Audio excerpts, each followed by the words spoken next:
What if Harry Potter didn't just survive Voldemort's curse, but unlocked a hidden gamer interface that turned his entire life into levels, stats, quests, and boss fights? From the cupboard under the stairs to the final battle at Hogwarts, Harry learns one terrifying truth. The system can help him grow stronger, but it can't teach him what it means to be human. This story is divided into 6 chapters, following Harry as he levels up, builds his party, hunts Horcruxes like dungeon raids, and faces Voldemort as the final broken boss. So before we begin, make sure to like, share, and subscribe. And let's enter the world of the Quantified Wizard. Chapter 1 System Online Tutorial Zone. The cupboard under the stairs, the first number Harry Potter ever remembered seeing, was not on a birthday cake. It was not printed in a schoolbook, or written on one of Dudley's test papers in thick red ink, or flashing on the tiny kitchen timer Aunt Petunia used whenever she wanted him to know exactly how long he had left to scrub something. It was a soft blue one floating in the corner of his vision. Harry was 8 years old. 2 days earlier, every window in the Dursley kitchen had shattered at once, not cracked, not trembled, not popped one by one like old glass giving up under pressure. They had exploded outward in a glittering storm, spraying the garden with fragments while Aunt Petunia screamed. Uncle Vernon roared, and Dudley hid behind the sofa clutching a packet of crisps like it was a shield. Harry had not meant to do it. He had only been standing at the sink, arms elbow-deep in hot water, trying to scrub burnt egg from a pan while Dudley sat at the table flicking bits of toast at the back of his head. Aunt Petunia had told Harry not to make a sound. Uncle Vernon had told him not to look unhappy because ungratefulness was ugly. Then Dudley had thrown an entire spoonful of jam. It struck Harry behind the ear. Something hot and silent had risen in his chest. For half a second, the whole kitchen seemed to hold its breath. Then the windows burst. After that, there had been shouting, a lot of shouting. Uncle Vernon had blamed faulty glass, freak weather, cheap builders, and finally Harry, though not in that order. Aunt Petunia had dragged him to the cupboard and locked him inside before the neighbors could ask questions. Harry had spent the night curled among old shoes and dust, listening to Vernon make phone calls about replacement windows. The next morning, nothing strange happened. The morning after that, the number appeared. When it hovered in the upper corner of Harry's sight, pale blue and perfectly still. When he turned his head, it moved with him. When he shut one eye, it remained. When he pressed both palms over his face until stars danced behind his eyelids, the number stayed there in the dark. Harry did not scream. Screaming in Privet Drive never improved anything. Instead, he sat very still on his thin cupboard mattress and stared at the number until something else appeared beneath it. A translucent rectangle opened in the air, not paper, not glass, not smoke. It was like a window made of light. Words typed themselves across it. System online. Host consciousness stabilized. Primary user identified. Harry's mouth went dry. The rectangle flickered once. Then more words appeared.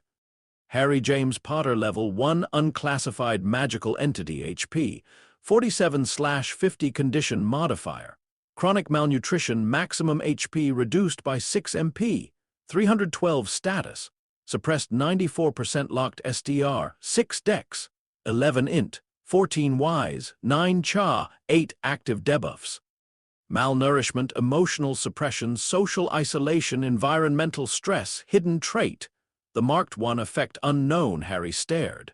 Then he read it again, and again. He did not understand everything. He knew what his name was. He knew what a level was because Dudley played video games and shouted about them loudly enough that Harry had absorbed the words against his will. He knew HP had something to do with health. The rest was harder, but one word hooked into him and refused to let go. Malnourishment. Not greedy. Not ungrateful. Not skinny because you don't eat properly. Not making a fuss. Malnourishment. A condition. A problem, something with a name. Harry lifted one trembling hand and reached toward the blue rectangle. His fingers passed through it, cold tingling over his skin like he had pushed his hand through mist. The panel changed, debuff expanded. Malnourishment cause, insufficient caloric intake over extended duration. Effects: reduced maximum HP, reduced stamina recovery, reduced growth efficiency. Recommended action: increase food intake. Protein preferred, vegetables acceptable. Sugar inefficient. Harry blinked. For the first time in his life, something had looked at him and concluded the problem was not that he was bad. The problem had a source. And if it had a source, maybe it could be fixed. That thought was so dangerous, Harry almost pushed it away. Then Aunt Petunia's voice sliced through the door. "Boy, breakfast!" The blue window vanished. The number remained. Harry scrambled out of the cupboard. Breakfast was not for him. Breakfast was something he cooked, served, cleaned up after, and sometimes obtained the edges of if Dudley was too full to finish. That morning, however, Harry watched the kitchen differently. Aunt Petunia pointed at the stove. "Eggs, bacon, toast, and don't burn anything." A small line of blue text appeared over the frying pan. Task available: prepare breakfast difficulty. Low reward, plus 12 XP possible skill progress. Cooking, heat management, dexterity control. Harry nearly dropped the spatula. Aunt Petunia snapped. "Do not stand there gawking." Harry moved. As he cracked eggs into the pan, the blue text shifted. Dexterity check. Past cooking +1 progress, he flipped bacon. Heat management +1 progress, he buttered toast without tearing it. Fine motor control +1 progress, Harry's heartbeat quickened. Every task Petunia gave him had always felt like a punishment. A loop with no ending. Clean the dishes, sweep the floor, dust the shelves, weed the garden, carry groceries, polish Vernon's shoes, wash Dudley's old clothes, repeat until bedtime, repeat until Sunday, repeat until forever. Now, as the interface quietly marked every movement, those same chores became something else. Input. That was the word Harry found later. Input created progress, progress created numbers, numbers could rise. When Dudley shoved his plate away with half a sausage untouched, Harry moved automatically to clear it. Aunt Petunia turned toward the sink. Uncle Vernon unfolded the newspaper. Harry's eyes flicked down. Recommended action. Consume available protein. Harry's hand closed around the sausage. He ate it in 2 bites while carrying the plate to the counter. No one noticed. Nutrition gained, malnourishment recovery. 0.04%. Harry had never been so proud of stealing food. By the end of the day, he had earned 63 XP. He knew because every time he did something useful, the interface told him. When he swept the hallway, +6 XP. When he carried laundry upstairs without dropping the basket, SDR +1 progress. When he avoided Dudley's attempt to trip him near the stairs, DEX +1 progress. When he stayed quiet while Uncle Vernon complained about freak nonsense. Over dinner, emotional suppression resisted. WIS +1 progress. That last one confused him. He had always thought staying quiet meant being weak. The interface disagreed. Wisdom is not silence. Wisdom is choosing when sound improves outcome probability. Harry lay awake that night in the cupboard, staring at the blue number. He whispered, "Are you alive?" For several seconds, nothing happened. Then a panel opened. Query received. Define alive. Harry frowned. That's not an answer. Correction. Insufficient data. This system observes, calculates, and advises. Emotional classification unavailable. Harry rolled onto his side. So you're not a person. This system is not a human person. Are you magic? The panel paused. Local terminology insufficient. Closest classification. Interface entity attached to host magical rupture. Harry understood almost none of that. What do you want? The answer came faster this time. Optimization. Harry waited. No further explanation appeared. That was the first thing he learned about the interface. It did not comfort him. It did not lie to him either. That made it better than most adults he knew. Over the next year, Harry learned how to live with the blue number. He did not tell the Dursleys. The interface had explained secrecy on the 3rd day. Warning. Revealing system presence to hostile guardians may increase containment, punishment, or medical intervention probability. Recommended action. Conceal. Harry did not need the recommendation. He had learned concealment before he learned long division. So he continued being the same Harry Potter everyone expected. Quiet, thin, strange, and useful. But inside that routine, he began to grind. The word came from Dudley. Harry heard him screaming it at a game one afternoon while Harry scrubbed mud from his school shoes. "Ugh, this level is stupid. I have to grind forever."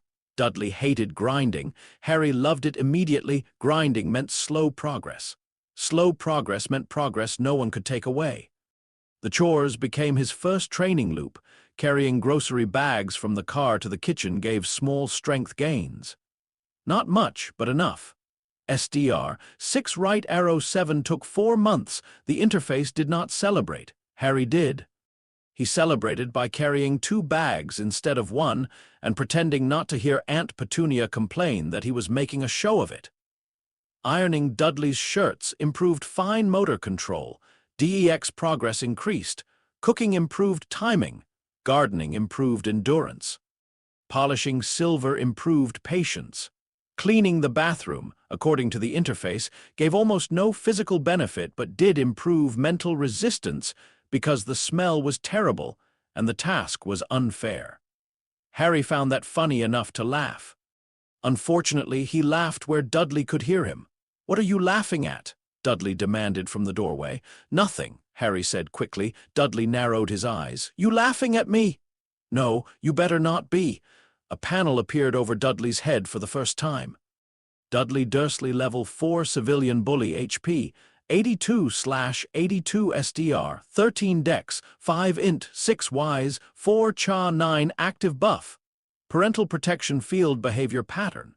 Intimidation right arrow physical shove right arrow retreat if authority risk detected. Harry stared. Dudley took a step closer. Recommended action. Move left.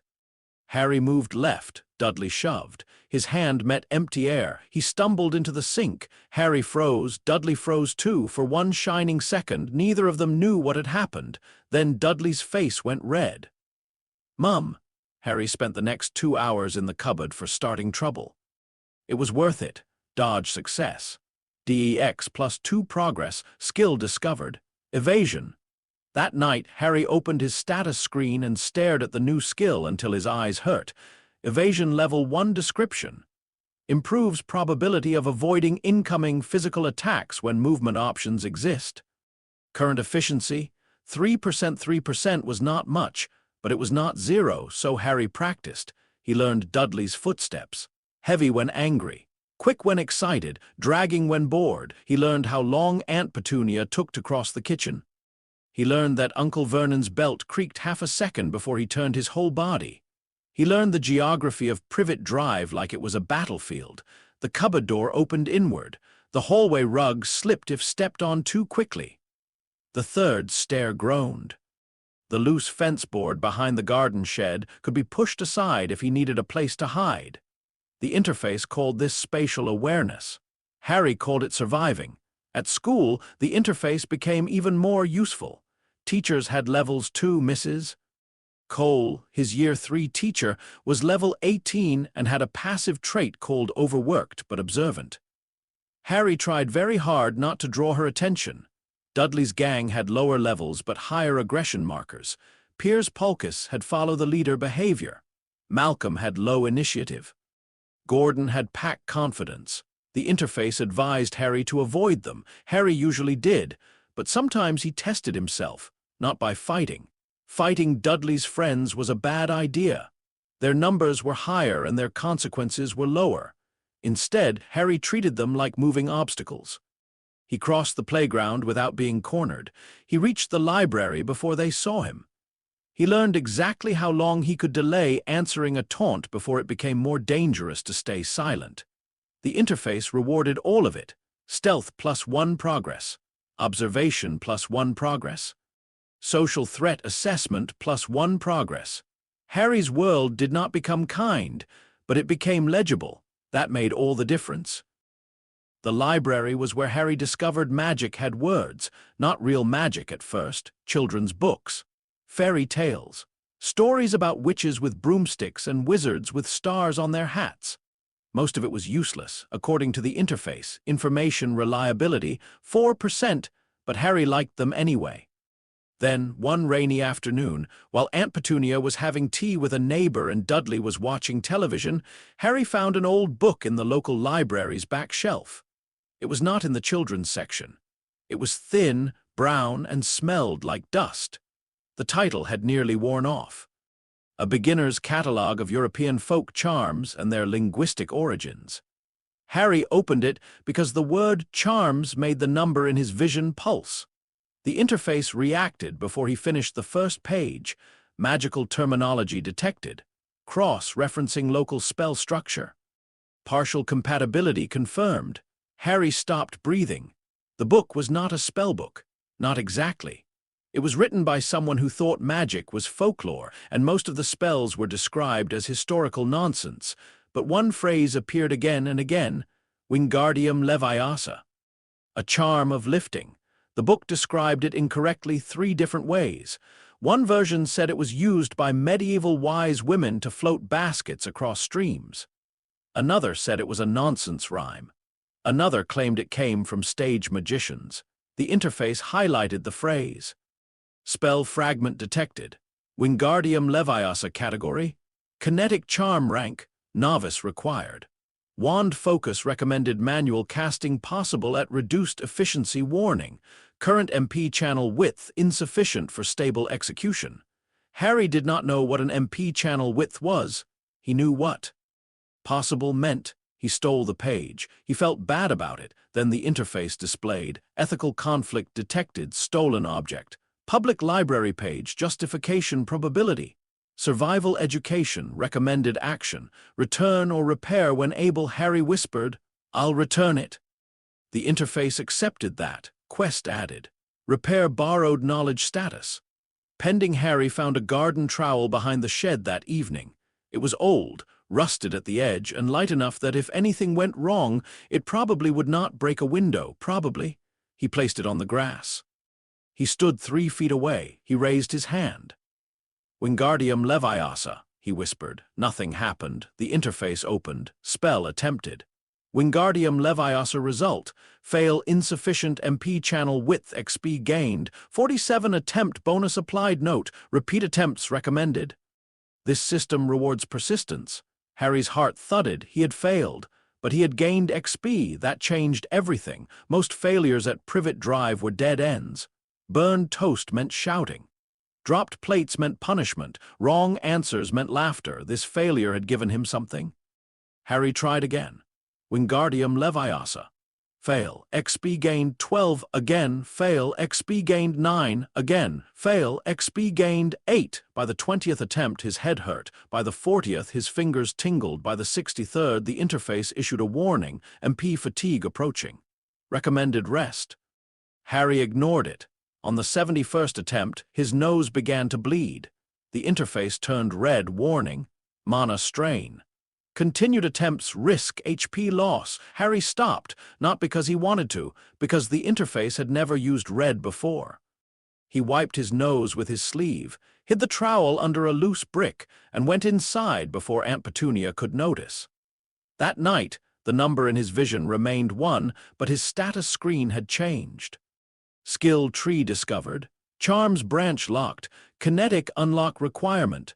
Successful spell execution. Harry stared until sleep dragged him under. He practiced whenever he could, not every day. That would have been impossible. The Dursleys watched him too closely when strange things happened, and Harry had learned not to create patterns adults could notice. But once a week, sometimes twice, he returned to the garden shed. Rain made the trowel slippery. Cold made his fingers stiff.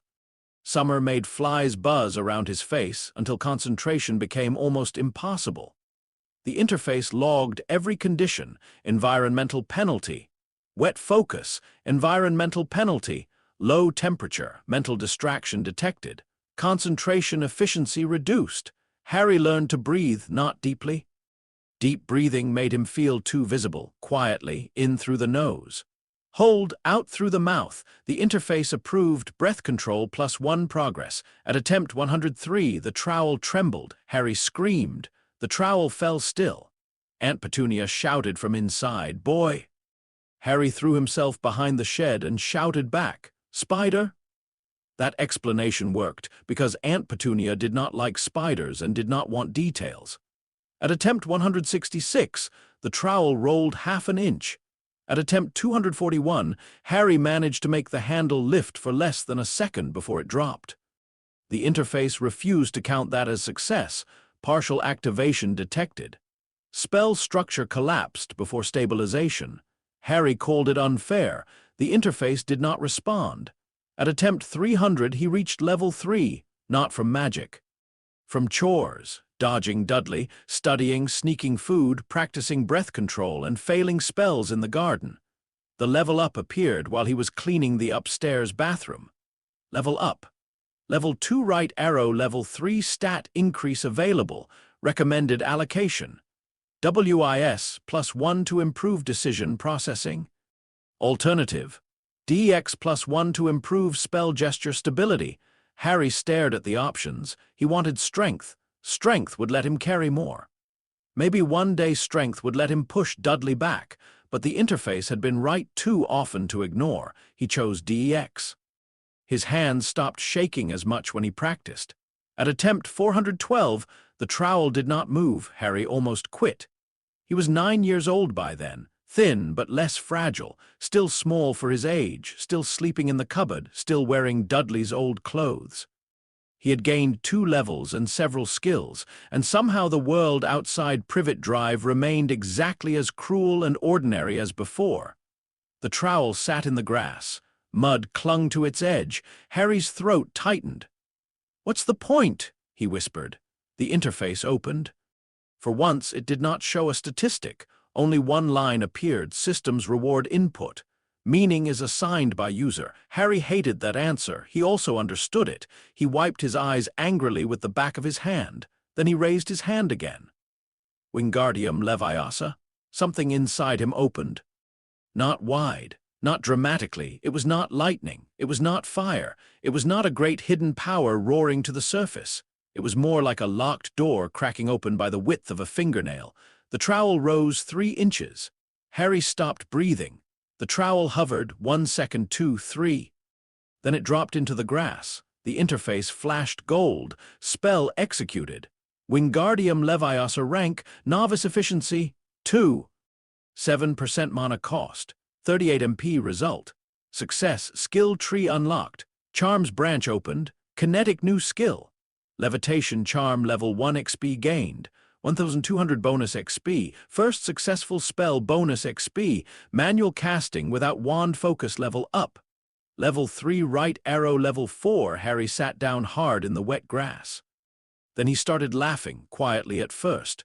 Then harder until he had to clamp both hands over his mouth. He had done magic, not accidental magic. Not fear magic, not window-breaking magic. A spell, a real spell, his spell. No one had given it to him. No one had taught him. No one had stood over him and said he was special. No one had even known he was trying. 413 attempts, 3 inches. For Harry Potter, that was enough to change the world. After that, Harry became careful in a new way. The interface warned him that success created danger. Warning: repeat visible magic may increase detection probability. Magical governance unknown. Guardian response unpredictable. Harry agreed. The trowel stayed hidden. He practiced smaller things. Pebbles, dead leaves, bits of paper. The levitation charm improved slowly, but every level made the spell cheaper and steadier. The interface tracked mana usage, wrist angle, breath control, and intent clarity. Harry learned that magic was not just wanting something badly. Wanting was messy. Magic needed shape. At level 1, his charm trembled. At level 3, he could lift a leaf for 10 seconds. At level 5, he could move a pebble sideways.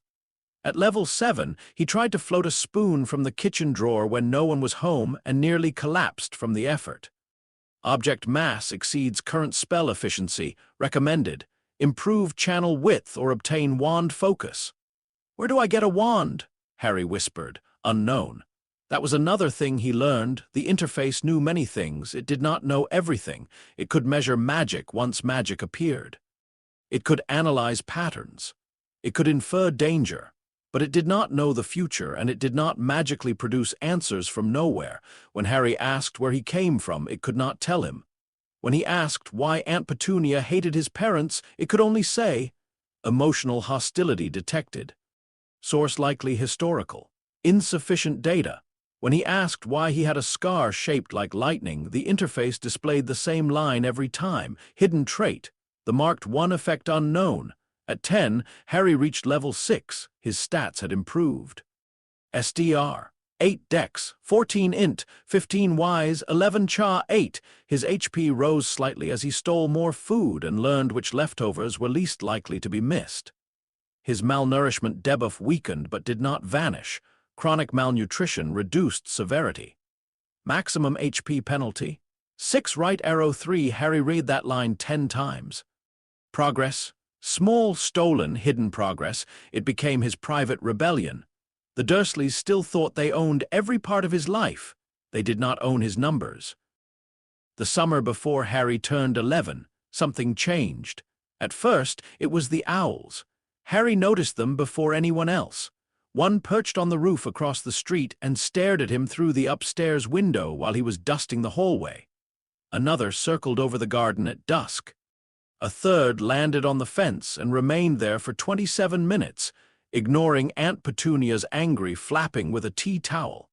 The interface pulsed. Magical fauna detected. Species, owl behavior, message-bearing pattern faction contact probability, 87%. Harry froze halfway through folding laundry. Faction contact, he whispered. Incoming event likely, estimated arrival. Within 48 hours, Harry barely slept. The next morning, the first letter arrived. It landed on the doormat with a soft, ordinary sound. Harry saw it before Uncle Vernon did. The envelope was thick and yellowish. Green ink marked the front. Mr. H. Potter, The Cupboard Under the Stairs, 4 Privet Drive, Little Whinging, Surrey. The interface opened so sharply it startled him. Main quest trigger detected. Harry's hand moved. Uncle Vernon's moved faster. He snatched the letter from the floor. "What's this?" Vernon grunted. Harry said nothing. Aunt Petunia turned pale the instant she saw the envelope. That was when Harry knew, whatever this was, she recognized it. "Vernon," she whispered. Uncle Vernon's face darkened. He ripped the letter open just enough to see the first line. Then he made a sound like a boiling kettle and shoved the whole thing into the fire. Harry watched the flames eat it. The interface displayed. Faction contact attempt blocked. Hostile Guardian interference confirmed. Quest updated. New main quest. Retrieve faction communication objective. Obtain and read incoming letter reward unknown. Risk moderate. Harry did not need the interface to tell him what to do. The next letter came through the window. Uncle Vernon nailed the window shut. The next 3 came through the cracks around the door. Aunt Petunia screamed. Dudley cried because one hit him in the face. Harry nearly got one, but Vernon tackled him into the hallway before his fingers closed on it. Dodge failed.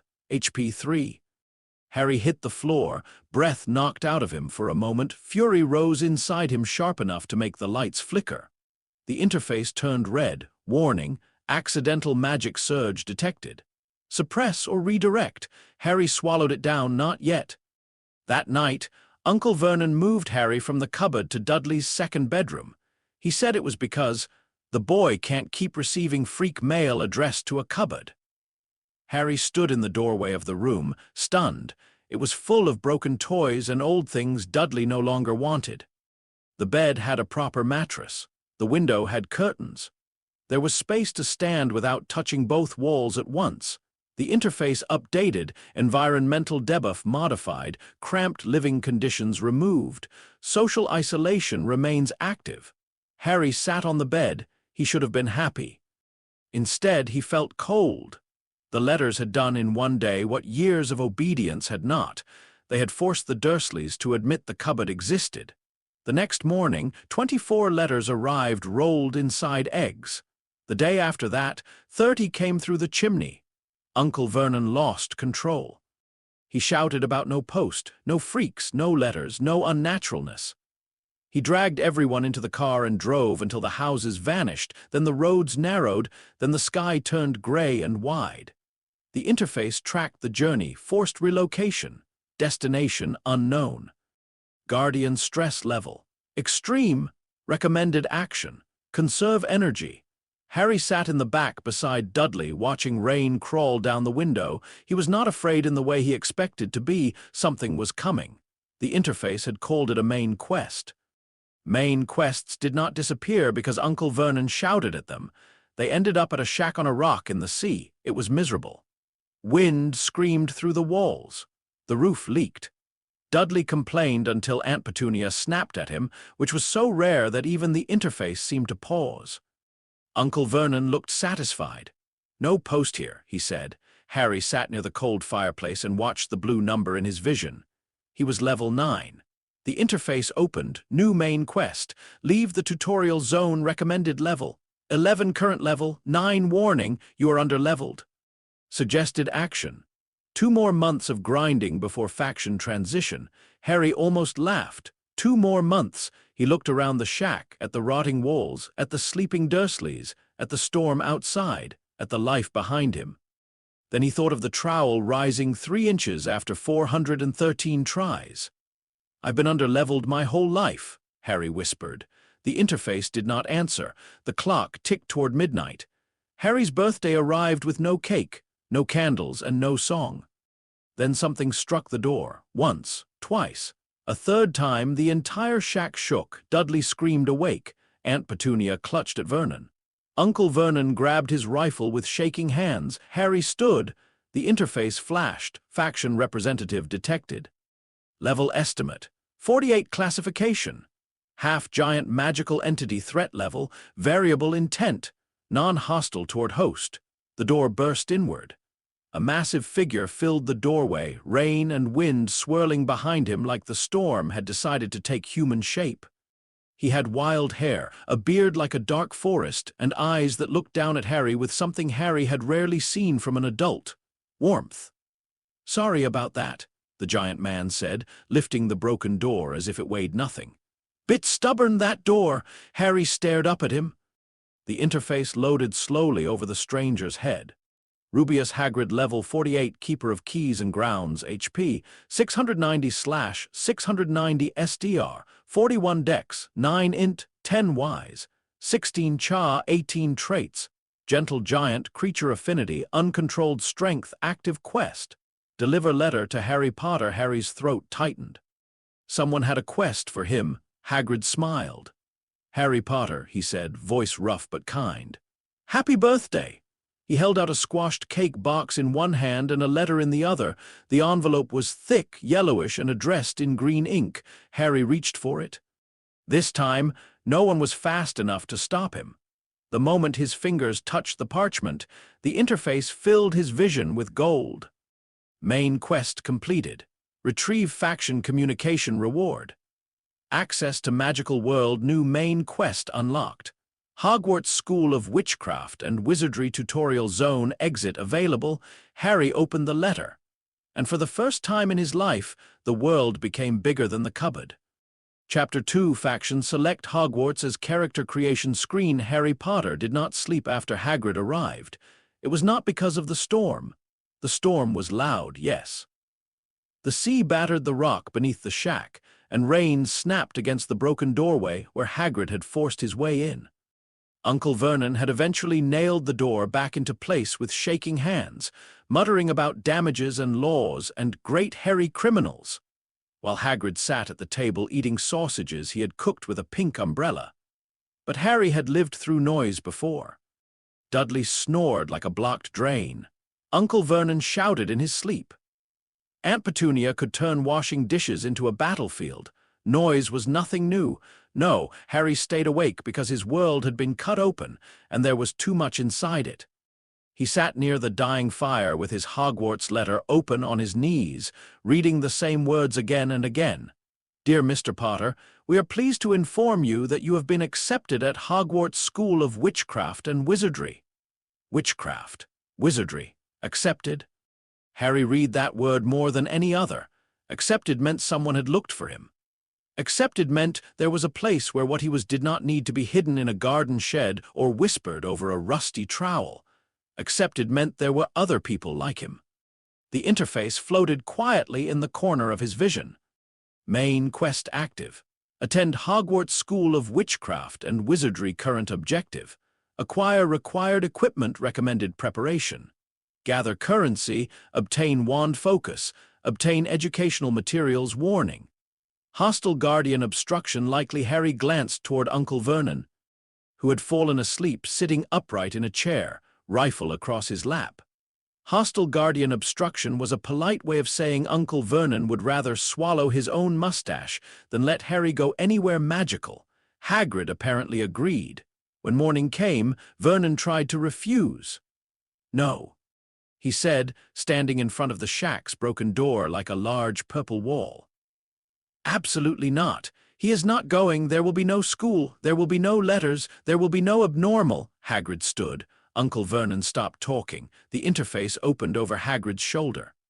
Rubeus Hagrid level 48 SDR, 41 current emotion, restrained irritation threat output if restraint fails.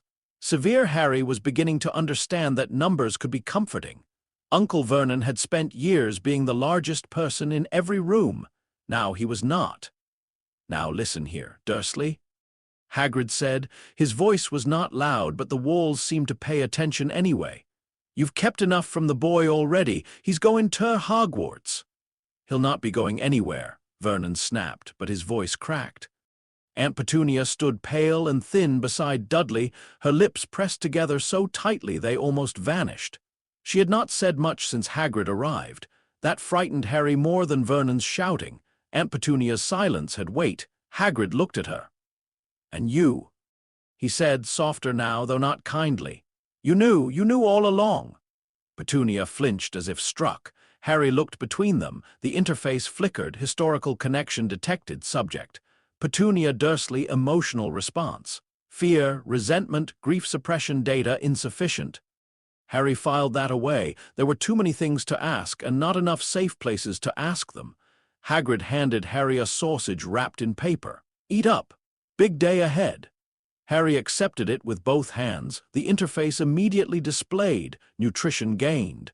Protein source confirmed. Malnourishment recovery. Plus 0.13%. Harry ate slowly, partly because it was hot, partly because no one tried to take it away. That alone made it strange. When Hagrid said they were going to London, Harry almost asked how. The question died when Hagrid pulled out the pink umbrella again. Object detected. Concealed magical focus classification. Improvised wand substitute efficiency. Unstable user compatibility. Low warning. Damaged core. Likely Harry stared. Hagrid caught him looking. Don't worry about this. Not supposed to do magic much, technically." "Technically?" Harry asked. Hagrid winked. The interface displayed legal compliance probability. 31%. Harry decided he liked Hagrid. London had always been a word on envelopes. It was where Uncle Vernon went for work sometimes, returning red-faced and important. It was where big shops existed. It was where people in television programs went when things mattered. Harry had never imagined it would smell like rain, petrol, bread, old stone, and too many people moving in too many directions at once. He followed Hagrid through the crowds, clutching his letter in one hand and the cake box in the other. He had tried to carry Hagrid's large coat earlier, but the interface had warned him that doing so would reduce movement speed by 63%, so he stopped. Every person they passed generated small lines of information. Most were ordinary. Civilian level 3, civilian level 6, civilian level 2, civilian level 12. Their stats were low, their magic readings blank. Harry found that odd. It meant the wizarding world was not simply hidden behind every face. Most people truly did not know. Then they reached a small pub wedged between a bookshop and a record store. The sign over the door read, "The Leaky Cauldron." Harry blinked. People walked past it without looking, not ignored, did not see. The interface pulsed. Concealment ward detected. Effect: perception displacement, non-magical awareness diverted host resistance. Partial due to magical trait, Hagrid pushed open the door. The pub went quiet. Dozens of heads turned. For one terrible second, Harry thought he had done something wrong. Then whispers began. "Is that? Can't be. Harry Potter. The boy." The interface staggered. Panels opened and closed too quickly for Harry to read. Magical density spike. Multiple entities scanning host. Social threat unclear. Fame effect detected. Status unknown. Public figure. Harry stepped back. Hagrid's huge hand settled gently between his shoulders. "All right, Harry." Harry nodded, though he was not. A bold man behind the bar hurried toward him, wiping his hands on a cloth. "Bless my soul," the man whispered. "Harry Potter! Welcome back, Mr. Potter! Welcome back! Welcome back!" That phrase hit harder than Harry expected. Back implied he had belonged somewhere before the Dursleys. A witch shook his hand. Then another wizard. Then someone bowed. Someone cried. Someone tried to touch his scar until Hagrid made a noise deep in his throat and they stopped. The interface tried to categorize the interaction. Reputation event. Unknown fame source NPC attitude. Reverent / curious / opportunistic / grieving warning. High CHA pressure despite low user CHA stat. Harry's hand hurt from shaking. He had thought magic people might hate him like the Dursleys did. Instead, they knew his name, and somehow that was worse. Because their eyes did not see him, they saw something over him. Behind him, around him, a story. Harry Potter, whatever that meant, had arrived before Harry did. Then a man in a turban stepped forward. He was pale and nervous, his hands trembling as he reached for Harry's. "P. Potter," he stammered. "See, can't tell you how pleased I am to meet you." The interface opened. For a fraction of a second, it showed one stat sheet. Then the text fractured. Quirinius Quirrell level 32 professor. Defense against the dark arts HP, 71/90 MP. 244/310 status. Fear response, magical suppression, unknown interference. Then another line appeared beneath it. Not a full sheet, just a flicker. Unknown entity HP, 1/. Status. Soul fragment parasitic connection. Concealed. The panel vanished. Harry's stomach turned cold. Quirrell's hand touched his. It felt damp. "Pleased to meet you too," Harry said carefully. The interface returned only one line. Warning, data instability. "Rescan later." Harry let go. Quirrell stepped back, smiling weakly. Hagrid, who had noticed nothing, clapped his hands. "Right then. Diagon Alley." Harry followed him through the pub to a small walled courtyard behind it. Trash bins, weeds, bricks, nothing else. Hagrid counted bricks above the dustbin, tapped one with his umbrella, and the wall folded open. Harry forgot to breathe. The bricks twisted and slid apart like a puzzle solving itself. Beyond them stretched a street unlike anything Harry had ever seen. Diagon Alley was not hidden like the leaky cauldron. It was alive. Shops leaned over the street with bright windows. Owls hooted from cages. Cauldrons stacked outside doorways reflected morning light in copper and silver. Robed witches argued over potion ingredients. Children dragged parents toward broom displays.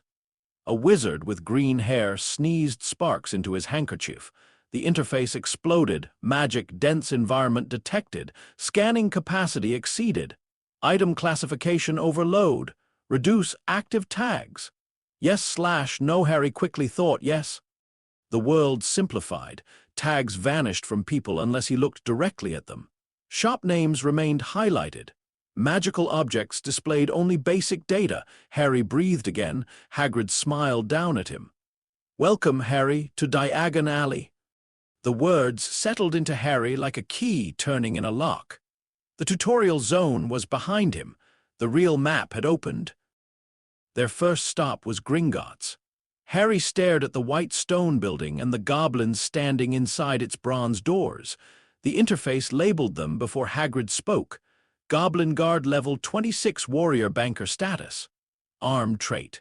Contract memory. Harry looked again. Warrior banker. The goblin looked back. Harry immediately lowered his eyes. WIS check passed. Avoid unnecessary eye contact escalation. Inside, more goblins sat behind long counters, counting coins, weighing gems, writing in ledgers with long quills. The whole room glittered with wealth and danger. The interface seemed impressed. Institution detected. Gringotts Wizarding Bank security rating, extreme recommended behavior, polite, precise, legally aware. Harry straightened. Hagrid led him to a goblin named Griffook. Harry Potter's here to take some money out his vault, Hagrid said. Got his key. Griffook's eyes snapped to Harry. Griffook level 39 Cursebreaker / banking official INT. 21 wise. 17 cha, 6 disposition. Professionally neutral hidden modifier. Goblin historical resentment. Harry did not know what goblin historical resentment meant, but he knew better than to ignore anything labeled hidden. He stepped forward. Good morning, Harry said. I'm Harry Potter. I don't know how this works, so I'd appreciate your guidance. Hagrid blinked. Griffook stared. The interface displayed diplomacy attempt, CHA disadvantage offset by sincerity. Reaction improved. Neutral right arrow mildly respectful. Griffook inclined his head by perhaps half an inch. Your key. Harry handed it over. The cart ride down to the vaults taught Harry 3 things. First, goblins built rail systems as if fear were a design goal. Second, Hagrid got motion sick. Third, Harry's parents had left him money. A lot of money. When Vault 687 opened, Harry stood frozen before piles of gold, silver, and bronze coins. For years, he had eaten leftovers and worn broken glasses taped together at the bridge. Here was enough money to buy more sausages than Dudley could ever steal. The interface opened. Resource acquired. Potter family vault access currency detected. Gold galleons high value, silver sickles medium value, bronze nuts low value. Warning. Sudden wealth may alter social dynamics. Conceal exact amount. Harry swallowed. Did my parents put this here? I, Hagrid said softly, left it for ye. Harry stepped into the vault. He did not touch the coins at first. This was not like stealing Dudley's sausage. This was his. That made it harder to understand. His parents had left him something. Not just a name, not just a scar, something real and practical and heavy enough to fill both hands. He filled a small pouch with coins, guided by the interface's recommended school budget. He took less than Hagrid suggested. Hagrid frowned. Ye can take more, Harry. I don't know prices yet, Harry said, and I don't want to carry too much. Resource management, efficient, WIS +1 progress. Griffook watched from the doorway. His expression did not change, but the interface updated his reaction again. Mildly respectful, right arrow respectful. Harry did not smile, but he remembered. Shopping in Diagon Alley was the closest thing to a character creation screen Harry had ever experienced. At Madame Malkin's, robes adjusted themselves around his shoulders while a pale boy with slick blonde hair complained nearby about school houses, broomsticks, and how his father said some wizarding families were better than others. The interface opened over the boy. Draco Malfoy level 7 pureblood heir HP, 66/66 SDR, 7 dex, 10 int 13 wise, 6 cha 14 active buffs. Family status, wealth confidence, active debuffs, prejudice conditioning, approval hunger behavior pattern. Test social hierarchy, right arrow assert inherited superiority, right arrow seek validation. Harry watched him with interest. Draco turned toward him. Hogwarts too? Yes, Harry said. My father's next door buying my books and mother's up the street looking at wands, Draco said. Then I'm dragging them off to look at racing brooms. I don't see why first years can't have their own. I think I'll bully father into getting me one and smuggle it in somehow. Social prompt detected. Recommended response options. 1. Encourage boast gain information. 2. Challenge boast increase rivalry probability. 3. Neutral response avoid commitment. Harry chose option 1. Are brooms important? Draco looked delighted to explain. For 10 minutes he talked. Harry learned about Quidditch, school houses, blood status, famous families, and the fact that Draco Malfoy considered himself an expert on almost all of it. The interface categorized every sentence, information reliability. Mixed, bias detected, useful cultural data acquired. Then Draco asked, "What's your surname?" Harry hesitated. The interface gave no recommendation. That was interesting. "Potter," Harry said. Draco went still. His whole stat sheet flickered. Reputation effect triggered. Target reaction. Shock. Recalibration. Opportunity seeking. "Harry Potter?" Draco asked. "Yes." Draco's expression changed into something polished and hungry. "I'm Malfoy. Draco Malfoy." He held out his hand. Harry looked at it. The interface displayed alliance offer, conditional terms implied, social protection in exchange for hierarchy acceptance, long-term risk. Hi, Harry did not take the hand immediately. Draco's eyes narrowed. Before Harry could decide, Hagrid appeared outside the shop window, licking an ice cream that looked tiny in his hand. Draco's face twisted. "I'd be careful with people like that," he said. "You don't want to make friends with the wrong sort." There it was, hierarchy assertion. Harry looked at Draco's hand, then at the debuff labeled prejudice conditioning. "No," Harry said quietly. "I suppose I don't." Draco's offered hand remained in the air for 1 second too long, then he withdrew it. Relationship established. Draco Malfoy status. Rivalry ceded. Harry sighed. He had not meant to start a rivalry before lunch. The interface displayed, "Note: some quest chains begin without user consent." Harry almost laughed. Books were next. Flourish and blots nearly ended Harry, not physically, emotionally. The moment he stepped inside, the interface began tagging shelves. Standard Book of Spells. Grade 1 required magical theory, required a history of magic, required 1,000 magical herbs and fungi, required /high future value magical drafts and potions, required /complex discipline curses and counter curses, restricted interest /combat relevance. Harry moved slowly, reverently. Books were dangerous at Privet Drive only because they gave him somewhere else to go in his head. Here, books were weapons, maps, tools, doors. He wanted all of them. The interface warned him about budget and carrying capacity. Harry ignored it for 2 minutes, then he obeyed. He bought the required books and one extra, basic spell structure and intent alignment. Hagrid raised an eyebrow. "Bit advanced." "I like knowing how things work," Harry said. INT +1 progress. At the apothecary, the smells were sharp enough to make his eyes water. Dried roots hung from the ceiling. Barrels of slimy things lined the walls. A jar of beetle eyes stared at him with hundreds of dead reflections. The interface tagged ingredients faster than he could read. Boomslang skin, restricted Bezor antidote, value high Dittany, healing value high unicorn horn shavings, expensive /potent dragon liver volatile. Harry bought his kit and quietly memorized where the Bezors were. Healing items mattered. Life had taught him that much. At Aeolip's Owl Emporium, Hagrid bought him an owl for his birthday. A snowy owl. She sat in her cage with bright amber eyes and looked at Harry as if she had already judged him and found him acceptable. The interface opened. Snowy Owl Level 5 Magical Familiar Candidate HP, 34/34 Dex, 18 Wise, 12 Traits, Loyal, Territorial, High Navigation Accuracy Bond Compatibility, 91%. Harry stared. "For me?" he asked. "Course," Hagrid said. "Birthday present." Harry had received Dudley's broken toys before. Old socks. A coat with one sleeve torn. A 50-pence piece Aunt Petunia said he ought to be grateful for. Never this. He looked at the owl. She blinked. "What should I call her?" he whispered. The interface offered no suggestion. Harry was glad. Some things he wanted to choose alone.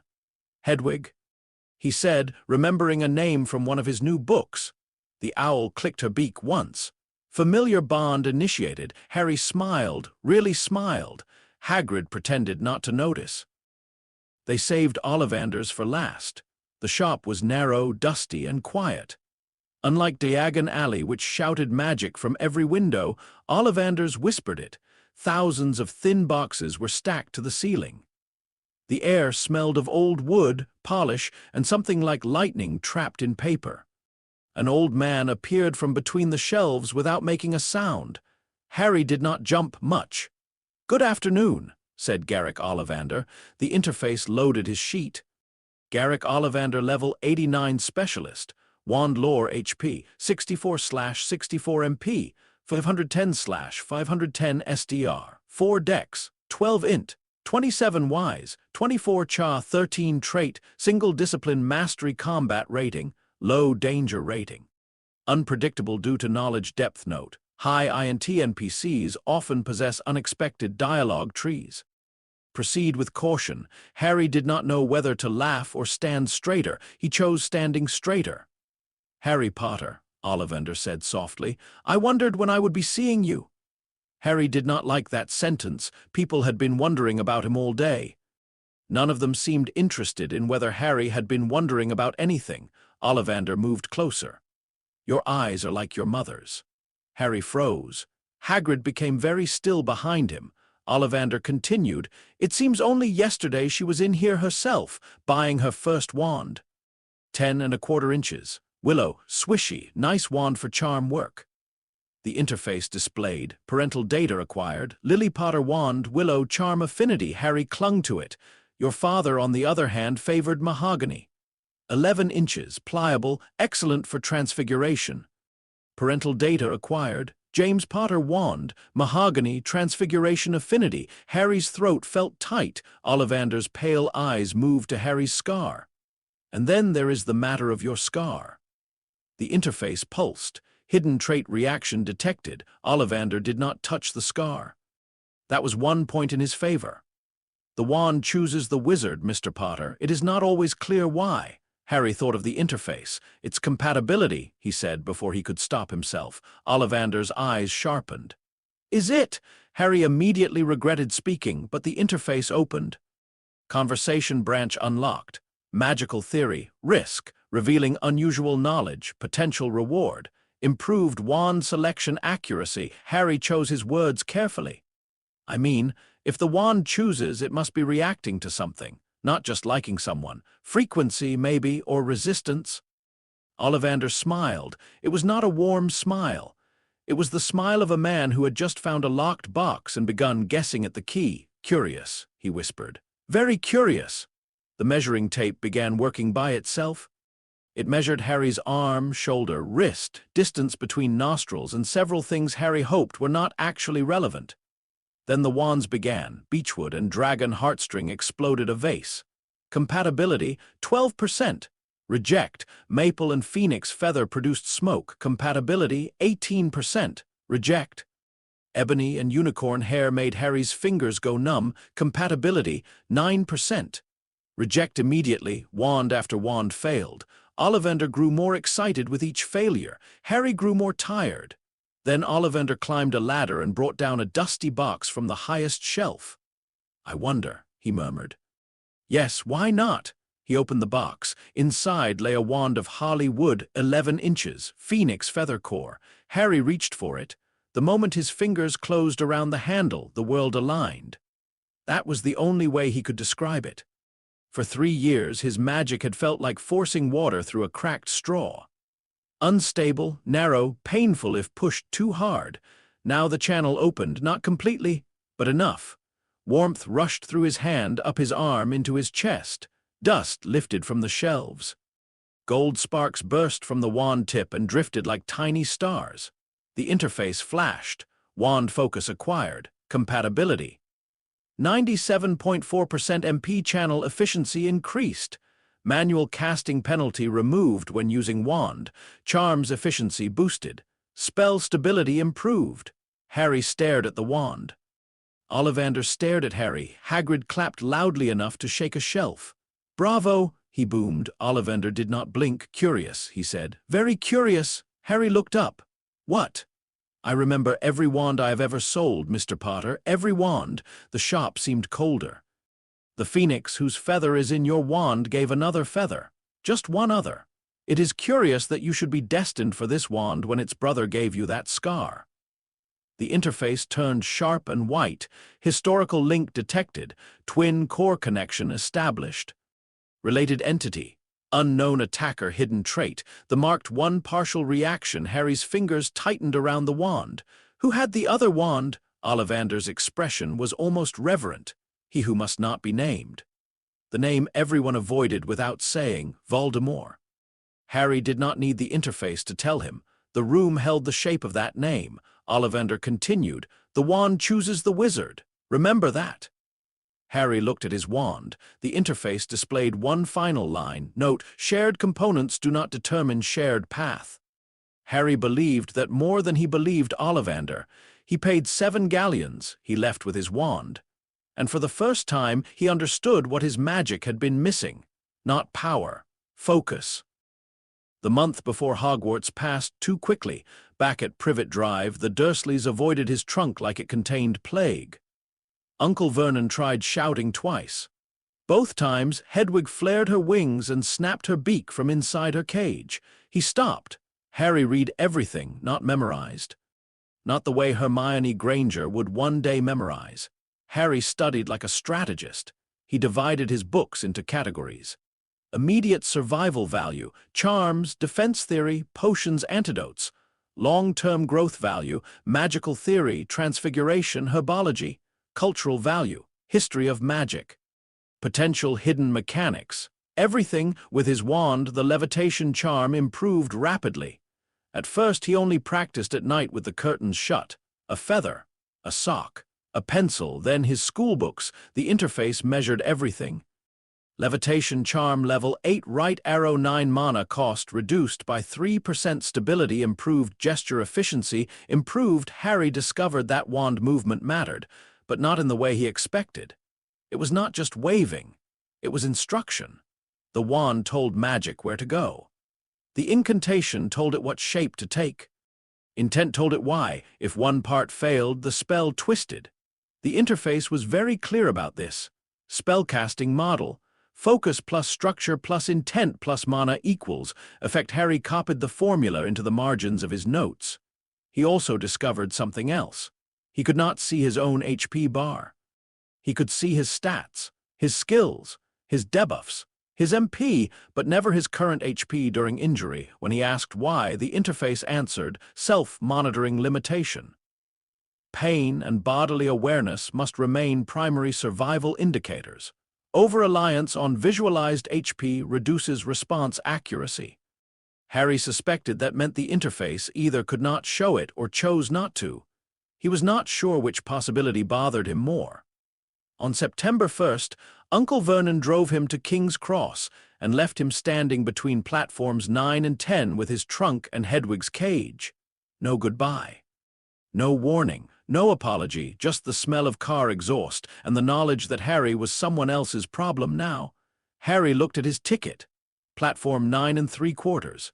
The interface opened, concealed transit point detected. Barrier structure likely perception-based and matter phased. Recommended action. Observe local magical families. Harry watched. A plump woman with red hair directed several children toward the barrier. One by one, they vanished through the solid brick. Harry approached carefully. "Excuse me," he said. The woman turned. The interface displayed. Molly Weasley, level 43, matriarch / domestic magic specialist, HP. 210/210 MP, 480/480 traits, protective aura, household command, fierce loyalty disposition. Helpful. Harry relaxed slightly. "Could you tell me how to get onto the platform?" Her face softened instantly. "First year, dear?" "Yes. Not to worry. All you have to do is walk straight at the barrier between platforms 9 and 10. Best do it at a bit of a run if you're nervous." Harry looked at the barrier. The interface agreed. Transit ward confirmed. Collision risk. Low if magical intent aligned. Harry pushed his trolley forward. He did not run, he walked. The barrier swallowed him. And then he was standing before the Hogwarts Express, Scarlet steam engine. Crowded platform, robes, owls, cats, parents kissing children goodbye, students calling to friends, trunks slamming. Steam rolling over everything like a curtain rising. The interface displayed, new region discovered. Platform 9 3/4 faction transition imminent. Harry found a compartment near the middle of the train. A red-haired boy arrived not long after. "Anyone sitting there?" he asked, pointing at the seat opposite Harry. "Everywhere else is full." The interface loaded. Ronald Weasley, level 6 pureblood student HP, 73/73 SDR, 9 dex, 8 int, 11 wise, 12 cha, 10 visible traits, loyalty potential, strategic instinct, inferiority complex, hidden traits, situational genius crisis, calm, the seventh sun description, locked prediction, reliability. 42%. Harry stared. 42%. That was the lowest prediction reliability he had ever seen. Ron shifted awkwardly. I can go somewhere else. No, Harry said quickly. Sit down. Ron grinned and dropped into the seat. Within 20 minutes, Harry knew 4 things about Ron Weasley. First, he hated corned beef sandwiches. Second, he had 5 older brothers, which explained several of his debuffs and at least one of his hidden traits. Third, he knew more practical wizarding culture than all Harry's books combined. Fourth, the interface could not predict what he would say next. That last part was wonderful. Most people moved in patterns. Dudley bullied, Vernon threatened, Petunia controlled, teachers corrected, strangers reacted to Harry's scar. Ron zigzagged. He complained about his robes, then explained chocolate frog cards with deep seriousness, then turned Scabbers yellow badly enough that the interface classified the attempt as spell-shaped noise, then asked Harry if he really had the scar. Harry showed him. Ron stared, but not the way the people in the leaky cauldron had. He stared like Harry had brought an interesting object to school. Not a legend, not a weapon, just a boy with something weird on his forehead. That was better. Then the compartment door opened. A girl with bushy brown hair stood there, already wearing her school robes. Has anyone seen a toad? A boy named Neville's lost one. The interface opened. Hermione Granger, level 7 Muggleborn student HP, 58/58 SDR, 5 dex, 7 int, 19 wise, 7 cha, 9 traits. Systemic memory, academic hunger, rule orientation, spell retention rate, 340% above baseline, combat rating. Low potential. Extreme. Harry straightened. Int 19, at 11. Hermione looked at Ron's wand. Oh, are you doing magic? Let's see then. Ron flushed. Harry watched as Ron attempted the yellow rat spell. Nothing happened. Hermione sniffed. Are you sure that's a real spell? Well, it's not very good, is it? Ron's face went red. The interface displayed social damage dealt, unintended. Hermione turned to Harry. I'm Hermione Granger, and you are Harry Potter. Her eyes widened, then narrowed. Oh, I've read about you. Harry winced. Ron looked impressed. Hermione continued. You're in modern magical history, the rise and fall of the dark arts and great wizarding events of the 20th century. Harry's stomach dropped. I'm in books, of course, Hermione said. Didn't you know? No. For the first time since entering the compartment, Hermione looked uncertain. The interface adjusted her disposition. Curiosity, right arrow, concerned curiosity. Harry did something reckless. He leaned forward and whispered, Can you keep a secret? Ron looked delighted. Hermione looked suspicious. What kind of secret? Harry hesitated. Then he explained the interface. Not everything.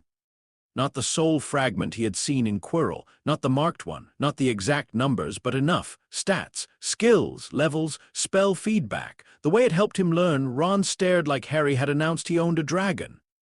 That, Ron said, is bloody brilliant. Hermione did not say anything for 12 seconds. Then she inhaled. How does it measure intelligence? Is it relative or absolute? What sample size is it using? Are the numbers fixed or culturally biased? Can it distinguish memorization from comprehension? Does it have access to your subconscious? Can it be wrong? Has it been wrong? What counts as experience? Is emotional growth quantified? Who made it? Why did it attach to you? Can it be independently verified? Harry blinked. The interface displayed warning, query overload. Subject Hermione Granger may function as external academic subsystem. Harry stared at the line, then at Hermione, then back at the line. She's you, Harry whispered. What? Hermione demanded. Nothing. By the time she left to help Neville continue searching for his toad, Harry had made a decision. Hermione did not need to understand the interface. Hermione was the interface for books. Ron ate a pumpkin pasty and said, You're mental if you tell anyone else. Harry nodded. I know. Ron looked out the window. But if it tells you anything about which house is best, let me know. The interface displayed, incoming faction assignment detected. Harry's stomach tightened. Hogwarts appeared after dark. Harry saw it from the boats. A castle on a mountain, windows blazing gold against the night, towers rising into the sky like something built by people who had never been told impossible was a rule. For once, the interface produced no analysis, no stats, no warning. Only region discovered.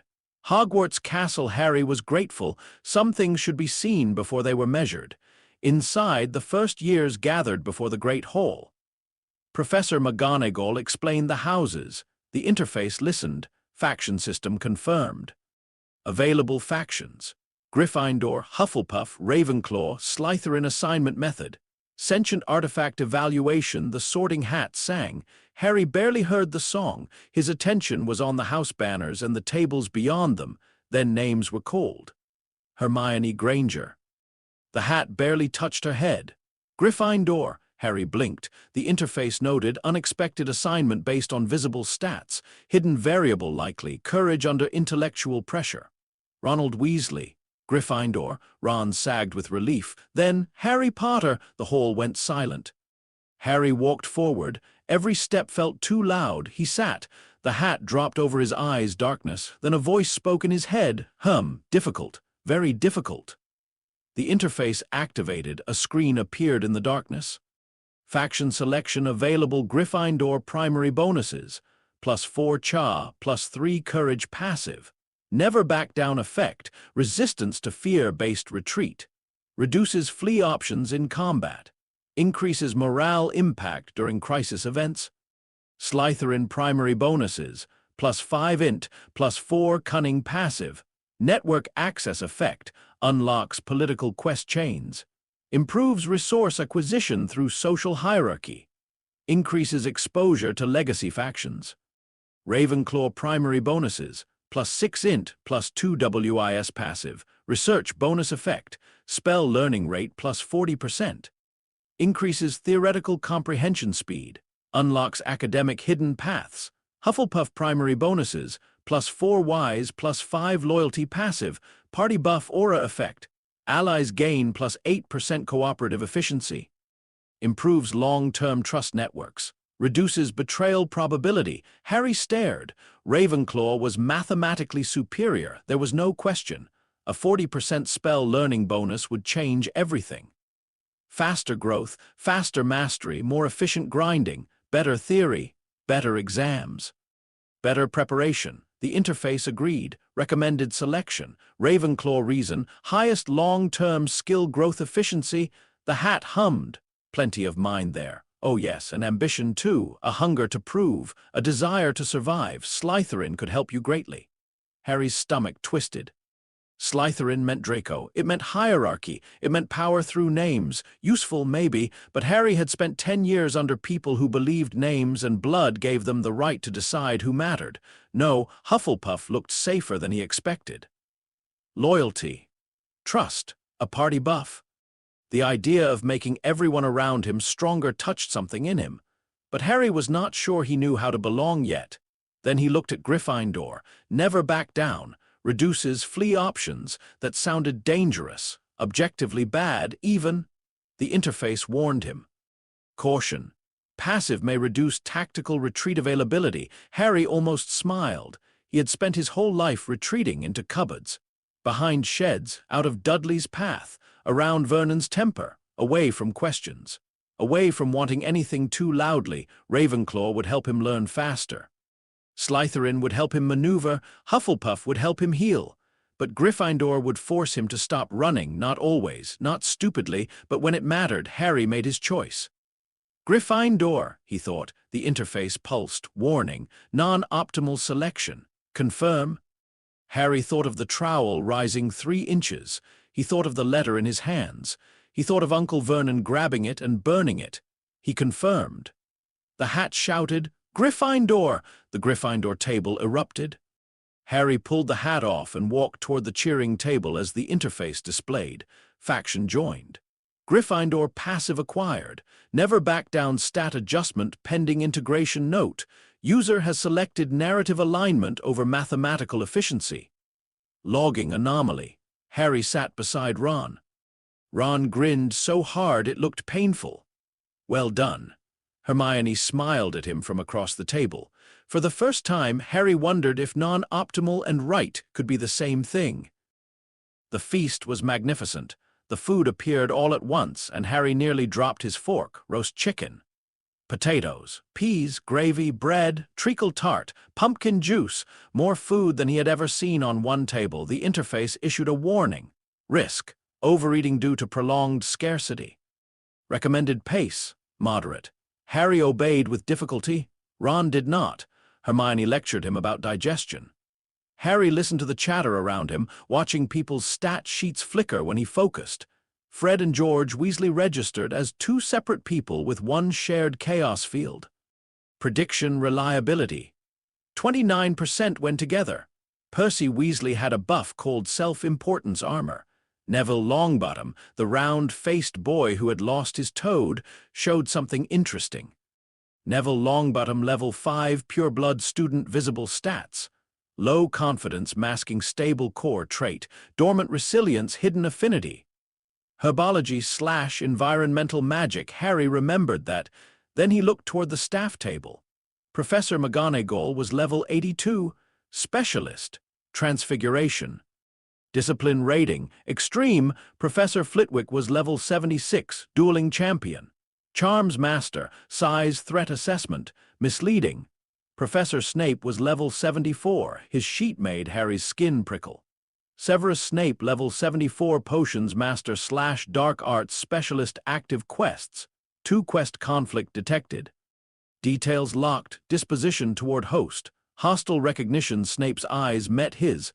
Pain stabbed through Harry's scar. The interface flashed red. Hidden trait reaction. External connection detected. Source unclear. Harry looked away. Then he saw Dumbledore. The headmaster sat in the center of the staff table, silver beard shining in the candlelight, blue eyes bright behind half-moon spectacles. He looked kind. He looked ancient. He looked like someone who knew every secret in the room and had decided to smile anyway. Harry focused. The interface loaded slowly. Albus Percival Wulfric Brian Dumbledore level 127 legendary. Strategist/Enchanter HP, 310/310 MP, 890/890 SDR, Max Dex, Max Int, Max Wise, Max Cha, MAX completed quests, 847 active quests, 0. Harry's fork stopped halfway to his mouth. No active quests. The most powerful person Harry had ever seen, perhaps the most powerful person in the school, maybe the country, had no active quests. The interface opened beneath the stat sheet. Critical abnormality detected, entity growth state, halted, experience acquisition, inactive. Note, systems without active objectives enter entropy. Harry looked at Dumbledore's warm smile. A chill moved through him. It was not fear exactly. It was the feeling of seeing a beautiful machine sitting perfectly still, not broken, worse, finished. Dumbledore looked across the hall. For one impossible second, Harry felt as though the headmaster saw the interface looking at him. Then Dumbledore smiled. Harry lowered his eyes. Beside him, Ron was explaining treacle tart. Harry nodded at the right places. But part of him remained at the staff table, staring at the man with maxed stats and no quests. The first weeks of Hogwarts were overwhelming. The interface helped barely. Every class became a skill tree. Transfiguration was brutally difficult. Professor McGonagall did not waste time, and the matchstick-to-needle exercise punished sloppy intent. Transfiguration attempt failed. Error. Insufficient object identity override. Advice. Visualize end state while maintaining source state awareness. Harry wrote that down. Hermione succeeded first. Of course she did. The interface displayed Hermione Granger. Spell acquisition speed abnormal but consistent with trait systemic memory. Ron muttered that it was unfair. Harry privately agreed. Charms felt better. Professor Flitwick explained levitation properly, correcting Harry's pronunciation and wand movement in the first lesson when Hermione said, "It's Wingardium Leviosa, make the gar nice and long." Ron looked ready to bite his feather. Harry listened. His own feather rose smoothly, not high. Not dramatic, but controlled. The interface displayed, levitation charm level 14 right arrow 15 formal instruction bonus applied, efficiency increased. Flitwick squeaked with delight. "Excellent, Mr. Potter, very controlled." Harry ducked his head, praise still felt like an object thrown at him. He never knew how to catch it. Potions was different. Snape moved through the classroom like a knife in robes. He asked Harry questions he could not possibly know, then mocked him when he failed. The interface supplied no answers. It could analyze information Harry had. It could not invent what he had never learned. Hermione's hand kept shooting up. Snape ignored her. "Clearly," Snape said silkily, "fame is not everything." Harry's face burned. The interface displayed emotional state. Anger/humiliation warning, data accuracy reduced. Harry stared at his cauldron and breathed. In. Hold. Out. Snape wanted him reactive. Harry refused to provide free input. Mental resistance +1 progress. Snape's eyes narrowed, as if Harry's silence offended him more than any answer could have. Defense against the dark arts should have been useful. It was not.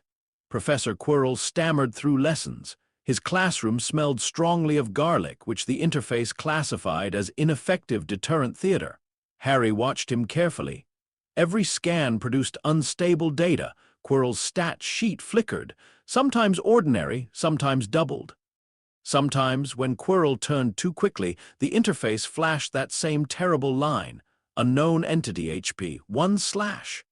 Status, soul fragment parasitic. Harry told no one, not yet. He needed more information. The interface agreed. Recommended action. Observe. Avoid confrontation. Source must be located. Halloween changed things.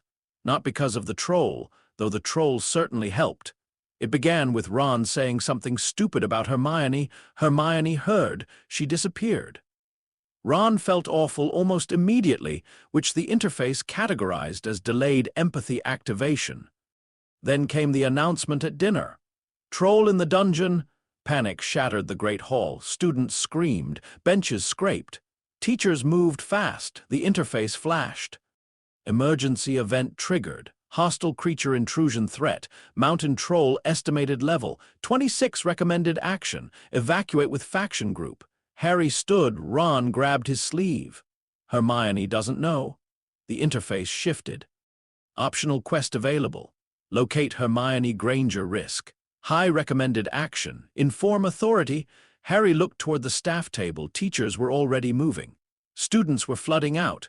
Noise swallowed everything. Informing authority was optimal, but not fast. Never back down pulsed in his chest like a second heartbeat. Harry ran. Ron ran with him, swearing. They found Hermione in the girls' bathroom. They found the troll, too. It was 12 feet tall, gray, stupid-looking, and carried a club large enough to make Harry's bones feel theoretical. The interface displayed Mountain Troll level 26 brute class HP, 860/860 SDR, 38 dex, 4 int, 2 wise, 1 weaknesses, low agility, low perception, smell-based targeting, poor overhead awareness. Recommended action. Flee. Harry did not flee, neither did Ron. Hermione screamed. The next 2 minutes were not heroic. They were messy. Harry dodged the club by inches because the interface screamed movement warnings in red. Ron threw a broken pipe and hit the troll in the ear. Hermione, terrified and shaking, still managed to shout that they were doing it wrong. Harry used levitation on the troll's club. It was too heavy. The spell failed, object mass too high. Failure. The club swung back. Ron, face white, raised his wand. Wingardium Leviosa. This time the club rose, not because Ron was better at charms. Because Ron, unpredictable Ron, aimed not at winning but at the one ridiculous thing his mind found possible in a crisis. Lift club, drop club. The club fell on the troll's head. The troll collapsed. The interface flashed. Party combat event complete. XP gained. 750 Ron Weasley trait activated. Crisis calm Hermione Granger relationship updated. Acquaintance right arrow party member candidate. When the teachers arrived, Hermione lied. She said she had gone looking for the troll and Harry and Ron had saved her. Harry stared at her.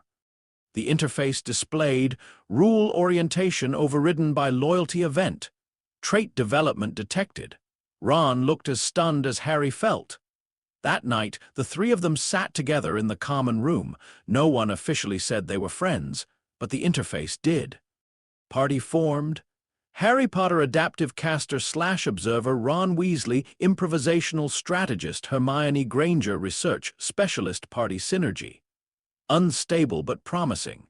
Harry read the line twice, then closed it before anyone saw him smiling. Winter came. Classes continued. Harry's skills improved. His spell list expanded carefully.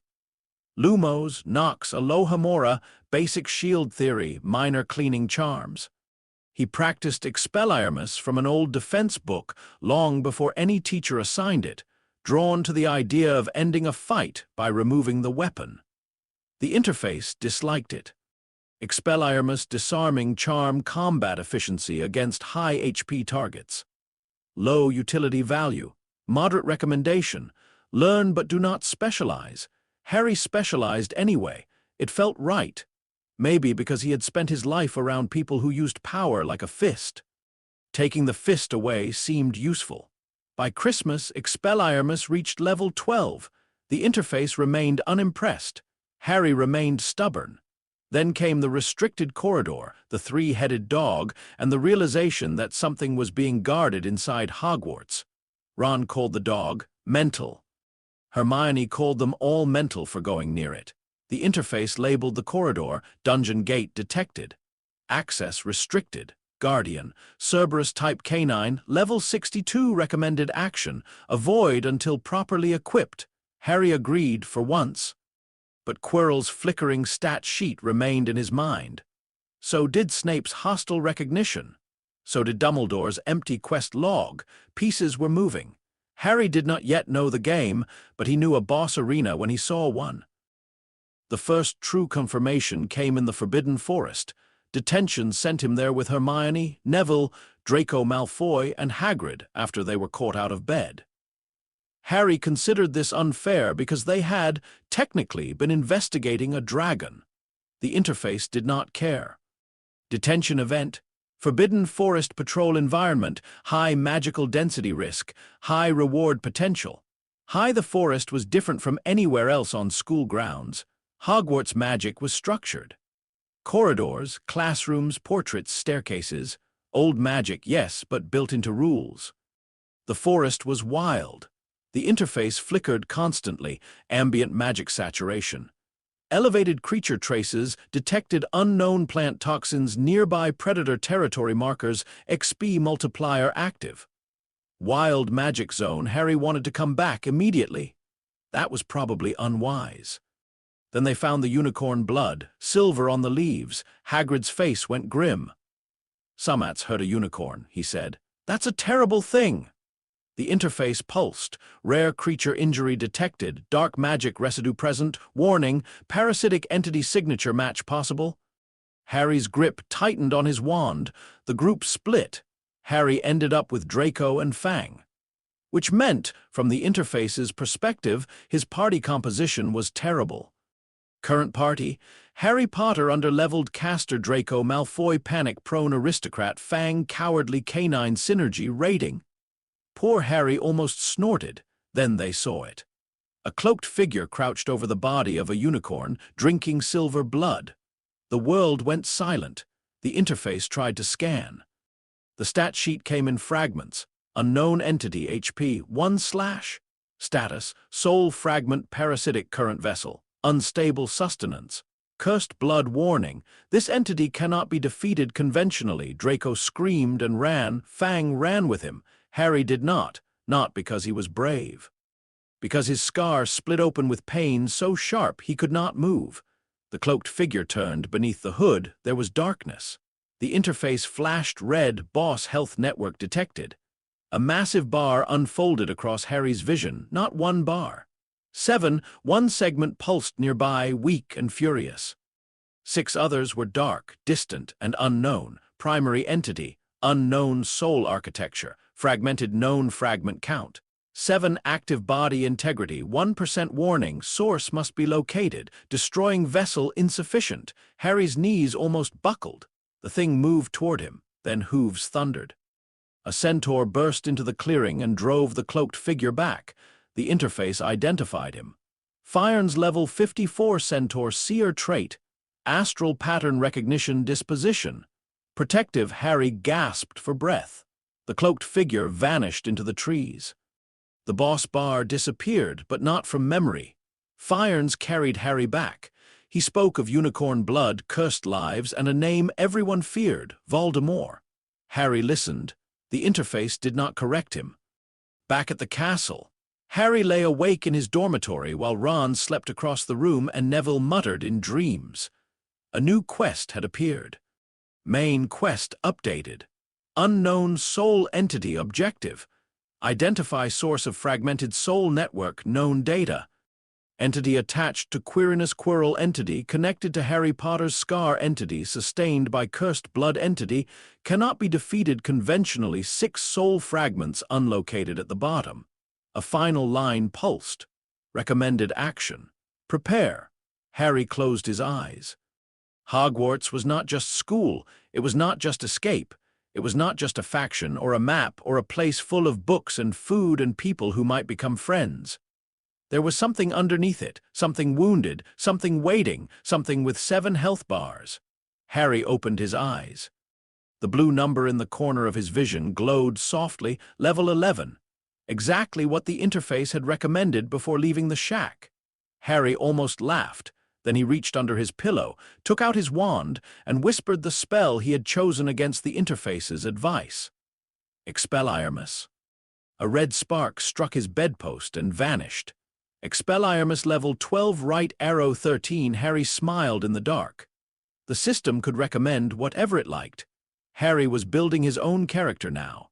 Chapter 3, The Dungeon Beneath the School, Farming Zones and Fractured Souls. By the end of Harry's first year, he learned that not every boss was meant to be beaten. Sometimes the correct answer was not victory. Sometimes it was survival.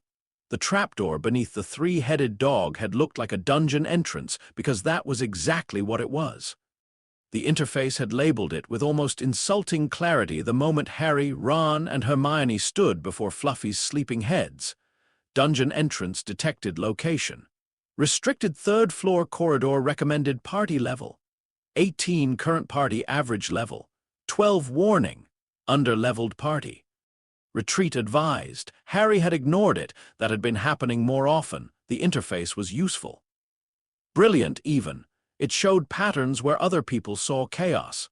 It turned vague danger into readable warnings. It made spell practice efficient, mapped weaknesses, and turned fear into information. But it was not courage, and it was not friendship, so Harry went down the trapdoor with Ron and Hermione. The challenges beneath the school were not random. That was the first thing Harry noticed. Each room tested a different discipline. Devil's Snare tested reaction and calm. Flying Keys tested mobility and observation. The chessboard tested sacrifice. That one hurt, not because Ron died. He did not. The interface confirmed it immediately after the White Queen struck him down. Ron Weasley, HP critical but stable status. Unconscious trait activated. Crisis calculation action result. Path opened, but Harry still hated the way Ron had smiled before letting the piece hit him, like it was obvious, like his own body was just another move on the board. The interface did not understand that kind of choice. It only displayed optimal sacrifice detected. Harry closed the panel. Hermione stayed with Ron. Harry went ahead alone. At the final chamber, Quirrell waited, not Snape, Quirrell. The man who stuttered through lessons and smelled of garlic and trembled at shadows, only he was not trembling now. His voice was smooth. His movements were sharp. His stat sheet had stopped flickering because the thing inside him was no longer hiding. Quirinus Quirrell level 32, possessed vessel HP, 41/90 MP, 109/310 status. Parasitic soul occupation, severe mana drain behind that sheet, another one bled through. Unknown entity HP, 1/. Status, soul fragment parasitic soul network. Incomplete scan warning, vessel destruction will not destroy source. Harry felt his scar burn when Quirrell unwrapped his turban and turned. There was a face on the back of his head. Pale, red-eyed, barely alive Voldemort. The name no longer felt like a ghost story. It felt like a corrupted file trying to execute itself inside a dying machine. The mirror of Erised stood between them. The stone appeared in Harry's pocket because he wanted to find it, but not use it. The interface tried to understand the mechanism and failed. Artifact reaction detected condition-based retrieval. Desire without usage intent logic structure. Non-transactional warning. System unable to model fully. Voldemort ordered Quirrell to seize him. Quirrell touched Harry's skin and screamed. The interface flared white. Ancient protection activated source. Maternal blood sacrifice damage type. Contact-based soul burn host action. None warning. Automatic defense. Not repeatable under controlled conditions. Harry did not cast. He did not win by strategy. He grabbed Quirrell because Quirrell was trying to kill him, and because Harry was terrified, and because the only thing his body understood was that contact hurt the enemy more than it hurt him. The interface screamed warnings. His scar burned. The world turned white. When Harry woke in the hospital wing, Professor Dumbledore sat beside him with a bowl of lemon drops. The headmaster smiled. His stat sheet still showed no active quests. That frightened Harry more than Voldemort's face had. Dumbledore explained some things. Not enough. Harry asked about the face on Quirrell's head. Dumbledore said Voldemort was not truly gone. Harry asked why touching Quirrell hurt him. Dumbledore said his mother's love had left a protection in his blood. The interface displayed information partial. Intent, protective concealment. Harry asked how Voldemort had survived. Dumbledore paused, just slightly, but Harry saw it. The interface saw it too, subject withholding critical information. Not all magic is meant to be understood at once, Harry, Dumbledore said gently. Harry looked at the greatest wizard alive, with maxed stats and no quests, and understood something important. Adults could be kind and still be dangerous, so Harry nodded. He ate a lemon drop, and he said nothing about the 7 broken health bars. Second year began with a warning. It arrived in Harry's bedroom at Privet Drive, standing on his bed with tennis ball eyes and shaking hands. Dobby level 14 house elf bound servant HP, 36/36 MP, 290/290 traits, bound magic, loyalty conflict, self-punishment conditioning active quest. Prevent Harry Potter from returning to Hogwarts quest source. Hidden Master Harry sat upright. You have a quest about me. Dobby froze. Harry Potter, sir, can see Dobby's quest. That was the wrong answer and the right question at the same time. The interface opened. House Elf Magic detected classification. Contract-bound domestic magic system compatibility. Low warning. This entity operates under rules outside standard wizard casting. Dobby warned him not to return to Hogwarts. He did not explain clearly. He punished himself every time he almost did. He spoke in circles of danger, plots, terrible things, and old magic moving where it should not. Harry listened. The interface marked every phrase. Threat probability, high source. Hogwarts connection, pureblood household politics likely recommended action. Investigate before school year begins. Then Dobby ruined Vernon's dinner party. The Dursleys locked Harry in his room. Bars went on the window. The interface updated his environment status. Temporary containment event escape routes. Window, door, structural breach recommended action. Conserve energy until opportunity appears. The opportunity arrived as a flying car. Ron Weasley's face appeared outside the window, pale and frantic. Harry, you all right? Harry stared. The interface displayed, rescue event detected party member, Ron Weasley vehicle. Enchanted Muggle car legality, catastrophically low success probability. 61% recommended action. Accept rescue. Harry accepted rescue. By the time Uncle Vernon was hanging from his ankle out the window and Ron's twin brothers were shouting encouragement, Harry had decided that prediction reliability at 61% was good enough. Hogwarts felt different in second year, not less magical, less safe. The interface noticed before Harry did. Certain corridors had higher ambient fear markers. Some portraits stopped talking when he passed. The castle itself seemed to creak at night, like old bones shifting under pressure. Then Harry heard the voice. It came from the walls. Cold, hungry, ancient. Come to me. Let me rip you. Let me tear you. Harry stopped dead in the corridor. Ron looked at him. What? Hermione frowned. Harry, the interface opened.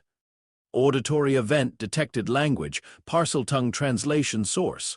User trait hidden trait. The marked 1 partial activation warning.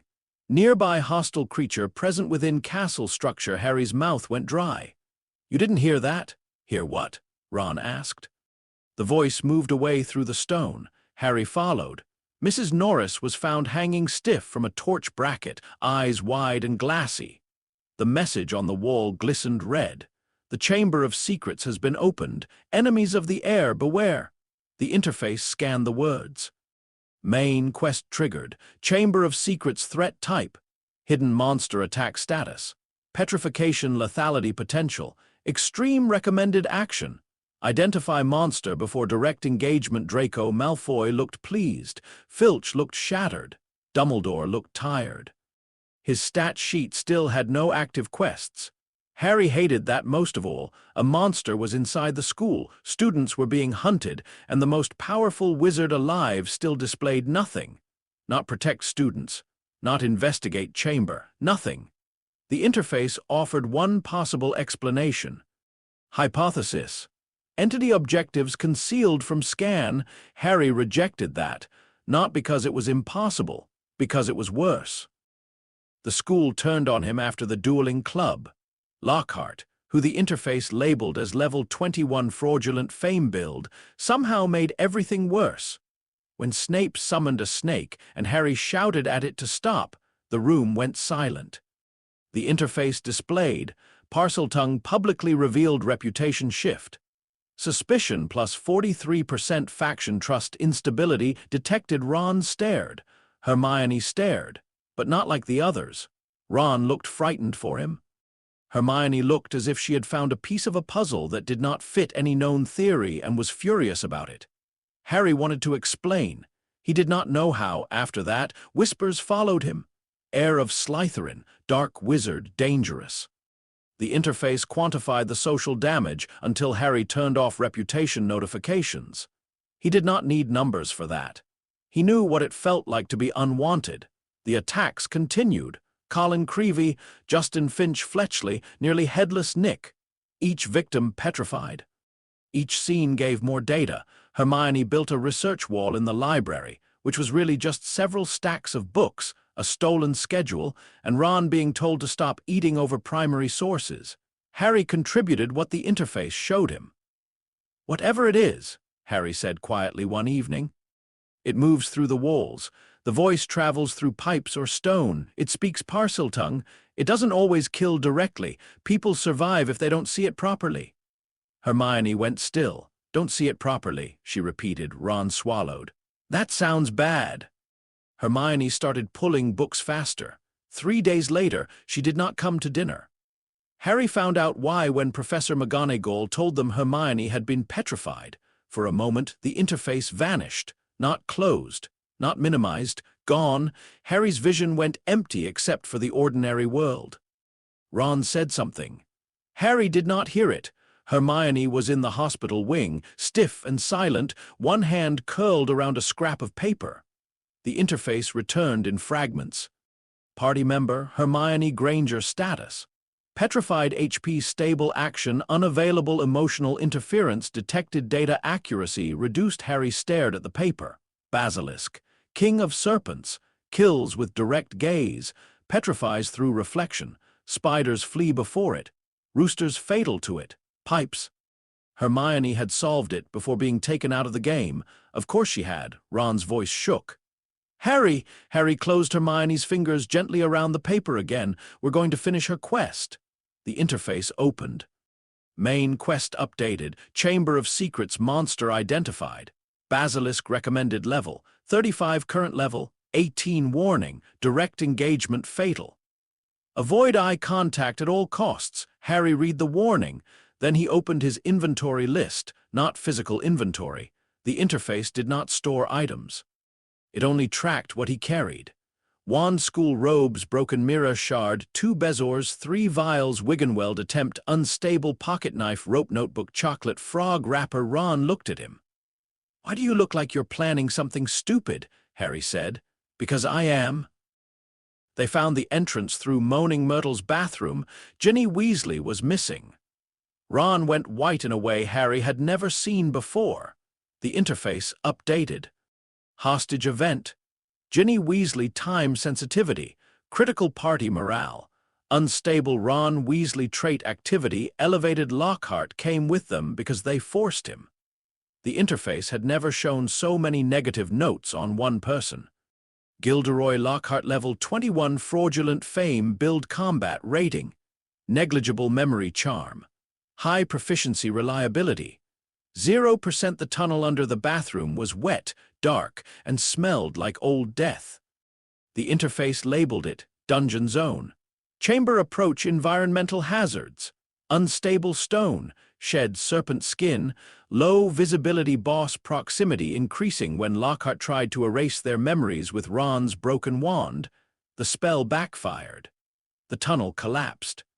Ron was trapped on one side with Lockhart. Harry was trapped on the other, alone. The interface displayed party split, current party, Harry Potter boss encounter probability. 96% recommended action, wait for reinforcements. Harry looked at the dark tunnel ahead. Ginny was dying. Hermione was petrified. Ron was trapped behind rocks. No reinforcements were coming fast enough, Harry whispered. No, he walked forward. The Chamber of Secrets opened into a vast underground hall lined with stone serpents. The air was cold and heavy. At the far end, beneath a towering statue of Salazar Slytherin, Ginny lay motionless on the floor. A black-haired boy stood beside her. He looked 16, handsome, polite, almost familiar. The interface loaded him as memory first.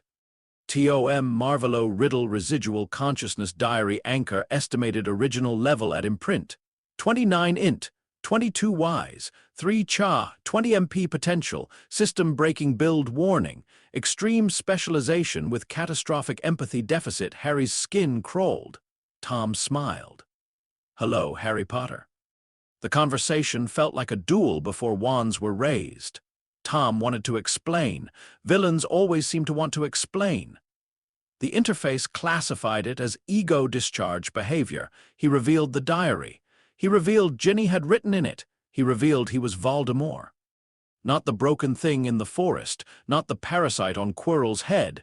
A younger version, a saved version, a memory with teeth. The interface scanned the diary in Harry's hand.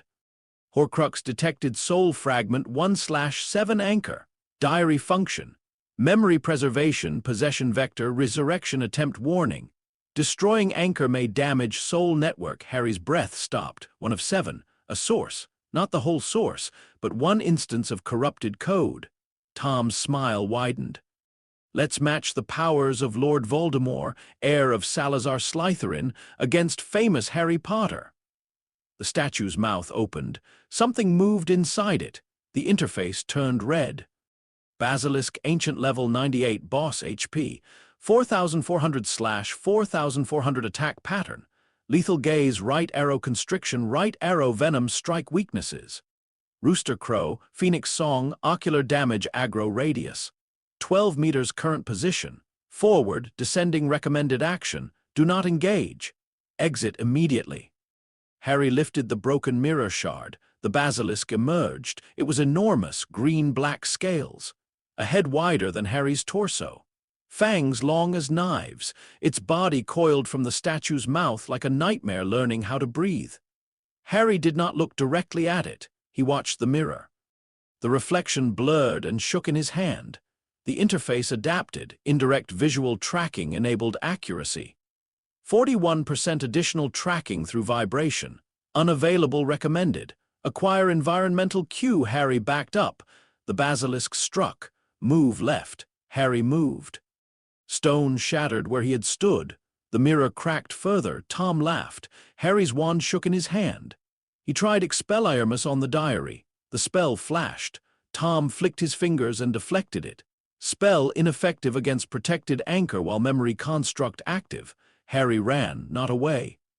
Around, the basilisk followed, body grinding against stone. Harry used pillars, broken statues, and the echo of its movement. Every second, the interface shouted position data, NNW, closing, strike incoming, low sweep. Jump, venom hazard, fang impact zone, avoid fluid contact, do not look up. Harry was not winning, he was delaying death. Then song filled the chamber, bright, clear, impossible. Forks swept down in a burst of red and gold. The interface flashed. Environmental bonus event. Phoenix ally detected. Phoenix song active. Fear resistance increased. Boss weakness accessible. Ocular vulnerability. Forks struck the basilisk's eyes. The monster screamed. The sound hit Harry like a wall. Lethal gaze disabled. Boss status. Blinded, enraged attack pattern changed. Sound-based targeting. Wide strikes. A hat dropped at Harry's feet. The sorting hat. Harry grabbed it because it was there, because Fawkes had brought it, because the interface marked it as important. Artifact detected. Sorting hat hidden storage function active. Harry reached inside. His hand closed around a sword, silver blade. Ruby-studded hilt, heavy enough to be real. Weapon acquired. Sword of Gryffindor damage type, Goblin forged blade trait, takes in that which strengthens it user compatibility. Situational warning. SDR insufficient for extended combat. The basilisk lunged. Harry raised the sword with both hands. He did not have time to plan. He did not have time to optimize. He stepped into the lunge because stepping back would mean being crushed. The sword drove upward into the roof of the basilisk's mouth. A fang pierced Harry's arm. Pain flashed white. The basilisk collapsed. The interface went wild. Critical hit. Boss defeated. Basilisk venom status. Lethal HP status. Unavailable warning. Death probability increasing. Harry fell beside Ginny. The sword slipped from his hand. Tom was still there. The diary was still whole. Harry saw the fang broken near his arm. He grabbed it. Tom's face changed. For the first time, the memory looked afraid. Harry drove the fang into the diary. Black ink screamed out like blood. The chamber shook. Tom Riddle tore apart. The interface displayed. Horcrux destroyed. Diary soul fragment 1/7 eliminated. XP gained. 18,000 level up. 18 right arrow 22 warning. Soul echo effect active. A fragment of the destroyed soul has resonated with your own permanent modifier applied. Soul echo dark magic mana cost. 15% dark magic damage. Plus 20% secondary effect. Soul fragment detection within 40 meters. Harry stared through blurred vision. Another line appeared. Note, you also carry a soul fragment. Detection range, 0 meters. Source yourself. The words were very quiet, or maybe Harry was. Fawkes cried into the wound. The venom burned away. Ginny woke. Harry did not move for a long moment. The chamber was silent now. Tom was gone. The basilisk was dead. Ginny was alive. Harry had won, and there was something inside him. He did not open the interface for 4 days, not fully. The number remained in the corner of his vision. Notifications tried to appear. Skill updates, quest rewards, level allocation prompts. He dismissed all of them. The interface did not protest. That somehow made it worse. He sat in the hospital wing while Hermione recovered from petrification, and Ron told the story with increasingly dramatic gestures. Ginny cried quietly when no one looked directly at her. Dumbledore praised Harry's loyalty. Fawkes perched nearby, watching him with golden eyes that seemed to understand too much. Lucius Malfoy arrived furious. Dobby stood behind him, trembling. Harry watched the house elf's stat sheet. Active quest. Obey Master Hidden Desire, Freedom Contract Anchor, Clothing Transfer, that one at least had a solution. Harry gave Lucius the diary hidden inside one of his own socks. Lucius threw the sock away. Dobby caught it. The interface opened without Harry asking. Contract broken. Dobby is free. Dobby's magic surged through the room like a bell ringing. Harry smiled for the first time in days. Lucius did not. When the Malfoys left, Dumbledore looked at Harry with twinkling eyes. That was a clever trick. Harry looked back. Was Tom Riddle really Voldemort? Dumbledore's smile faded. Yes. And the diary, what was it? For 1 second, the headmaster was very still. The interface did not show an active quest, but it did show emotion, concern, calculation, recognition. A very dark object, Dumbledore said. Harry waited. Dumbledore did not continue. The interface displayed, critical information withheld. Harry nodded slowly. He had destroyed a piece of Voldemort's soul. He carried a piece of Voldemort's soul, and Dumbledore knew more than he was saying. The interface had once said systems without active objectives entered entropy. Harry was beginning to suspect Dumbledore's problem was not that he had no quest. It was that he had already decided the ending. Third year began with a dog. A huge black dog in the street outside Privet Drive, watching Harry through the summer dark. The interface could not scan it properly. Animal form detected magical distortion, present classification, uncertain threat level. Unclear then, Aunt Marge arrived. Then she insulted Harry's parents. Then Harry's control snapped. He did not mean to inflate her. The interface called it. Accidental magic surge trigger. Emotional defense of parental memory result. Uncontrolled body inflation charm variant warning. Ministry detection likely Harry ran. The night bus picked him up by then. He was level 23, carrying a wand, a trunk, and far more secrets than any 13-year-old should have. Sirius Black's face was everywhere. Murderer, escaped convict, servant of Voldemort, coming for Harry Potter. That was the official story. The interface marked it as public narrative detected reliability. Unverified warning. Widespread belief does not equal truth. Harry remembered that, at Hogwarts, Dementors changed everything. The first time one came near him on the train, the interface failed. Not flickered, failed. The blue number vanished. The panels disappeared. The world went cold. Harry heard screaming. His mother. His own body collapsed before he could cast anything. When he woke, Professor Lupin was there with chocolate. Remus Lupin, level 67 defense professor / cursed entity HP, 102/180 MP, 430/590 status, chronic curse, exhaustion, concealed identity traits, patient teacher, tactical survivor, grief-burdened Harry trusted him almost immediately. The interface recommended caution. Harry ignored it, but not completely. Lupin taught him the Patronus charm. It was the hardest magic Harry had ever attempted, not because of wand movement, not because of pronunciation, because it demanded happiness, real happiness. The interface could not help much. Patronus charm category, defensive light magic primary fuel, positive emotional memory system assistance limited warning. Emotional variables cannot be simulated. Harry tried memories. Hagrid giving him Hedwig. Ron laughing on the train, Hermione lying to teachers after the troll.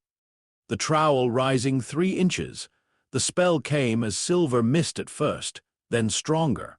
Not a full form, not yet. The interface tracked technical improvement, but every successful cast came from somewhere it could not measure. Harry liked that. He needed at least one kind of magic the interface could not reduce to numbers. Meanwhile, the Forbidden Forest became his first real farming zone, not recklessly. Harry had learned from the Basilisk what happened when under-leveled players pretended warnings were suggestions. He mapped the edges first. With the Marauders map a gift from Fred and George that the interface classified as legendary utility artifact, he learned patrol routes, hidden paths, and safe distances. He never went deep alone. Sometimes Ron came. Sometimes Hermione came and complained the entire time while also taking notes.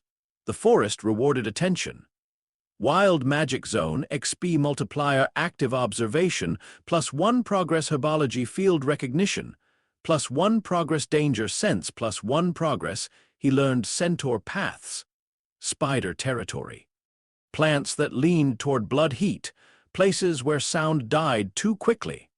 After 3 months, the interface awarded him a passive acquired, Forest Sense Effect, improved navigation and threat recognition in wild magical environments. Note: skill derived from repeated exposure, not classroom instruction. Harry thought of the cupboard, the hallway rug, the loose fence board, Dudley's footsteps. Hogwarts had not made him observant, it had only given him better maps. The truth about Sirius Black arrived in the Shrieking Shack. It began with Scabbers. Ron's rat had always seemed strange to Harry, though not enough to matter. Its stat sheet never loaded correctly. The interface often displayed Scabbers level 0 HP 0/0 status familiar pet error. Harry had assumed it was because Scabbers was old. He was wrong. The moment Sirius Black dragged Ron beneath the Whomping Willow, the interface's warnings became sharp enough to hurt. Forced party displacement location. Hidden tunnel threat unknown. Prepare for combat. The Shrieking Shack smelled of dust, rot, old fear, and animal fur. Sirius Black stood over Ron with a wand. He looked half-starved and wild. The interface scanned him. Sirius Black level 61 Animagus/Fugitive HP, 88/240 MP, 210/520 status. Azkaban depletion, malnutrition, psychological trauma, active quest. Find the real traitor quest duration, 12 years disposition toward host. Desperate protection, Harry's anger faltered. Real traitor, then Lupin arrived. Then Snape, then shouting. Then history, names came apart. James Potter, Lily Potter, Sirius Black, Remus Lupin, Peter Pettigrew. The interface tracked every contradiction in real time. Public narrative instability, increasing evidence, conflict detected. Sirius Black guilt probability, decreasing. Peter Pettigrew survival probability, increasing. Harry looked at Scabbers in Ron's hands. The rat trembled. The interface finally loaded. Peter Pettigrew level 38 Animagus/Betrayer HP, 54/120 MP, 160/300 status. Deathfake active death record manipulation. 12 years traits, cowardice optimization, survival instinct, allegiance drift, active debuff, soul rot. Harry went very still. 12 years. This man had hidden as a pet for 12 years. Sirius had gone to prison for 12 years. Harry had grown up in a cupboard because of this man's betrayal. The interface displayed combat options. Recommended action. Incapacitate target for lawful transfer warning. Lethal action may alter user psychological state. Harry's wand shook. Pettigrew transformed back into a small, balding man who begged before anyone even raised a wand. He looked at Harry and pleaded, not with remorse. With calculation. Harry saw it clearly. He saw every shifting allegiance, every survival angle, every cowardly path the man's mind tried to take. For a moment, Harry wanted to curse him, not stun, not bind. Curse. The soul echo modifier pulsed. Dark magic would cost less now. Dark magic would hit harder. The interface offered no moral warning, only probability. That was its limitation. It could tell Harry what he could do, not what he should become. Harry lowered his wand slightly. "We take him in," he said. Sirius stared at him. "He killed your parents." "I know." "He framed me." "I know." Pettigrew sobbed with relief. Harry's voice went cold. "I'm not doing it for him." The interface displayed decision logged, outcome not statistically optimal, WIS +1 progress. Harry almost laughed. Sometimes wisdom looked inefficient from the outside. The night still went wrong. Of course it did. Lupin transformed because no one had remembered the moon. Pettigrew escaped. Dementors swarmed. Sirius nearly died. Harry tried to cast the Patronus and failed because his body was exhausted, his mind was overloaded, and the interface was collapsing under the Dementor's emotional distortion. Across the lake, something bright appeared, a stag, silver and impossible. It drove the Dementors away. Harry fainted thinking his father had come. Later, Hermione used the time turner. The interface hated time travel. Temporal anomaly detected, causality loop active warning. Predictive modeling unreliable. Harry loved that.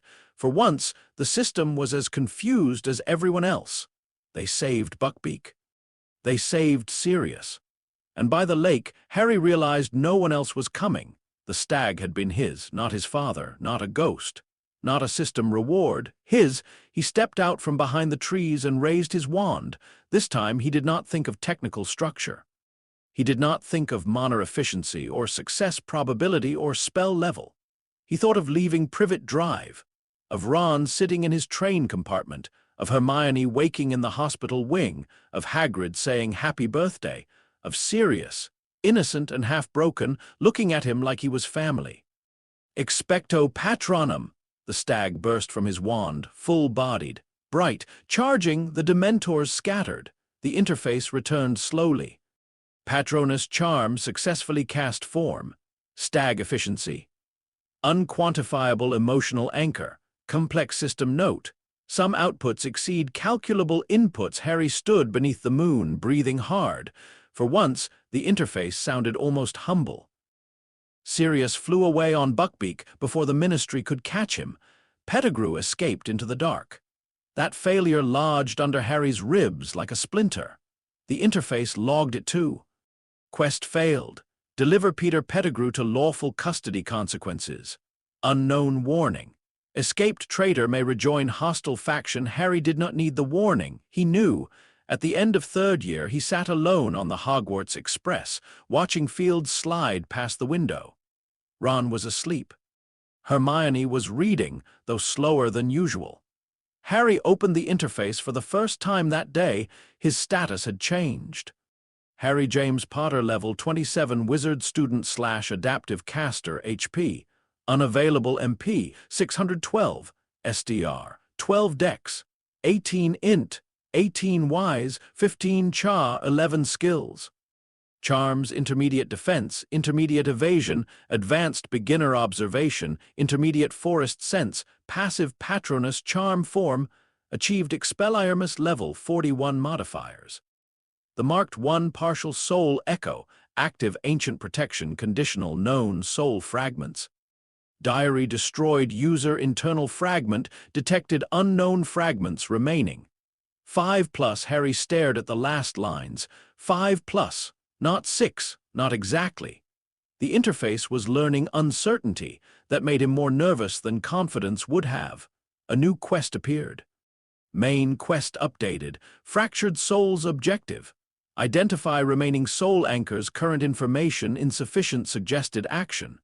Research Tom Riddle, Voldemort, soul magic, historical artifacts. Harry closed the panel. Hermione looked up. "You're thinking loudly," she said. Ron, still apparently asleep, muttered, "He does that." Harry looked at them both, Ron with his unpredictable hidden traits, Hermione with her impossible memory, friends, party members, variables the interface could not fully control. Good. Harry looked out the window again. The world beyond the glass was bright, ordinary, and waiting. Somewhere out there, 5 pieces of Voldemort's soul were hidden. 1 piece was inside Harry himself, and the man everyone feared was still trying to return.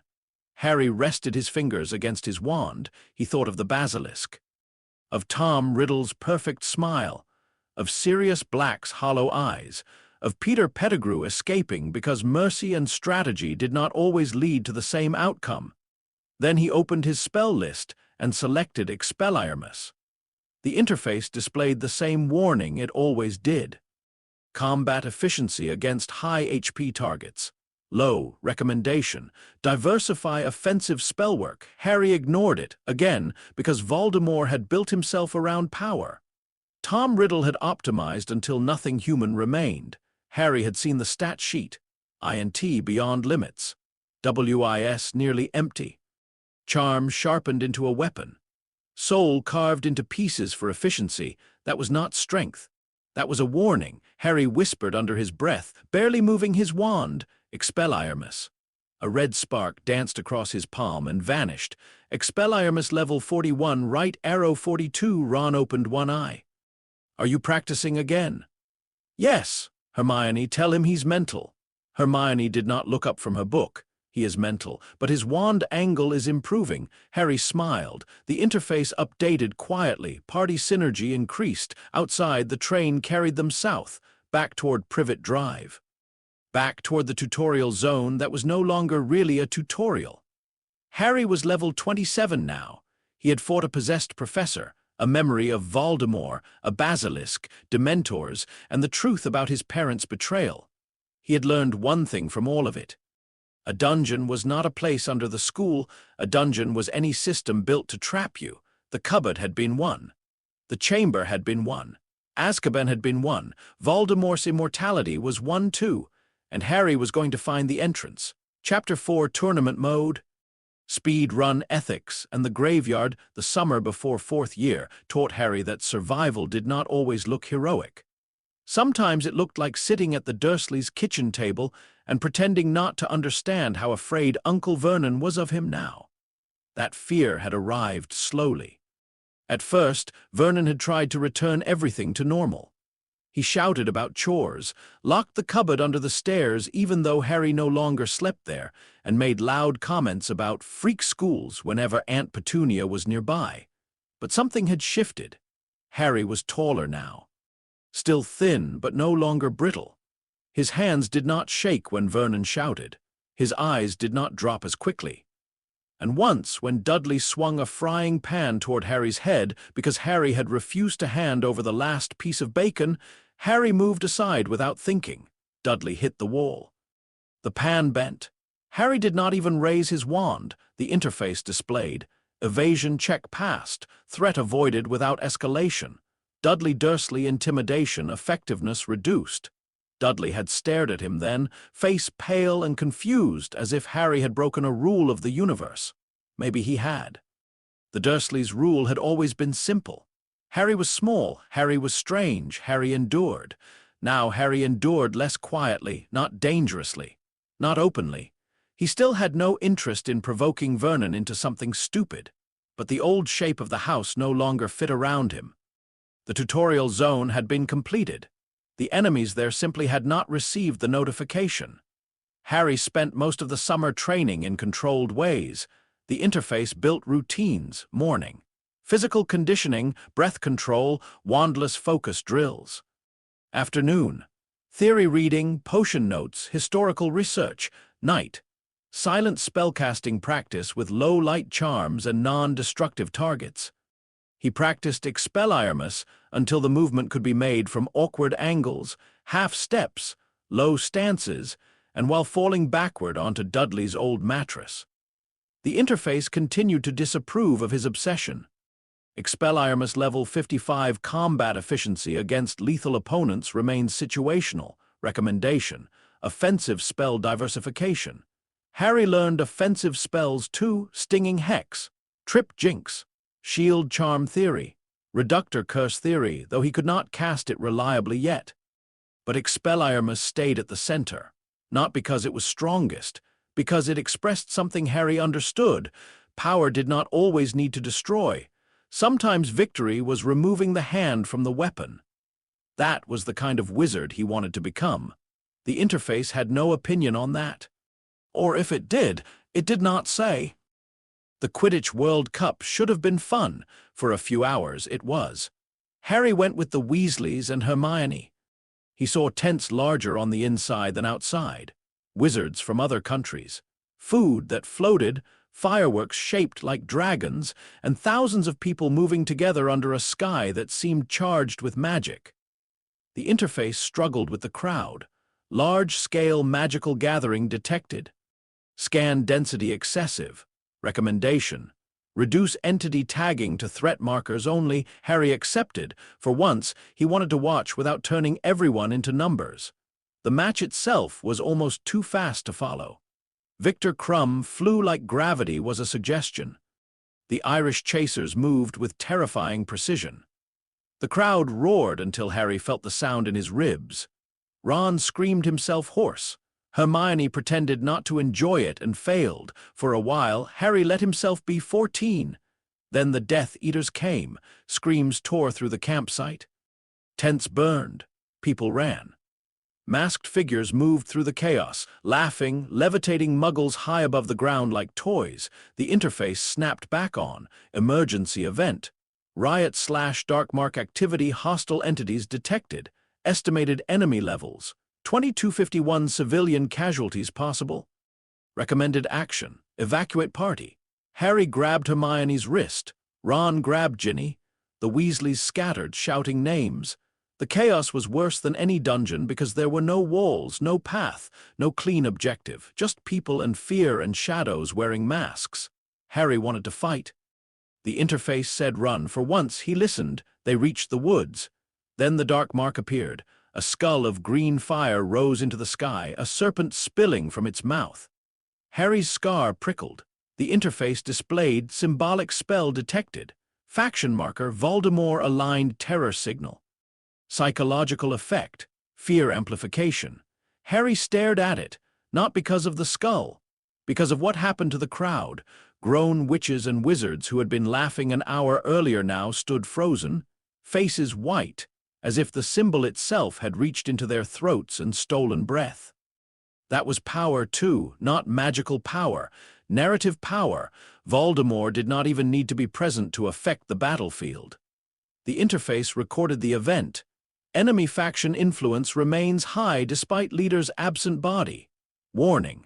Fear infrastructure persists after apparent defeat. Harry thought of the 7 health bars, of Quirrell, of Tom Riddle's diary, of Pettigrew escaping. Voldemort was not gone. He was loading. 4th year began with a new professor. Alastor Moody entered the great hall with a wooden leg, a scarred face, and one magical eye spinning in its socket. Everyone stared. The interface scanned him, then froze. Harry stiffened. A panel opened. Alastor Moody, level 72, Aura/Defense Specialist, HP, 180/260 MP, 490/610 traits. Paranoia Discipline, Combat Reflexes, Dark Wizard Hunter, a second layer flickered beneath it. Bartemius Crouch Jr. Level 57, Dark Arts Specialist/Infiltrator, HP, 140/180 MP, 530/620 traits. Fanatic Loyalty, Identity Mimicry, High Deception Control. Then the two sheets overlapped. Identity discrepancy detected. External disguise effect active. Warning, Polyjuice-based identity theft likely. Threat level, high. Recommended action, do not confront without support. Harry's fork stopped halfway to his mouth. Across the table, Ron whispered, "That's Mad-Eye Moody." Harry looked at the man again. "No," he said softly, "it isn't." Hermione heard him, her eyes sharpened. "What do you mean?" Harry did not answer immediately. Fake Moody's magical eye spun and landed on Harry. For half a second, the man smiled, not kindly, recognizing the interface displayed, hostile interest confirmed. Harry looked away before it became obvious. This changed everything. The school had been infiltrated before. Quirrell. The diary, Pettigrew as a rat. Hogwarts was not safe simply because adults said it was. But this was different. This was not a hidden object or a possessed fool. This was an enemy standing openly at the staff table wearing a respected man's face. Harry considered telling Dumbledore. Then he looked up. Dumbledore's stat sheet still showed no active quests. Harry's fingers tightened around his goblet. No, not yet. He needed proof. He needed to know what the imposter wanted. The interface agreed. Recommended objective. Observe infiltrator. Gather evidence. Avoid premature exposure. Harry hated that recommendation. It sounded exactly like something a strategist would say while children sat in danger. Maybe that was why it was correct. The Triwizard Tournament was announced on Halloween. The Great Hall erupted when the Goblet of Fire blazed blue-white and Dumbledore explained the ancient competition. 3 schools, 3 champions, eternal glory, dangerous tasks. Age line. Harry listened with half interest. He was too young. For once, a deadly magical event did not seem to involve him. That was pleasant. The interface marked the goblet from across the room. Artifact detected. Goblet of Fire function. Magical contract selection security. Age restricted selection ward contract binding. Severe warning. External manipulation possible but difficult. Harry frowned at that last line. External manipulation possible. He looked at fake Moody. The man was watching the goblet, not the students, the goblet. Harry's stomach tightened. The names came out days later. Victor Crumb for Durmstrang, Fleur Delacour for Beauxbatons, Cedric Diggory for Hogwarts. The Hufflepuff table exploded. Cedric stood, handsome and embarrassed, while people cheered. The interface scanned him. Cedric Diggory level 31 Hogwarts champion HP 150/150 MP 410/410 SDR 16 Dex 18 Int 17 Wise 18 Cha 20 Traits Fair Play Stable Confidence Social Grace Combat Rating Competent Disposition toward Host Friendly Neutral. Harry clapped. He meant it. Then the goblet flared again. The hall fell silent. A fourth piece of parchment emerged. Dumbledore caught it. His face changed. Harry Potter. For a second, the world did not move. Then the hall exploded. Ron stared at him. Hermione said, "No." The interface opened like a blade. Alert. Unauthorized quest assignment detected. Source. External magical coercion artifact. Goblet of Fire modified contract applied. Triwizard champion status refusal consequence. Escalating HP loss, magical backlash, possible death recommended action. Complete tasks efficiently. Minimize exposure time. Harry did not stand. He could not. Every eye in the great hall was on him. Not reverent this time, angry, confused, suspicious. Dumbledore called his name again. Harry rose. Each step toward the chamber felt like walking into a trap. Everyone expected him to explain. The champions waited inside. Cedric looked bewildered. Fleur looked offended. Crumb looked unreadable. The adults argued. Madame Maxime was furious. Karkaroff was worse. Snape looked disgusted. McGonagall looked frightened for him. Fake Moody leaned against the wall, drinking from a flask. The interface marked the flask. Polyjuice potion container, likely. Harry kept his face blank. Dumbledore asked if he had put his name into the goblet. No, Harry said. He did not elaborate. People who wanted to believe him would. People who did not would not. Dumbledore searched his face. For a moment, Harry wondered if the headmaster could see everything anyway. Then Dumbledore looked away. "The goblet has made its decision," he said quietly. "Contract accepted. Quest forced. Harry's interface updated. Forced quest chain activated. Triwizard tournament objective. Survive 3 tasks. Secondary objective. Identify saboteur. Hidden objective. Unknown." Harry looked at Fake Moody. Fake Moody looked back and winked. Ron did not speak to him for 3 weeks. That hurt more than Harry wanted to admit. The interface tried to quantify the damage. Party instability detected. Ron Weasley trust state. Injured/jealous/confused suggested action. Clarify non-consent in private conversation. Harry tried. Ron did not listen. That was worse. Because Ron was not being cruel like Dudley. He was being hurt, and Harry could not solve hurt with a spell diagram. Hermione believed him immediately. Of course she did. She arrived at breakfast the next morning with 3 books on magical contracts, 2 on tournament history, and 1 on ancient selection artifacts. "You didn't enter," she said. "No, I know." That was all. The interface displayed party member Hermione Granger, loyalty confirmed. Harry closed the notification before it made his chest ache. Training for the first task consumed him. Dragons. That was the secret. Hagrid showed him, trembling with excitement and poor judgment, because Hagrid's love for dangerous creatures consistently overpowered basic secrecy. 4 dragons were penned in a hidden enclosure. The interface scanned them from a distance. Hungarian Horntail, level 64 Elite Beast HP, 3900/3900 SDR, 49 Dex, 21 Wise, 8 Attack Patterns, Flame Cone, Tail Sweep, Claw Strike, Egg Guard Aggression Weaknesses. Eye Sensitivity, Chain Limitation, Predictable Nest Defense Radius. Harry stared at the Horntail. It stared back. Recommended action, avoid direct engagement. "I know," Harry whispered. The interface began building simulations. Summoning charm was the obvious route. It was what fake Moody suggested, meaning Harry immediately distrusted it, not because it was bad advice. Because good advice from an enemy usually came with a hidden purpose. He learned Accio anyway, but he did not plan to depend on it. For 5 days, Harry studied the dragons, not with sight alone, with distance markers. Aggro radius, chain length, wing movement, flame recharge timing. Head angle before striking. Hermione thought he was overdoing it. You need a plan, not a dissertation. Harry did not look up from his notes. This is a plan. No, this is a dragon biography. Ron, still not talking to him properly, muttered from 3 seats away, better than being roasted. Harry looked up. Ron looked away. It was not an apology, but it was a bridge plank. Harry accepted it. The first task arrived under a gray sky. The crowd roared around the arena. Harry drew the Hungarian horntail. Of course he did. The interface displayed, boss encounter. Hungarian horntail objective, retrieve golden egg current strategy, stealth/timing exploitation warning.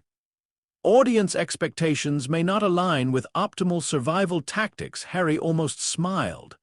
Audience expectations were not his problem. The whistle blew. Harry entered the arena. The dragon snarled from its nest, wings flaring, tail lashing behind it. The crowd expected spectacle. Harry gave them stillness. He cast disillusionment on himself before fully stepping into the open. Not perfect, not invisibility, but enough to blur his outline against stone. Then he waited. 1 minute, 2, 5. The crowd began muttering. The dragon shifted, confused, guarding its eggs. Harry watched the chain. Every time the horntail turned left, the right chain tightened first, creating a blind angle near a pile of rocks for exactly 2 seconds. He moved only during those windows. Rock to shadow, shadow to broken ridge, stop, breathe, wait. The interface counted.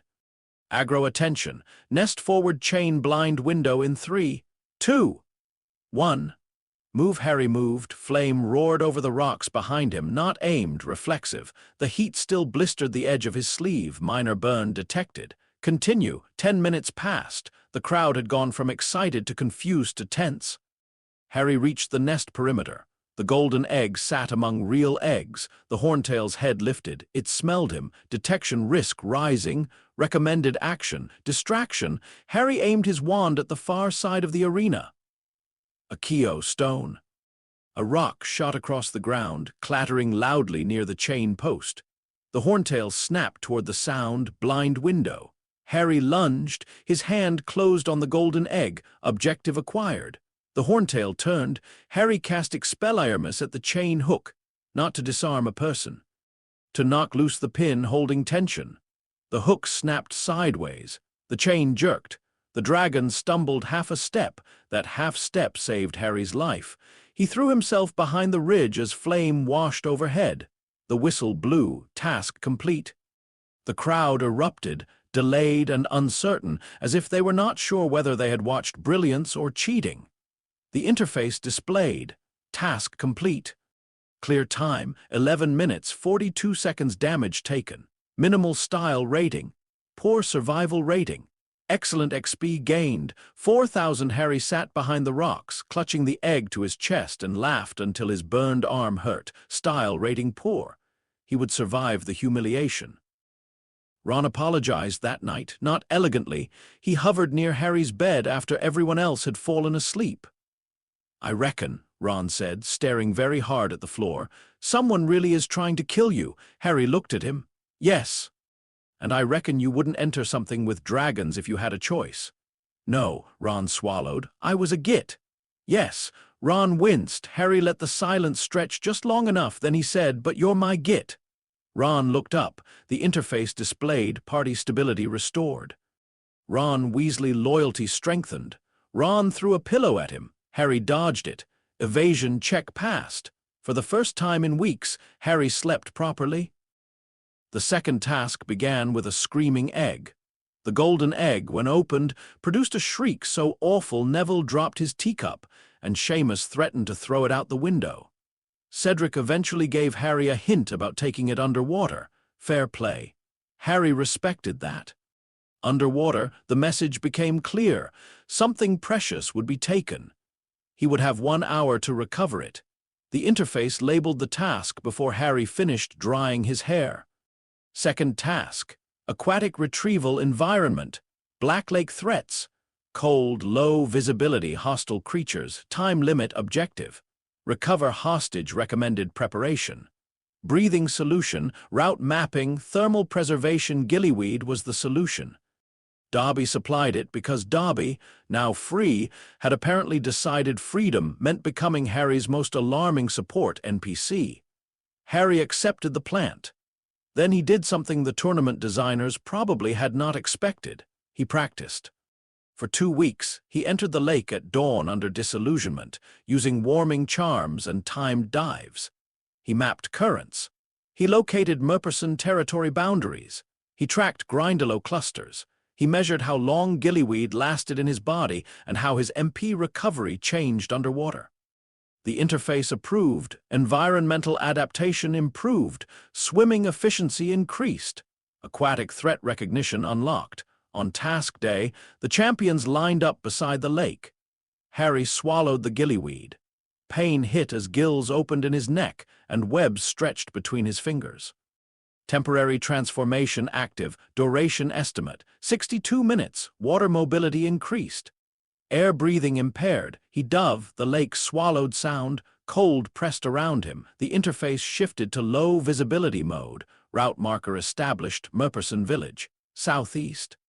Current speed, moderate threat cluster, Grindylows, 30 meters left, avoid. Harry avoided, he did not fight the lake. He moved through it like a dungeon he had already mapped. He reached the hostages in 4 minutes and 38 seconds. Ron was tied there. So were Hermione, Cho Chang, and Fleur's little sister. Harry stopped.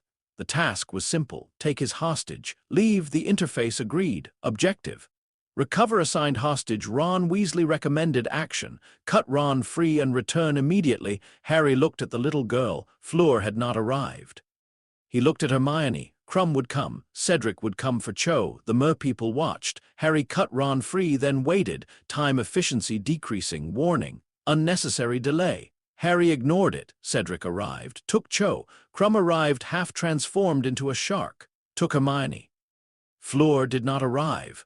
The little girl remained. The interface updated. Non-assigned hostage remains. Tournament rules likely prevent actual hostage death.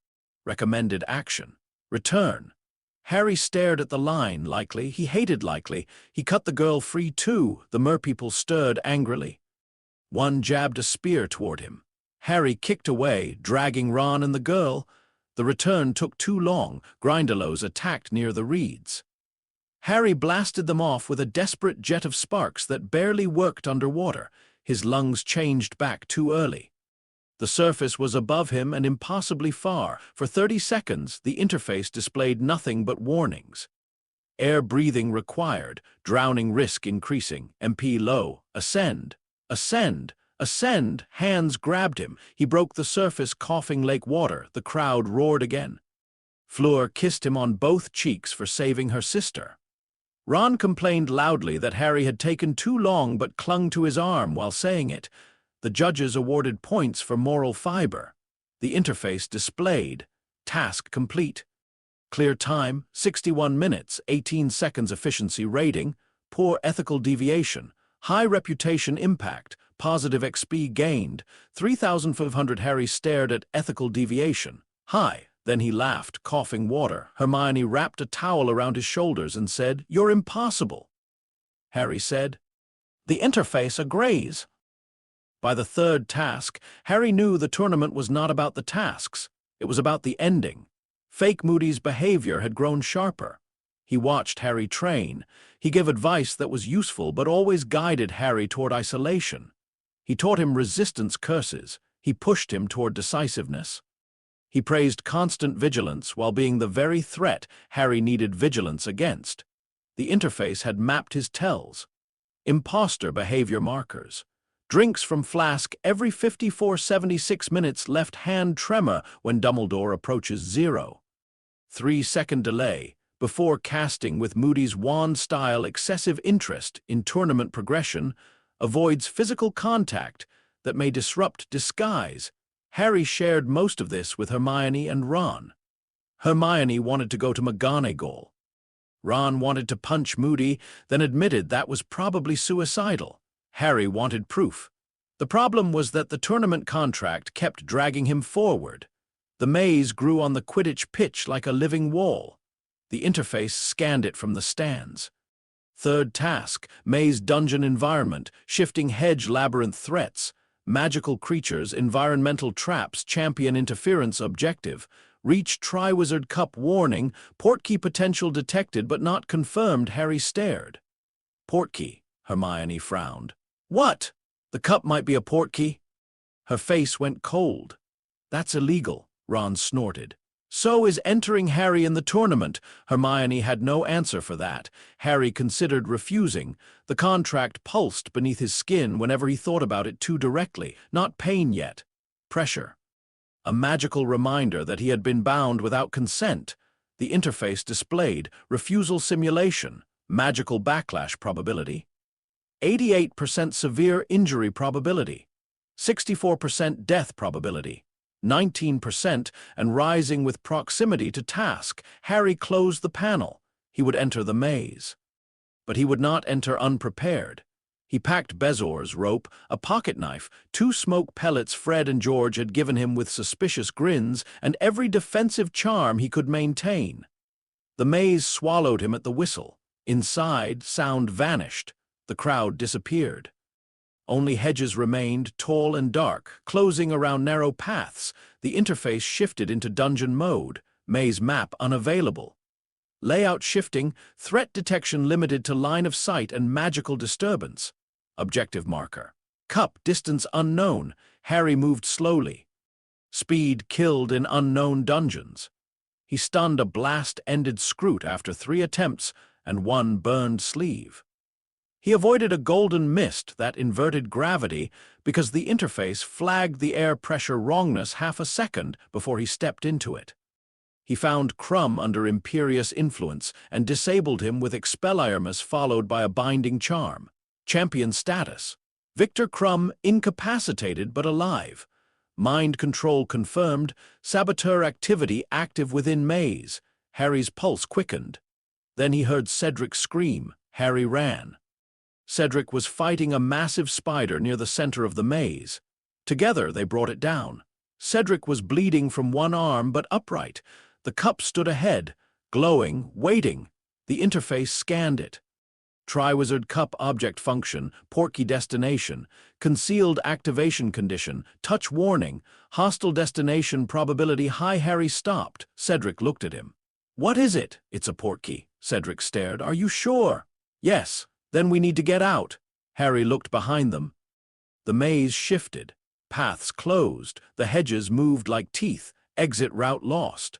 Hostile maze manipulation detected. Portkey likely forced in point. Recommended action. Do not allow Cedric contact. Attempt controlled activation alone. Harry's stomach turned. Alone. That was what the interface recommended. Minimize casualties. Cedric frowned. Harry! Harry looked at him. Cedric Diggory. Fair. Brave. Decent. A boy who had given him the egg clue because winning dishonestly felt wrong. A boy whose stat sheet showed stable confidence and fair play, who had never treated Harry like a rival to be hated. Harry said, "You should stay back." Cedric's expression hardened. "No, Cedric. We both got here. This isn't the tournament anymore." "I can see that." The hedges rustled behind them. Something moved closer. The interface warned time to forced engagement. 14 seconds. Decision required. Harry reached for the cup. Cedric reached too. Their hands touched the handle at the same time. Portkey activated. The world vanished. They landed in a graveyard. Harry hit the ground hard. Cedric fell beside him. Cold air. Tilted headstones. A distant church. A huge marble grave marked with a name Harry recognized from history notes. Riddle. The interface loaded slowly. New area. Little Hangleton Graveyard threat level. Extreme anti-apparition field active. Portkey return. Inactive warning. Scripted hostile ritual in progress. A small figure stepped from the shadows, carrying something bundled in cloth. Peter Pettigrew. The interface displayed Peter Pettigrew level 38 status. Fear-driven loyalty active quest. Restore Dark Lord. Harry raised his wand. Cedric raised his too. A cold voice came from the bundle. Kill the spare. The interface flashed. Incoming lethal spell. Pettigrew's wand lifted. Avada Kedavra. Green light filled the graveyard. Cedric fell. There was no dramatic cry, no last speech, no time. One moment he was standing beside Harry. The next, he was on the ground. The interface flickered. Cedric Diggory HP 0/150 status. Dead action unavailable. Harry's mind went blank. For several seconds, there was no interface, no numbers, no warnings, only Cedric's open eyes staring at nothing. Then pain exploded through Harry's body as ropes snapped around him and dragged him against a headstone. Bound, wand arm restricted, MP access limited, emotional interference severe. Data accuracy reduced.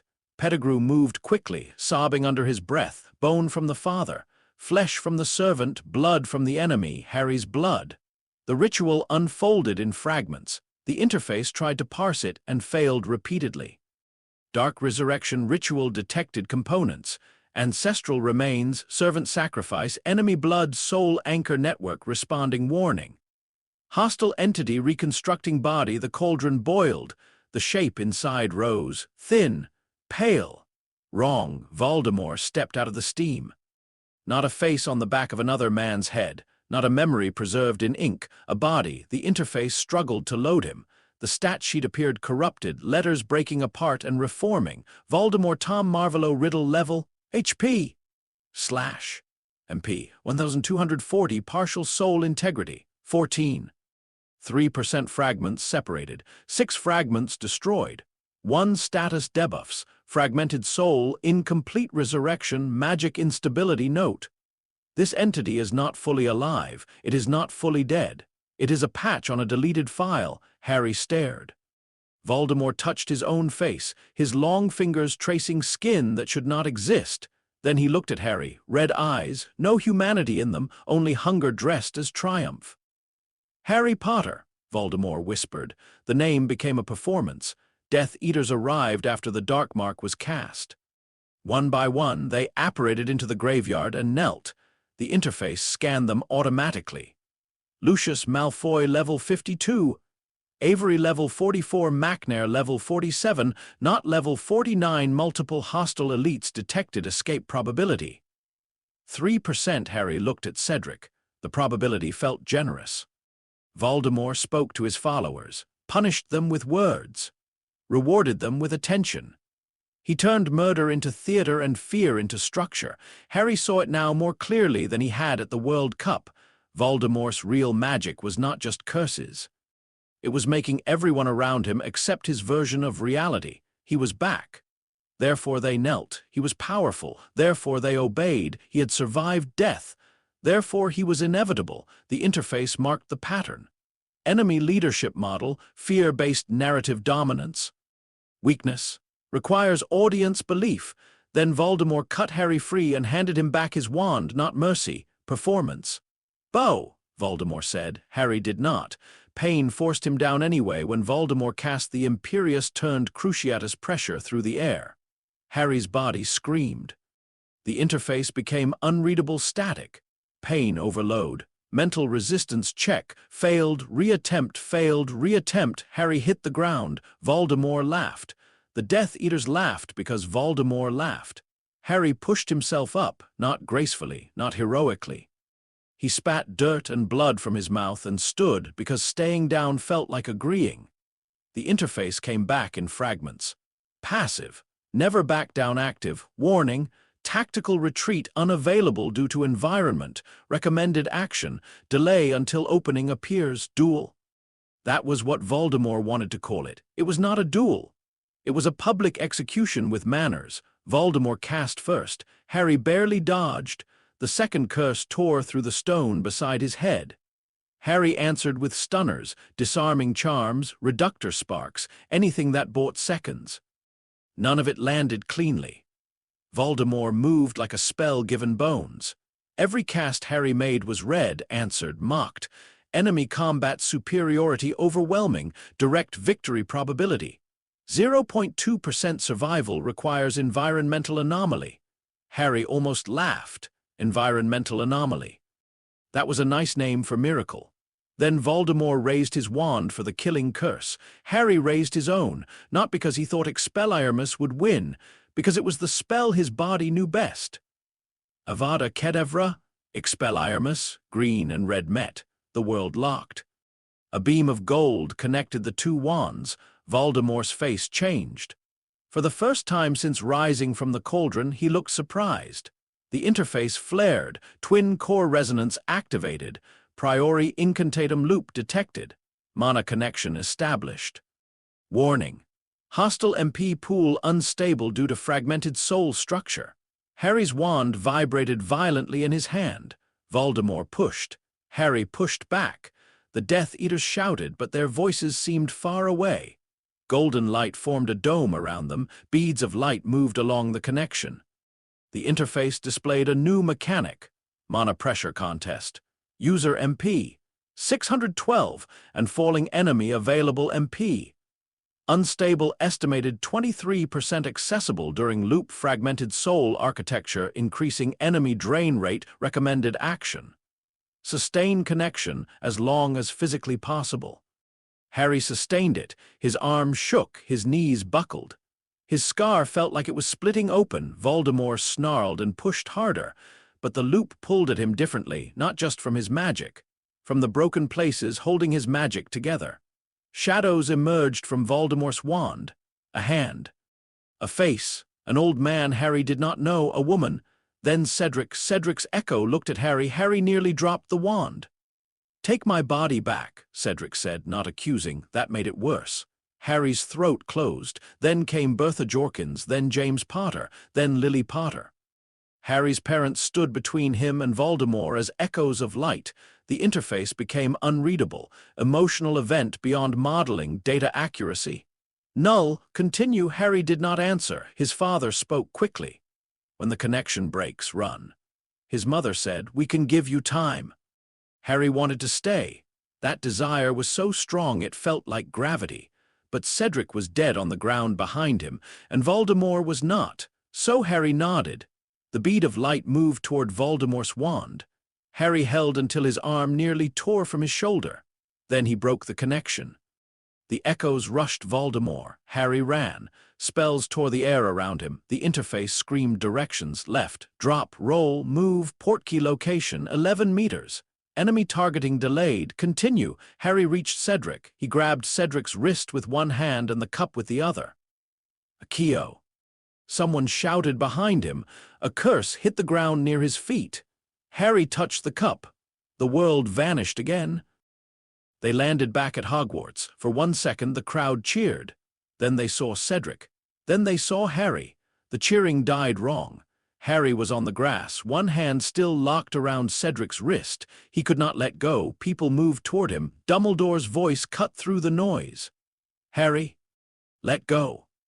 Harry tried. His hand did not obey. The interface displayed grip locked due to trauma response. Manual release required. Harry opened his fingers one by one. Cedric's father reached them. His sound when he saw his son was worse than any curse in the graveyard. Harry curled inward. The interface flickered. Quest outcome: survived. Cedric Diggory, dead. Voldemort, resurrected. Primary objective failed. Completed. Undefined. Fake Moody dragged Harry away. That was the mistake. Harry was barely conscious, but not unaware. The man's hand closed around his shoulder too tightly. His magical eye spun too fast. His flask was empty. The interface screamed, hostile actor initiating isolation, identity discrepancy confirmed, immediate danger. Inside Moody's office, the man locked the door, his face twisted with triumph. He spoke too quickly. About the cup, about guiding Harry. About making sure he survived long enough to reach the graveyard. About the Dark Lord rising again. The Veritaserum confession had not started yet. This was ego discharge. The same flaw Tom Riddle had shown in the chamber. Villains wanted witnesses. Harry's hand moved slowly toward his wand. Fake Moody noticed. He raised his own. The door burst open. Dumbledore entered like a storm wearing robes. For the first time, the interface did not show him as still. No active quest appeared, but every stat seemed to sharpen. McGonagall and Snape followed. Fake Moody went down before Harry could blink. The real Moody was found locked in his own trunk. Barty Crouch Jr. was revealed. Harry watched the Polyjuice transformation collapse and felt no satisfaction. He had known. He had known for months, and Cedric was still dead. In the hospital wing, Dumbledore asked Harry to tell him everything. Harry did the graveyard, Pettigrew, the ritual, Voldemort's body, the Death Eaters, the duel, the echoes. He did not mention every interface detail, but he did say his soul is broken. Dumbledore went still. There, finally. A reaction. Harry looked at him. You know what that means? Dumbledore's face seemed older than it had ever looked. I fear I do. The interface displayed critical information alignment detected. Subject Dumbledore possesses relevant knowledge. Harry waited. Dumbledore did not explain. Again. Something in Harry, already cracked by the graveyard, hardened. Cedric had died in front of him. Voldemort had returned. A servant of the Dark Lord had spent the entire year inside Hogwarts wearing another man's face, and still Dumbledore measured out truth like potion drops. Harry was too tired to be polite. How long have you known he split his soul? Snape inhaled sharply. McGonagall looked horrified. Dumbledore closed his eyes. The interface glitched. For 1 second, beneath Dumbledore's empty quest log, something appeared. Not a quest, a memory marker, regret. Then it vanished. Long enough, Dumbledore said softly. Harry looked away. That answer was worse than no answer. After everyone left, Harry lay in the bed and opened the interface. The tournament quest chain had completed. Forced quest chain complete. Triwizard Tournament Task 1, Complete Task 2, Complete Task 3, Complete Hidden Objective, Deliver Host to Resurrection Ritual Failed to Prevent Saboteur, Barty Crouch Jr. Identified Voldemort Resurrection, Successful Cedric Diggory, Dead XP Gained, 12,000 Level 27 Right Arrow 31 Harry stared, Level 31. A year ago, that would have thrilled him. Now it felt obscene. Cedric's death had become a line in a results screen. The interface added another notification. Combat analysis. User choices in Graveyard were statistically optimal given available information and constraints. Harry's hands curled in the blanket. No, the screen remained. No higher survival route found. No, the word tore out of him this time. The interface flickered. Emotional rejection detected. Harry sat up, shaking. Cedric died. Confirmed. I brought him there. Portkey activation was shared. Responsibility distribution complex. I told him to stay back. Confirmed. He still died. The interface paused. For once, the pause felt almost human. Then it displayed. This system has no variable for grief-based causality. Harry stared. Grief-based causality. That was what it called the feeling burning through his chest. The impossible conviction that if he had moved faster, known sooner, trained harder, trusted someone, distrusted someone, chosen differently, Cedric might still be alive. No variable, no completion condition, no reward. A new quest appeared at the bottom of his log. New quest added. The cost of surviving alone status. Active completion condition. Not found. Harry read it until the words blurred. Outside the hospital wing windows, dawn began to color the sky. Somewhere in the castle, students were waking up to a world that had already changed. The Ministry would deny it. Parents would panic. Death Eaters would hide their masks. Dumbledore would make plans. Voldemort would gather strength. And Cedric Diggory would not wake up. Harry closed the interface. The blue number remained in the corner of his vision. 31 for the first time. Harry hated it, because the number had gone up, and Cedric was still dead. Chapter 5, The Horcrux Raids Party Composition and the Unmarked Door. The summer after Cedric Diggory died, Harry learned that the world did not change just because the truth had. That was the first insult. The second was that people could look directly at truth and decide it was inconvenient. The Daily Prophet called him disturbed, not at first. At first it was careful, respectful even. It used words like confused, traumatized, and in need of rest. Then, As the ministry hardened its position, the language sharpened, attention-seeking, unstable, dangerous, possibly manipulated by Dumbledore. Harry sat at the tiny desk in Dudley's second bedroom and read each article with a face so still it made Hedwig stop rustling in her cage. The interface tagged the articles automatically. Public narrative shift, detected source. Ministry-controlled media pressure effect. Reputation damage, credibility reduction, social isolation reinforcement, suggested action. Counter-narrative through trusted witnesses. Harry closed the paper. Trusted witnesses, he said bitterly. Cedric's dead. The interface did not answer. It had learned silence in the weeks after the graveyard.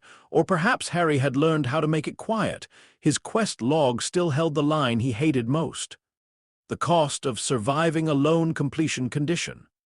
Not found. Harry had not checked it in days.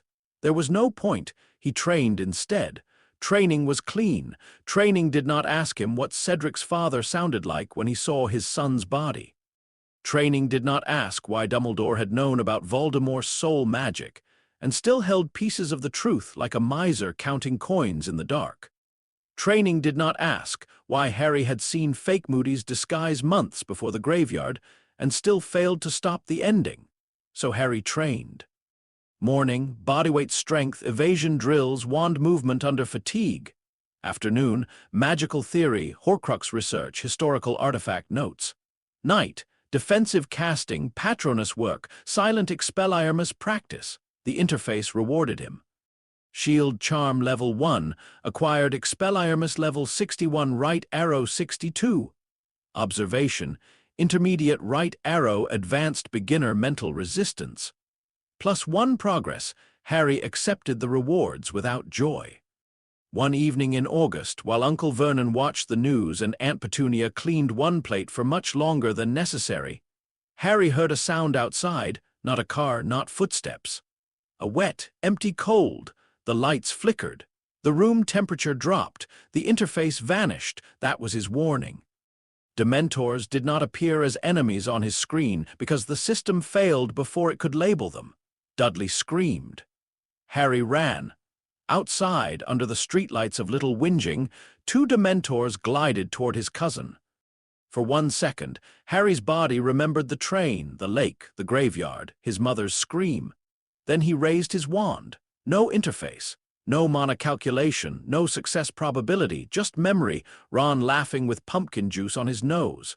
Hermione shoving a book into Harry's chest and saying, "Read it properly this time." Sirius asking if Harry wanted to live with him, Cedric saying, "Take my body back." Harry's voice cut through the cold. "Expecto Patronum!" The stag burst from his wand, silver antlers lowered. The Dementors fled. The interface returned in broken fragments. Patronus charm successful emotional anchor. Grief/loyalty/defiance system note. Negative memory converted through protective intent. Model incomplete. Dudley lay shaking on the pavement. Harry stood over him, breathing hard. For the first time in his life, Dudley looked at Harry and did not see a freak. He saw something worse, someone who had saved him. Neither of them knew what to do with that. Then came the ministry letter, underage magic, expulsion, trial. The world had not changed because Voldemort returned. It had only become more committed to pretending he had not. Number 12, Grimmauld Place was the opposite of Hogwarts. Hogwarts felt alive, even when dangerous. Its staircases shifted with personality. Its portraits gossiped. Its halls breathed with old magic and student noise. Grimmauld Place felt like a house trying to digest everyone inside it. The interface labeled it immediately, location discovered. Black family residence environmental status. Cursed ancestral home active hazards. Dark artifacts, hostile portrait, emotional contamination recommended action. Maintain ward awareness. Harry almost laughed. Emotional contamination was putting it lightly. Sirius lived there like a man trapped inside his own worst memory. He smiled when Harry arrived, hugged him too hard, and then spent the next week pacing halls that hated him. The Order of the Phoenix met in the kitchen. Harry was not invited. That was the 3rd insult. They talked about Voldemort, Death Eaters, disappearances, ministry denial, and strategy, while Harry sat upstairs being told he was too young to hear details about the man who had used his blood in a resurrection ritual. The interface displayed information restriction detected source. Allied adults risk. Operational blindness suggested action. Gather information through secondary sources, Harry did, not recklessly, efficiently. Extendable ears helped. So did the house's vents. So did creature muttering when he thought no one listened. The interface built a map of names and likely allegiances. Known enemy resources. Lucius Malfoy, suspected ministry influence, marked families, unknown Department of Mysteries objective. Known allied resources. Order safe houses, Aura contacts, Dumbledore's network, unreliable communication channels. Unresolved. Voldemort seeking weapon in ministry, weapon. That word appeared often enough that it became a quest marker. Main quest branch, ministry weapon objective, identify object sought by Voldemort warning. Enemy interest in user likely connected, Harry asked Sirius. Sirius wanted to tell him. That much was obvious. His stat sheet had changed since third year. Sirius Black Level 61 Animagus/Fugitive Guardian HP 121/240 status. Confinement stress. Unresolved trauma active quest. Protect Harry quest instability. High due to isolation protect Harry. That was the first adult quest marker Harry had seen that made him feel warmer instead of colder. But even Sirius held back. Dumbledore thinks, Harry interrupted. Dumbledore thinks a lot. Sirius flinched. Harry regretted it immediately. The interface displayed social damage dealt. Harry closed the panel. I'm sorry, he said. Sirius rubbed his face. No, you're not wrong. That was worse. Fifth year was a siege disguised as a school term. Dolores Umbridge arrived in pink. The interface hated her instantly. Dolores Umbridge Level 44 Bureaucratic Controller HP 96/96 MP 340/340 SDR 3 Dex 6 Int 15 Wise 5 Cha 18 Traits Institutional Cruelty Plausible Deniability Rule Weaponization Combat Rating Low Systemic Threat Rating Extreme. Harry read that twice. Combat Rating Low. Systemic Threat Extreme. That was new. Umbridge did not need to be powerful to be dangerous. She used rules like cages. She smiled while taking options away. She made passivity look like obedience and obedience look like safety. Her defense lessons contained no defense, only theory. Approved theory. Ministry theory. The interface marked the textbook. Practical combat value, 2% propaganda value, 61% recommended action. Obtain alternate instruction. Hermione reached the same conclusion without needing a system. We need to learn properly, she said one night in the common room, voice low. If the ministry won't teach us and the teachers can't, then we need to do it ourselves. Ron looked at Harry. Harry looked back. The interface opened. Party expansion opportunity detected possible formation. Student defense, cell risk. Expulsion, detention, ministry retaliation reward. Allied combat readiness, reputation repair, social trust network. Harry thought of Cedric. He thought of the graveyard. He thought of the crowd cheering before they saw the body. Not a club, Harry said. Hermione blinked. What? Not a club. Clubs have sign-up sheets. Clubs gossip. This is training. If people come, they need to understand what they're preparing for. Ron nodded slowly. War. The word sat between them. Hermione did not correct it. Dumbledore's army began as a whisper. Then a meeting. Then a room. The room of requirement appeared on the 7th floor after Harry walked past it 3 times thinking, we need somewhere to train where Umbridge can't find us. The interface struggled to scan it. Adaptive space detected classification. Procedural environment / need responsive architecture, mapping impossible outside active intention potential. Extreme. Harry loved it immediately. It was the first place besides the cupboard that truly changed according to need. Unlike the cupboard, it wanted to help. Students came in uncertain waves. Neville, Luna, Ginny, Fred and George, Cho Chang. Dean, Seamus, Lavender, Parvati, Padma, Ernie Macmillan, Hannah Abbott, Susan Bones, Michael Corner, Terry Boot. The interface began assigning roles. Harry almost stopped it. Then he realized the classifications helped him teach. Neville Longbottom, defensive tank, potential / dormant resilience, Ginny Weasley, aggressive caster, / high reflex, confidence, Luna Lovegood, ambiguity, specialist / prediction, reliability. 18% Fred and George Weasley, chaos casters / synergy field, unstable Cho Chang, seeker reflexes / grief interference, active. Luna's sheet caught his attention. Luna Lovegood, level 12, Ravenclaw, student INT, 16 wise. Cha, 7 trait, lateral perception system note, reasoning pathways non-linear. Prediction unreliable. Harry stared at her. Luna stared back. You have Raxperts in your aura, she said pleasantly. The interface displayed unknown term, Raxpert's semantic confidence. 0%. Harry smiled. Probably. Luna became invaluable, not because she was the strongest, she was not. Not because she learned fastest. Hermione did, because she noticed things no one else classified as relevant, a door that felt lonely, a suit of armor facing the wrong direction, the way Umbridge's smile widened when students argued instead of organized. The interface could not parse Luna. That made her useful. Harry trained them all. Expelliarmus first, shield charms, stunners, movement, how to fall, how to breathe after panic, how to keep your wand when afraid. He did not teach them like Lockhart or Moody. He taught them like someone who had been under-leveled and alive anyway. Spells are not the fight, he told them during one session. Spells are tools. The fight is positioning, timing, intent, and not freezing when someone bigger than you wants you scared. Neville listened hardest. At first, Neville's wand work was shaky. His shield charm collapsed. His stunner fizzled. He apologized after every failed attempt. Harry stopped him after the 7th apology. Neville went red. Sorry. Stop spending mana on shame.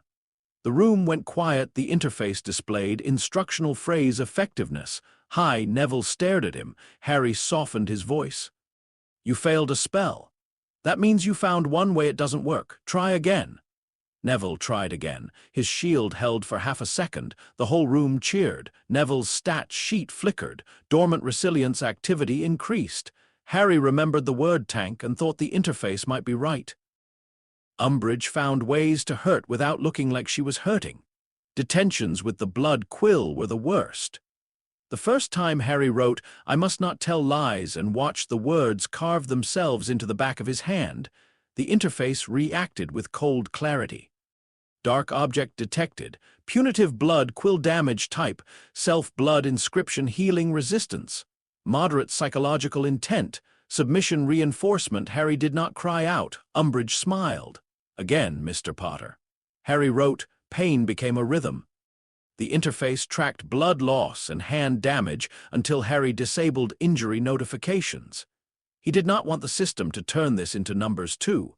But when he returned to the common room, Hermione saw. Ron swore loud enough to make first years jump.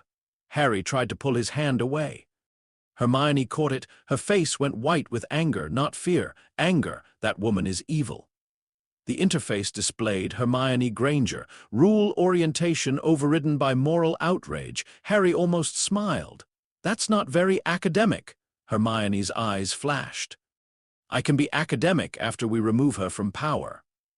Ron looked proud. The DA intensified after that, not because Harry ordered it, because everyone could feel the walls closing in. The Ministry had turned Hogwarts into another cupboard, and Harry knew how to train inside cupboards. The Department of Mysteries was the unmarked door. Harry did not know that until it was too late. It began with dreams, corridors, a black door, shelves of glass orbs, Voldemort's desire pressing through his scar like a hand reaching through water. The interface flagged them. Mental intrusion, suspected connection source. Scar/soul fragment resonance occlumency recommended. Snape taught occlumency. Or rather, Snape attacked Harry's mind and called the aftermath instruction. His stat sheet remained impossible. Severus Snape level 74 potions, master/dark arts specialist active quests. 2 Quest 1, Serve the Dark Lord Quest 2. Protect the boy conflict unresolved system note. Simultaneous mutually exclusive quest allegiance detected. Design impossibility. Harry hated him. The interface did not. That made Harry hate the interface a little too. Snape's lessons failed because neither of them could stop weaponizing the room. Harry saw flashes of Snape's childhood. Snape saw flashes of Harry's cupboard. After one lesson, Snape looked at him differently for half a second, not kindly, not pitying, recognizing damage. Then the expression vanished and he insulted Harry's father. The lesson ended badly. Then the vision came, Sirius, Department of Mysteries, Voldemort torturing him. The interface screamed warnings. Mental intrusion event, scenario probability, uncertain emotional urgency, high recommended action. Verify through communication channels before deployment. Harry tried. Umbridge caught him. The fireplace failed. Time collapsed. Fear did what fear always did. Narrowed the world until only one action seemed possible. Go! Harry took Ron, Hermione, Ginny, Neville, and Luna. Not because it was optimal, because they refused to let him go alone. The interface calculated party composition.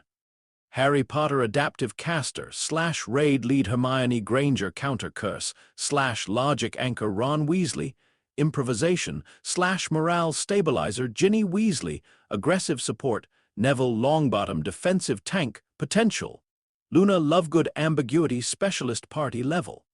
Underprepared recommendation. Do not enter ministry without adult support. Harry ignored it. The Department of Mysteries was wrong, not evil at first. Wrong, rooms that should not fit together, doors that rotated, tanks full of brains, time trapped under glass, a veil whispering in a death chamber. The interface could label almost nothing. Room, unknown artifact, unknown effect, unknown warning, system registry incomplete that frightened Harry more than clear danger. Then they found the Hall of Prophecy, rows and rows of glass orbs. One carried his name and Voldemort's. The interface finally loaded a tag. Prophecy record detected access restriction. Subject linked enemy objective confirmed it was a trap. Death Eaters emerged from the shelves. Lucius Malfoy smiled. Hand it over, Potter. Harry held the prophecy and understood Voldemort had not wanted a weapon. He had wanted information. The battle that followed was not clean. The DA training saved them, not completely, but enough. Neville took hits that would have dropped anyone else and still stood with blood on his face and his wand raised. Ginny's curses were fast and vicious. Ron improvised until a brain attacked him, and the interface marked his status as cognitively impaired but mobile. Hermione was struck by Dolohov's curse and fell. Harry's vision went white. The interface flickered. Party member Hermione Granger. Critical injury, emotional interference, extreme data accuracy reduced. Then the order arrived. Sirius came through the door laughing like the battle had given him air after months of suffocation. For one terrible, beautiful minute, Harry believed it would be all right. Then Bellatrix Lestrange cast. Sirius stumbled. He fell through the veil. The interface did not display dead. It displayed nothing. That was worse. Harry screamed. The next minutes were broken. He chased Bellatrix, tried Cruciatus. Failed because righteous fury was not the same as cruelty. Voldemort arrived. Dumbledore arrived. For the first time, Harry saw what high-level magic truly looked like. Not flashes, not classroom spells. Systems colliding. Water became prison. Fire became serpent. Statues moved. Glass shattered. Death itself seemed to step around them carefully. The interface could barely track it. Duel detected. Legendary tier combat Dumbledore vs Voldemort warning. User should not engage. Harry did not engage. Then Voldemort possessed him. There were no numbers for that. No skill check. No status effect clean enough. Only pain and hatred and the sudden certainty that death would be easier. Then Harry thought of Sirius, not as a body falling, as the man who had offered him a home. The pain changed. Love did not protect him gently. It burned the thing inside him because Voldemort could not stand being in a body that grieved. The possession broke. The interface returned with one line. Emotional force exceeded hostile compatibility threshold. Harry lay on the floor of the ministry and hated that phrasing more than anything it had ever shown him. Sirius was gone. The prophecy broke. The ministry saw Voldemort. The world finally changed, too late. Sixth year was when Dumbledore began telling the truth. Not all of it, never all of it, but enough. Private lessons, memories. Tom Riddle as a child. Tom Riddle at Hogwarts. Tom Riddle charming professors, collecting trophies, asking Slughorn about Horcruxes. The interface consumed the information like a starving machine. Horcrux theory confirmed soul fragmentation through murder anchor objects, likely chosen for symbolic value, known destroyed. Diary known internal. Harry Potter potential anchors.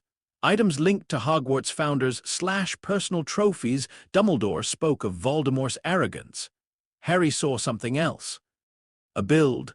Tom Riddle had optimized himself, charm to acquire access, intelligence to master theory, power to dominate, fear to control, immortality to avoid loss. Every choice fed one variable, survival, but not life. The interface agreed. Voldemort build model, primary stat. MP/control, sacrifice stats. Empathy, adaptability, soul integrity, long-term stability. Catastrophic. Harry asked Dumbledore directly. Am I one? Dumbledore did not answer quickly enough. That was answer enough. The room went very quiet. The interface displayed the line Harry had refused to open fully since the chamber. Internal soul fragment detected source. Voldemort status. Attached to user soul architecture removal method. Unknown. Harry laughed once. It sounded wrong. You knew. Dumbledore closed his eyes. I suspected. Harry stood, the chair scraped back. How long? Since you demonstrated the connection. Since the Parseltongue. Since second year, Harry said. Since the diary. Dumbledore looked old. Harry no longer cared. I was 12. Yes. You let me keep training, fighting, walking around with a piece of him in me. I did not know how to remove it without killing you. The interface marked the statement, truth probability, high. That did not make it better. Harry's voice dropped. And now, Dumbledore said nothing. Harry understood. Now there was a way, but it still involved Harry dying. The interface did not display it yet, maybe because Dumbledore had not said it. Maybe because Harry had not let himself think it fully. Or maybe because some doors did not mark themselves until opened. The first true Horcrux raid was the cave. Dumbledore took Harry. Harry hated that, not because he did not want Dumbledore there. For all his anger, Dumbledore remained the strongest wizard alive. Harry hated that Dumbledore still treated him like a chosen witness rather than a full partner. The Sea Cave was a dungeon by every definition. Dungeon zone, coastal cave entry ward, blood payment interior threat. In Fairy, Dark Lake, concealed basin objective. Recover Horcrux anchor recommended party size. 4-6 current party size. 2. Harry stared at that last line. Professor, this is designed for a party. Dumbledore smiled faintly. Most dark wizards do not design for friendship, Harry. Harry looked at the black water. Maybe that's why they lose slowly instead of quickly. Dumbledore's smile faded. The basin potion was the mechanic. The interface identified it after Dumbledore touched the liquid. Compulsion potion detected effect. Forced consumption, psychological torment, dehydration, magical weakening cannot be vanished, transfigured, siphoned, or bypassed objective condition. Drink to reveal anchor. Dumbledore drank. Harry made him. Each goblet felt like betrayal. Dumbledore begged, not for death, for forgiveness, for water, for things Harry did not understand. The interface became unstable. Allied suffering event user distress rising recommended action. Continue objective warning, moral injury accumulating. Shut up, Harry whispered. But he kept lifting the goblet, because stopping would make Dumbledore's suffering meaningless. Because completing the dungeon required cruelty. Because Voldemort had designed it that way. When the locket appeared, Harry took it. Then the Inferi rose. Dead hands from black water. Dumbledore, weakened almost beyond standing, summoned fire, not ordinary fire. A ring of living flame that pushed the dead back like sunrise made visible. The interface classified it simply legendary tier fire magic. Harry supported him out. The locket was fake. Inside was a note signed Araby, the interface updated, Horcrux raid outcome. Anchor missing unknown actor Araby recovered true locket earlier quest branch opened. Identify Araby. Harry did not scream, he wanted to. Dumbledore had nearly died for a fake. The system called it outcome failure. Harry called it Voldemort's design working exactly as intended. Then came the tower. Death Eaters inside Hogwarts, Draco Malfoy shaking with a wand pointed at Dumbledore, Snape arriving last. Harry frozen under Dumbledore's spell, invisible and helpless. The interface could only watch. User immobilized action unavailable Snape quest conflict active quest 1, serve the Dark Lord quest 2. Protect the boy priority unreadable Dumbledore pleaded. Severus, please. Snape cast green light. Dumbledore fell. The interface displayed Albus Dumbledore HP 0/310 status. Dead active quests at death. 0 Harry chased Snape across the grounds with grief tearing his spellwork apart. Fight back! Harry screamed. Snape blocked everything, every curse, every hex, every desperate, ugly spell Harry threw. Then Snape turned. You dare use my own spells against me, Potter? Harry froze. The interface updated, Half-Blood Prince identified. Severus Snape's face twisted. Blocked again and again and again until you learn to keep your mouth shut and your mind closed. Then he was gone. Harry stood in the dark, wand shaking, Dumbledore dead, Snape traitor, Hogwarts breached. The strongest wizard alive had fallen from a tower with no active quest. Harry opened the interface. For the first time, a new objective forced itself to the top. Main quest. Destroy the Horcrux network known anchors. Diary destroyed, ring destroyed by Dumbledore locket, missing cup, suspected diadem, suspected Nagini, probable living anchor, Harry Potter internal fragment, recommended action. Assemble raid party. Harry looked toward the castle. Toward Ron and Hermione running across the grounds, toward the place that had been school and was now battlefield preview. Assemble party, he whispered. At least the system had learned something. The hunt took them out of Hogwarts. Harry, Ron, Hermione, 3 teenagers against pieces of a soul. The interface called each Horcrux a dungeon even when the dungeon was a tent, a forest, a bank, or a room that changed shape. The locket came first. They recovered it from Umbridge at the Ministry through infiltration, disguise, and a level of bureaucracy that made Harry briefly miss dragons. The locket's mechanic was slow poison. Horcrux anchor, Slytherin's locket defense type, emotional debuff amplification effect, jealousy, despair, paranoia, isolation narratives recommended handling, rotate carrier, limit exposure, maintain party communication. They failed at the last part.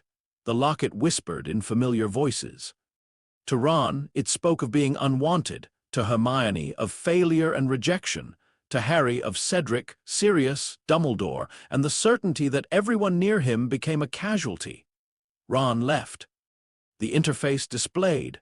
Party member Ron Weasley.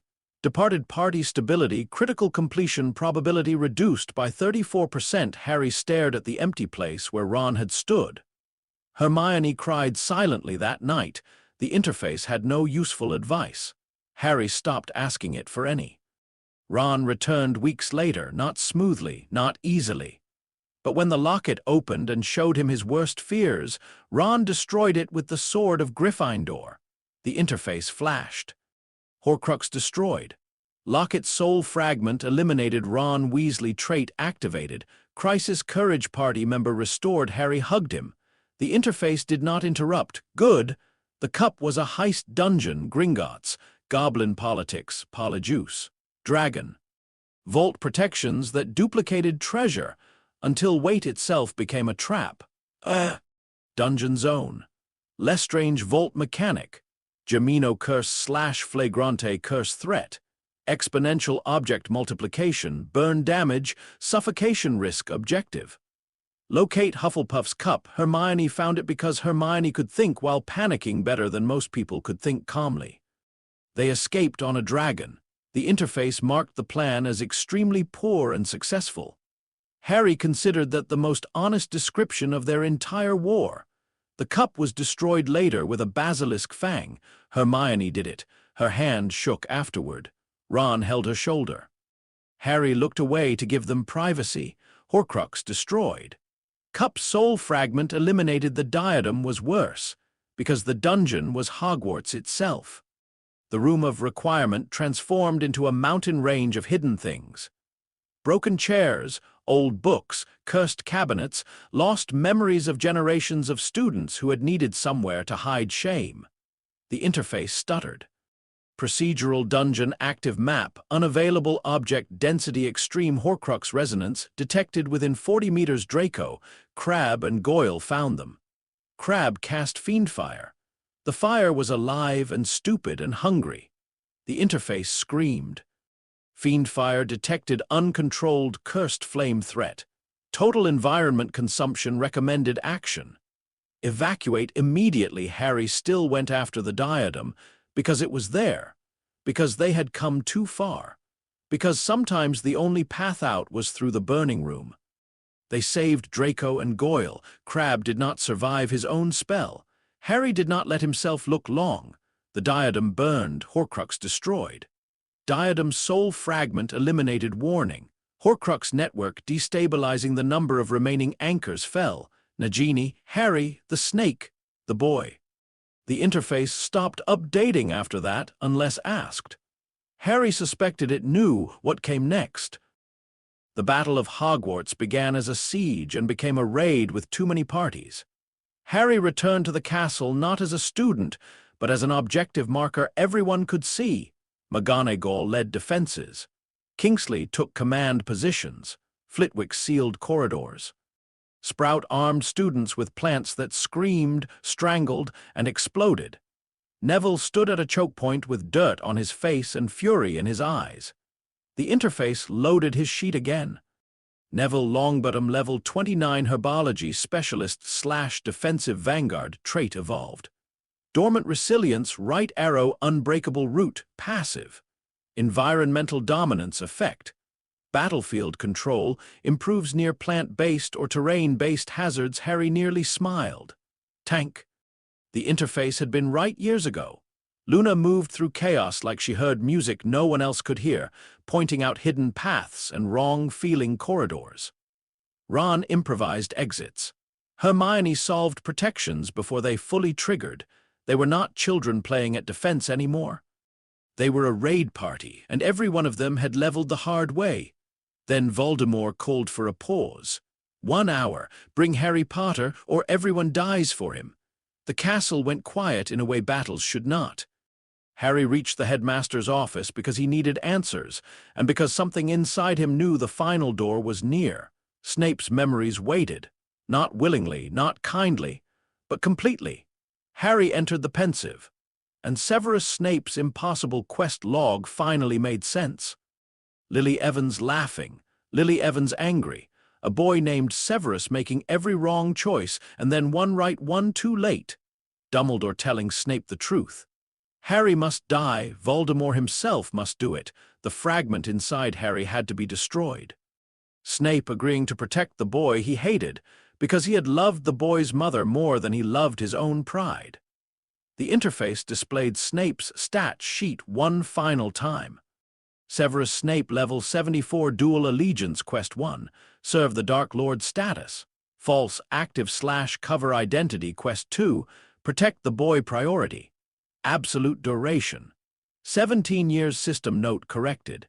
Mutually exclusive quests sustained through priority override, grief anchor. And extreme WIS compensation. Harry watched Snape die again in memory. He did not forgive him. Not fully, not cleanly. But he understood the build now. Snape had been a corrupted character running 2 incompatible quest lines without crashing, because one promise mattered more than survival. The interface could finally parse it. Harry wished it had not taken a dead man's memories. Then the final truth loaded. Internal Horcrux confirmed anchor. Harry Potter soul fragment, Voldemort removal condition, host death by source soul creator alternative removal pathways. None confirmed Harry stood in the headmaster's office. The portraits watched him.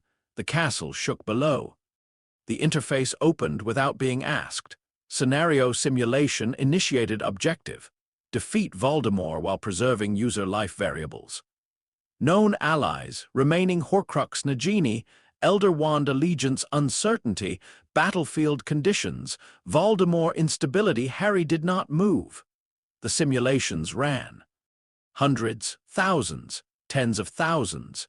The interface displayed flashes, Harry dueling Voldemort and losing because the soul fragment anchored him.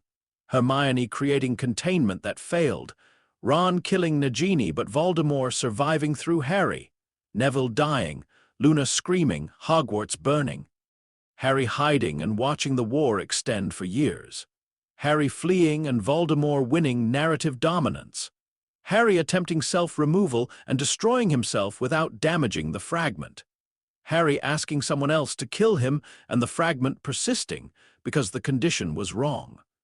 The final count appeared, 40,000 simulations complete, user survival with Voldemort defeat, 0% Voldemort defeat probability if user submits to killing curse from source entity. 71% and rising if Nagini destroyed afterward recommended action. Initiate sacrifice event. Harry looked at the words. Sacrifice event, clean, tidy, horrible. The interface added warning. This action has no recoverable route for user. Harry almost laughed. For once, the system sounded honest. Then another line appeared. The cost of surviving a lone completion condition found error. The panel flickered. Error. Again. Error. Harry understood. The quest had never been about surviving. It had been about learning he was not alone and still choosing to walk alone when no one else could make the choice for him. That was not something the interface could reward. Harry closed the panel. It reopened immediately. Critical decision pending. He closed it again. Warning. Optimization assistance recommended. Again. User emotional state unstable. Again. This system can improve route efficiency. Harry whispered. No. The interface paused. The blue number in the corner of his vision pulsed. Harry thought of the cupboard. The first stat sheet. Malnourishment, emotional suppression, social isolation. The interface had seen him when no one else did. It had taught him that problems had sources. That failure could still give experience. That persistence mattered. That power could be built from chores and stolen sausages and 400 failed spells in a garden. It had helped him survive. But it could not teach him how to die well, and it could not be allowed to turn this into another route calculation. Harry opened the settings menu. He had never looked there before. Most options were incomprehensible: scan density, notification thresholds, pain analysis, reputation overlays, quest sorting.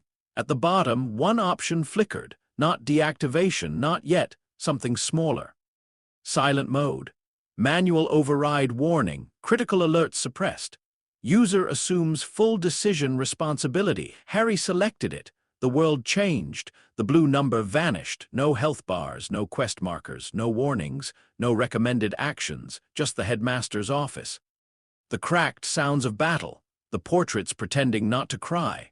Harry breathed. For the first time since he was 8 years old, there was no system between him and the world. He walked downstairs. He saw Neville first. Neville was helping carry an injured student across the corridor. Harry stopped. Neville. Neville looked up. His face changed. Harry pulled him aside. Nagini, Voldemort's snake. She has to die, no matter what happens. If you get the chance, kill the snake. Neville stared at him. What are you going to do? Harry did not answer. Neville understood enough to go pale. Harry, please. Neville swallowed, then nodded, not because he understood everything, because he trusted him. Harry moved on. He found Ron and Hermione near the Great Hall. Hermione saw his face and knew. That was the worst part. She always knew. No, she said. Harry tried to smile. It failed. Ron looked between them. What's happened? Harry hugged Hermione first. She clung to him hard enough to hurt. I'm sorry, he whispered. No, she said again, but softer this time, broken. Ron's face crumpled as understanding arrived late and brutal. Harry, don't. Harry hugged him too. Ron held on like he could physically keep Harry from the forest. For a few seconds, Harry let him. Then he stepped back. No interface told him the party stability had broken, no notification marked loyalty, no emotional variable appeared. He did not need one, they loved him. That was the whole unbearable point. Harry turned before staying became impossible. He passed Ginny in the corridor. He could not stop. If he stopped for Ginny, he might not go, so he only looked once. That was enough to hurt forever. The castle doors opened. The grounds stretched before him, smoke drifting over broken stone and trampled grass.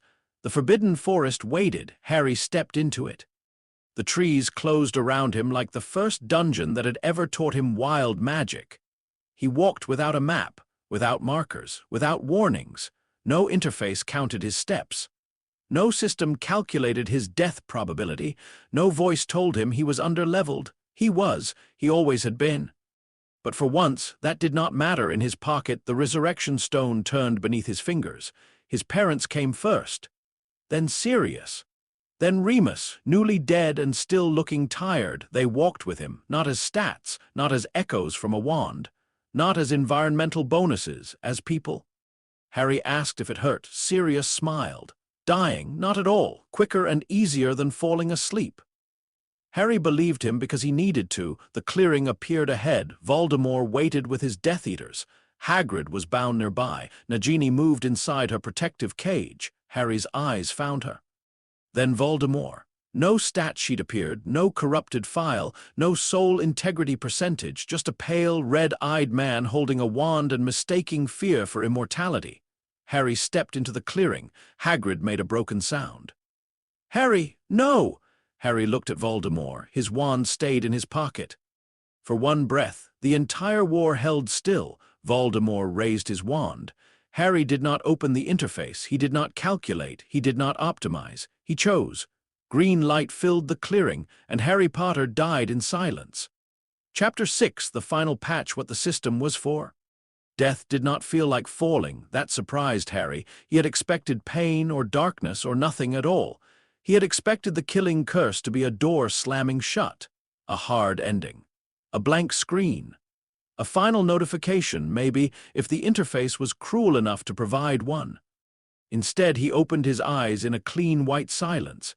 He was lying on something flat, not grass, not stone, not the forest floor. A platform stretched beneath him, pale and endless, disappearing into mist. Above him there was no sky, only brightness without a source. The air felt warm in no particular direction. Harry sat up slowly. His body did not hurt. That was the first impossible thing. The second was the absence. No blue number, no minimap, no MP readout, no status effects, no quest log, no warnings. For the first time since he was 8 years old, Harry Potter existed without being measured. He looked down at his hands. They were his hands, thin fingers, old scars. The faint white lines across the back of one hand where Umbridge's blood quill had carved into him, but they did not tremble. A sound came from beneath a nearby bench, a small, wet, broken sound. Harry turned. Something lay there, not a baby, not truly. It was small and raw and shriveled, curled beneath the bench as if hiding from the light. It made a terrible whimpering noise. Harry knew what it was before anyone told him. The piece of Voldemort that had lived inside him. Without the interface, the knowledge arrived not as data but as instinct. He felt no triumph, only pity so sharp it almost became disgust. Then footsteps sounded behind him. Harry turned. Albus Dumbledore walked toward him through the white mist. He wore robes of deep blue. His hands were whole. His eyes were clear. He looked less like the headmaster Harry had known and more like the man Dumbledore might have been before plans had turned him into architecture. "Harry," Dumbledore said softly. Harry stood. For a moment neither of them moved. There had been a time when Harry would have run to him. There had been a time when Dumbledore's presence would have meant answers, safety, the return of order. That time had ended slowly, with withheld truths, with empty quest logs, with smiles that concealed calculations. But anger seemed difficult to hold in this place, not impossible, just smaller. "You knew this would happen," Harry said. Dumbledore lowered his eyes. "I guessed." Harry almost laughed. "That's not better." "No," Dumbledore said. "It is not." The silence between them was huge. Harry looked back at the thing beneath the bench. Is that him? A part of him, Dumbledore said. The part that clung to you. Can it be helped? Dumbledore's face changed. Pain, regret, something like mercy but helpless. No, Harry, not by us. Harry nodded. He had expected that. The interface would have marked it as action unavailable. Here there were no labels. Some things were simply beyond reach. Am I dead? Harry asked. Dumbledore looked around at the white station. That depends on what you choose. Harry frowned. Choose. The word felt heavier than death. Dumbledore explained the Elder Wand, the blood Voldemort had taken, the protection carried inside both of them, the strange tether that made Harry's death incomplete. He explained enough for Harry to understand the shape of it, though not every thread. Voldemort had killed the soul fragment, not Harry, not entirely. Harry could go on, or he could go back. Behind Dumbledore, something moved in the white mist, not a train, not exactly, but the suggestion of departure. Harry looked toward it, then back. If I go back, Harry said. Does the system come back? Dumbledore tilted his head slightly. The system, Harry almost smiled. Never mind, but Dumbledore's gaze sharpened with old curiosity. Ah, he said softly. So that was what I sensed. Harry stared. You knew? No. I suspected there was something unusual in the way you processed magic. Not possession, not prophecy, a structure, a lens. Dumbledore's mouth curved sadly. I mistook it, perhaps, for resilience. Harry looked away. It helped me survive. I know. It also tried to turn everything into numbers. Dumbledore's expression was gentle. Tools often reflect the hands that made them, or the wounds that summon them. Harry thought of the cupboard, of the first stat sheet, of seeing malnourishment written without blame. Was it evil? No, Dumbledore said. I do not think so. Good. I do not think that either. Harry nodded. Amoral, ancient, optimizing, a tool that saw the wizarding world as a broken system and Harry as an open port. It had never loved him, but it had noticed him, that had mattered once. Harry looked toward the mist again. Cedric was not there. Sirius was not there. His parents were gone. The dead had walked him to the door, not through it. That was right. This choice had to be his. What happens if I stay? Harry asked. You rest, Dumbledore said. Harry closed his eyes. Rest. The word was almost enough. No Voldemort, no Horcruxes. No prophecies, no scar pain, no quests, no one asking him to be brave. Then he thought of Ron and Hermione in the castle, Neville with the sword still waiting for his moment, Ginny in the corridors, Hagrid tied in the forest, forced to carry his body, Luna, who would notice the wrongness in any victory bought by surrender, the students who had fought because Harry taught them how, the people who had chosen him, not because a prophecy said so, but because they trusted him. Harry opened his eyes. I'm going back. Dumbledore did not smile. Not exactly. He looked proud, but too sad to let it become comfort. Of course you are. Harry stepped away, then stopped. Professor? Yes. Harry looked at him for a long moment. I'm still angry. Dumbledore bowed his head. You should be. That was the closest thing to an apology Harry expected. It was not enough, but it was real. Harry turned toward life. The white station folded. The first thing Harry heard was screaming, not his, Hagrid's. No, no, Harry, no! The sound dragged him back into a body that felt heavy, cold, and wrong. Harry lay limp in Hagrid's arms, eyes closed, cheek pressed against rough cloth. He did not move. He did not breathe deeply. He did not let his fingers twitch. The interface returned all at once. Not as the familiar blue corner number, as white code flashing across darkness, rebooting. Host consciousness restored. Soul architecture changed. Internal foreign fragment removed. System registry updating. Warning, prior predictive models obsolete. Harry kept his face slack. Voldemort's voice hissed nearby. Is he dead? Narcissa Malfoy leaned over him. Her fingers touched his throat. The interface scanned her. Narcissa Malfoy, level 38, pureblood matriarch, HP, 122/122 MP, 330/330, primary active objective. Locate Draco Malfoy disposition toward host. Conditional truth, leverage available. Harry felt her breath catch. Her fingers found a pulse. For one suspended moment, she held his life in her hand. "Is Draco alive?" she whispered. Harry barely moved his lips. Yes. The interface did not display a deception warning because it was true. Draco had been alive in the room of requirement. Narcissa's hand withdrew. She stood. "He is dead," she said. The interface updated. Alliance event, temporary. Narcissa Malfoy, objective supersedes Voldemort allegiance. System note. Love-based betrayal detected. Predictive model updated. Harry almost smiled.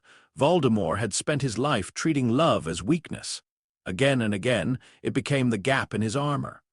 Hagrid was forced to carry Harry from the forest. Harry remained still. His body wanted to shake. His lungs wanted to gulp air. His hands wanted his wand. He gave them nothing. The interface opened quietly now, not intrusive, not commanding. Status. Feigned death threats nearby. Extreme recommended action. Wait for battlefield shift user override available. Harry did not resent the recommendation. Not this time. It was advice, not ownership. They emerged from the forest at dawn. Hogwarts stood battered but unbroken. Smoke rose from broken towers. The grounds were scarred with spellfire. The defenders gathered at the entrance, faces gray with grief and exhaustion. Then they saw Hagrid carrying Harry. The sound that went through them was not one sound. It was many. Ginny screamed. Ron lunged forward and had to be held back. Hermione covered her mouth with both hands. Neville stood very still. The interface tried to scan the crowd and failed halfway through. Mass grief event detected data accuracy, reduced emotional saturation, exceeds clean modeling threshold. Good, Harry thought. Let it fail. Voldemort's voice rose over the courtyard. "Harry Potter is dead." The words hit the defenders like a curse. Voldemort spoke of surrender, of mercy, of choosing the winning side. He tried to turn Harry's body into proof that resistance had been foolish, fear infrastructure, narrative dominance. The interface labeled it, but Harry already understood. Voldemort needed them to believe the story was over. Then Neville stepped forward, alone. "Longbottom?" Voldemort said, amused. Neville's face was bruised. His clothes were torn. His hands shook, but he stepped forward anyway. The interface focused on him. Neville Longbottom, level 30, defensive vanguard, passive. Unbreakable root, active state. Fear present, retreat refused, potential action. Morale inversion. Harry watched through half-closed eyes. Voldemort offered Neville a place among his followers. Neville refused. Not dramatically at first. His voice cracked, then steadied. "I'll join you when hell freezes over." The defenders stirred. Voldemort's smile thinned. He summoned the sorting hat and forced it onto Neville's head, setting it aflame. Harry's fingers twitched. Not yet. The interface displayed Nagini proximity. High protective cage. Active remaining Horcrux anchor. Living. Then everything happened at once. Gwarp roared somewhere near the forest. Centaurs charged. House elves poured from the castle with knives and fury. The protective cage around Nagini vanished as Voldemort's attention fractured. Neville moved. He tore the sorting hat from his head. The sword came with it. For a fraction of a second, Harry saw not clumsy Neville, not frightened Neville, not the boy who lost his toad on the train. He saw a tank standing at the final choke point. Neville swung. The blade took Nagini's head cleanly. The interface flashed gold. Horcrux destroyed. Nagini final external soul anchor eliminated. Voldemort soul network collapse. Initiated enemy immortality state. Offline, Harry felt the change. Not in his scar. That pain was gone. He felt it in the world, like a pressure releasing from the walls of reality. Voldemort screamed. Harry rolled from Hagrid's arms beneath the chaos, invisibility cloak sliding over him in one smooth motion. Hagrid shouted in confusion. The battle exploded. And Harry Potter disappeared into the battlefield. He had spent 7 years learning how to read. The interface completed its reboot inside the Great Hall. Harry crouched behind a broken section of wall while spells crossed overhead. His friends were alive. Voldemort was fighting McGonagall, Kingsley, and Slughorn at once. Bellatrix battled Hermione, Ginny, and Luna near the far side of the hall. The interface opened a new combat overlay. It was different now, cleaner, less arrogant. Battlefield mode, final patch objective, preserve allied forces until confrontation window opens enemy leader, Voldemort external anchors, destroyed user internal fragment, removed Elder Wand allegiance, likely user aligned recommended strategy. Battlefield stabilization, morale preservation, expose enemy vulnerability, publicly Harry stared at the last line.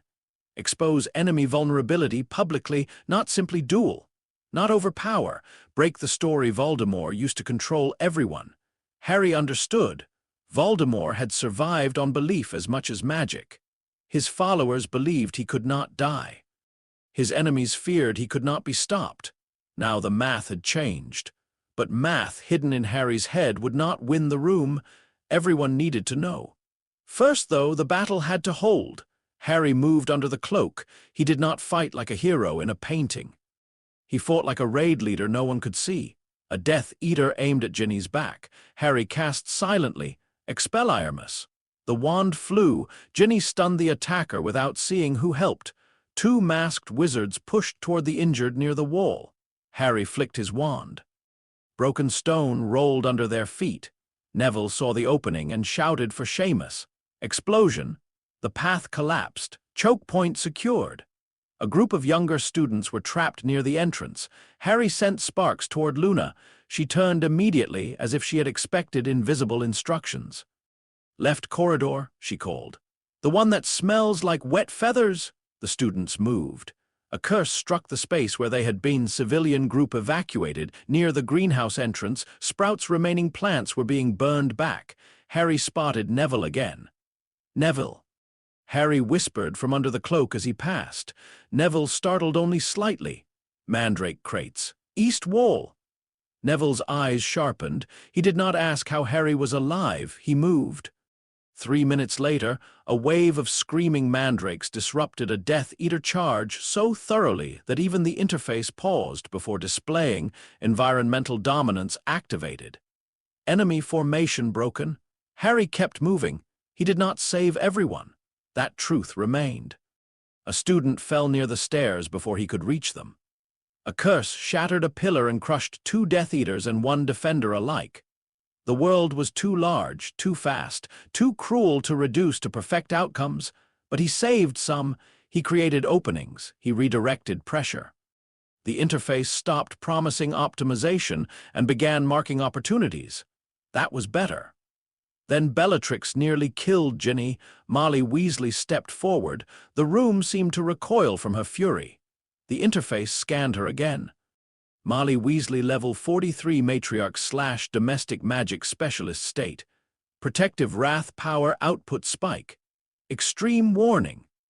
Threat assessment revised. Harry watched Molly duel Bellatrix, not like a soldier, like a mother who had drawn a line across the world and dared death to cross it.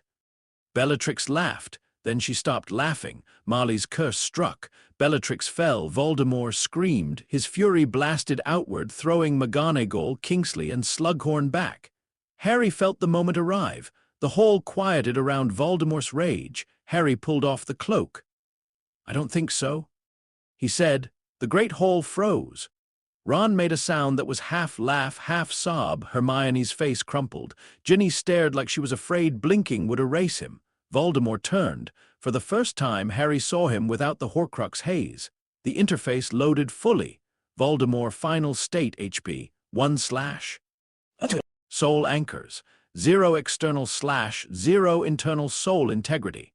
Terminal immortality.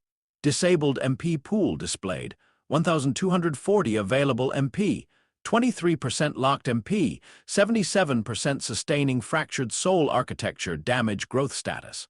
Frozen since first Horcrux creation true level. 34 displayed threat level, inflated by fear. Reputation, dark artifacts, and incomplete death state system conclusion. This entity optimized for one variable and rendered itself unable to update. Harry looked at the sheet, then past it, at Tom Riddle, not a god, not a legend, not even a proper final boss. A man who had mutilated himself until the scaffolding became larger than the building. Harry, Voldemort said, voice soft and venomous. You are alive. Yes. How? Harry walked forward. No one stopped him. The circle opened. You were wrong, Harry said. Voldemort's face tightened. About many things, actually, but mostly about death. Murmurs moved through the hall. Harry kept his wand lowered, not because he trusted Voldemort, because the room needed to hear him more than it needed to see another spell. You made Horcruxes because you thought death was the only enemy that mattered. You split your soul into pieces and called that immortality. Voldemort's wand rose slightly. Harry continued. The diary is gone. The ring is gone. The locket is gone. The cup is gone. The diadem is gone. Nagini is gone. Gasps.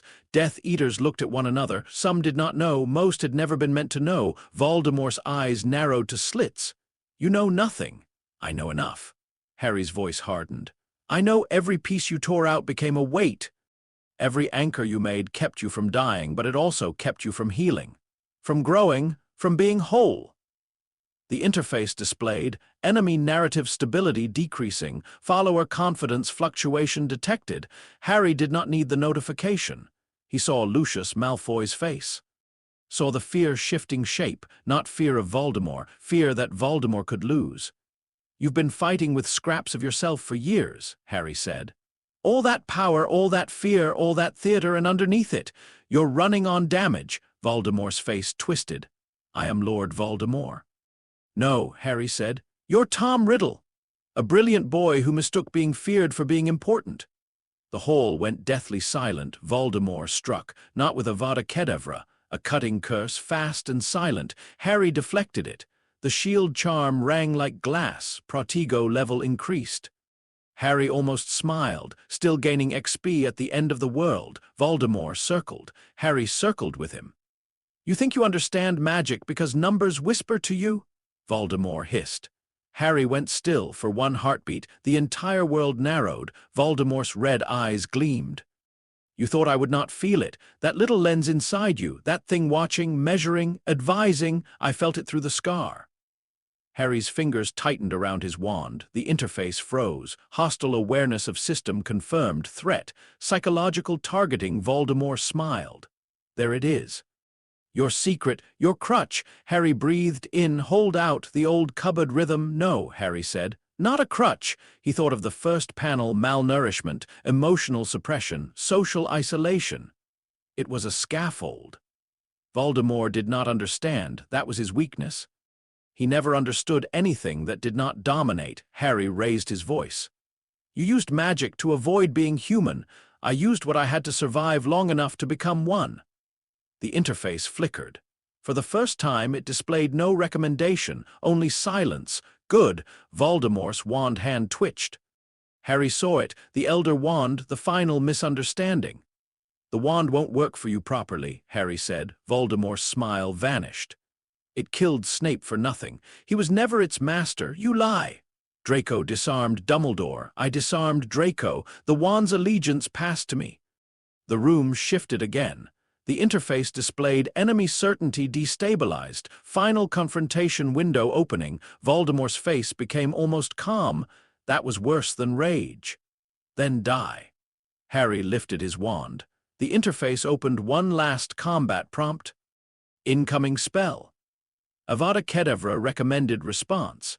Expelliarmus spell level. 100 efficiency warning removed. Harry's mouth curved. After all these years, the system had finally stopped arguing. Voldemort shouted the killing curse. Harry shouted the spell he had ground from stubbornness, from philosophy, from every refusal to become what hurt him. Expelliarmus. Green met red. For a moment, the two spells connected, not like the graveyard. No golden cage, no echoes, no shared core miracle. Just a final equation completing itself. The Elder Wand recognized its master. The killing curse rebounded. The disarming charm struck. Voldemort's wand flew from his hand. The green light hit him. Tom Riddle fell, not beautifully, not like a myth. He dropped onto the stone floor with a thin, final sound. No explosion, no scream, no shadow fleeing, just a body. The interface displayed enemy defeated, Voldemort's soul network, collapsed threat state, ended XP gained. Then the XP line erased itself. A new line appeared. no reward applicable. Harry stood in the silence. Then the great hall erupted. The hours after victory were harder than victory. That felt unfair.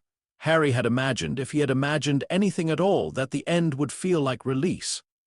Trumpets, maybe, relief, a clean lowering of weight. Instead, it was bodies, names: Fred, Remus, Tonks, Colin, Lavender injured. Students crying into parents' robes. Teachers sitting on the floor because standing required, pretending there was still something to manage. Hagrid crushing Harry in a hug and sobbing into his hair. Ron hitting Harry in the shoulder, then hugging him so hard Harry could barely breathe. Hermione saying, "Don't ever do that again," while crying too much to sound stern. Ginny looking at him for a long time before touching his face like proof. Harry let all of it happen. The interface stayed quiet. When he finally opened it, hours later, sitting on a broken step outside the Great Hall, the quest log looked wrong. Too full. Too final. Main quest complete. Destroy the Horcrux network diary, destroyed ring, destroyed locket, destroyed cup, destroyed diadem, destroyed Nagini, destroyed internal fragment, destroyed Voldemort, defeated forced quest chain complete. The second war party status. Ron Weasley alive, Hermione Granger alive, Neville Longbottom alive, Luna Lovegood alive, Ginny Weasley alive, multiple allied casualties logged. Harry stopped reading. He did not want the full list from a system. He would learn the names from people, not notifications.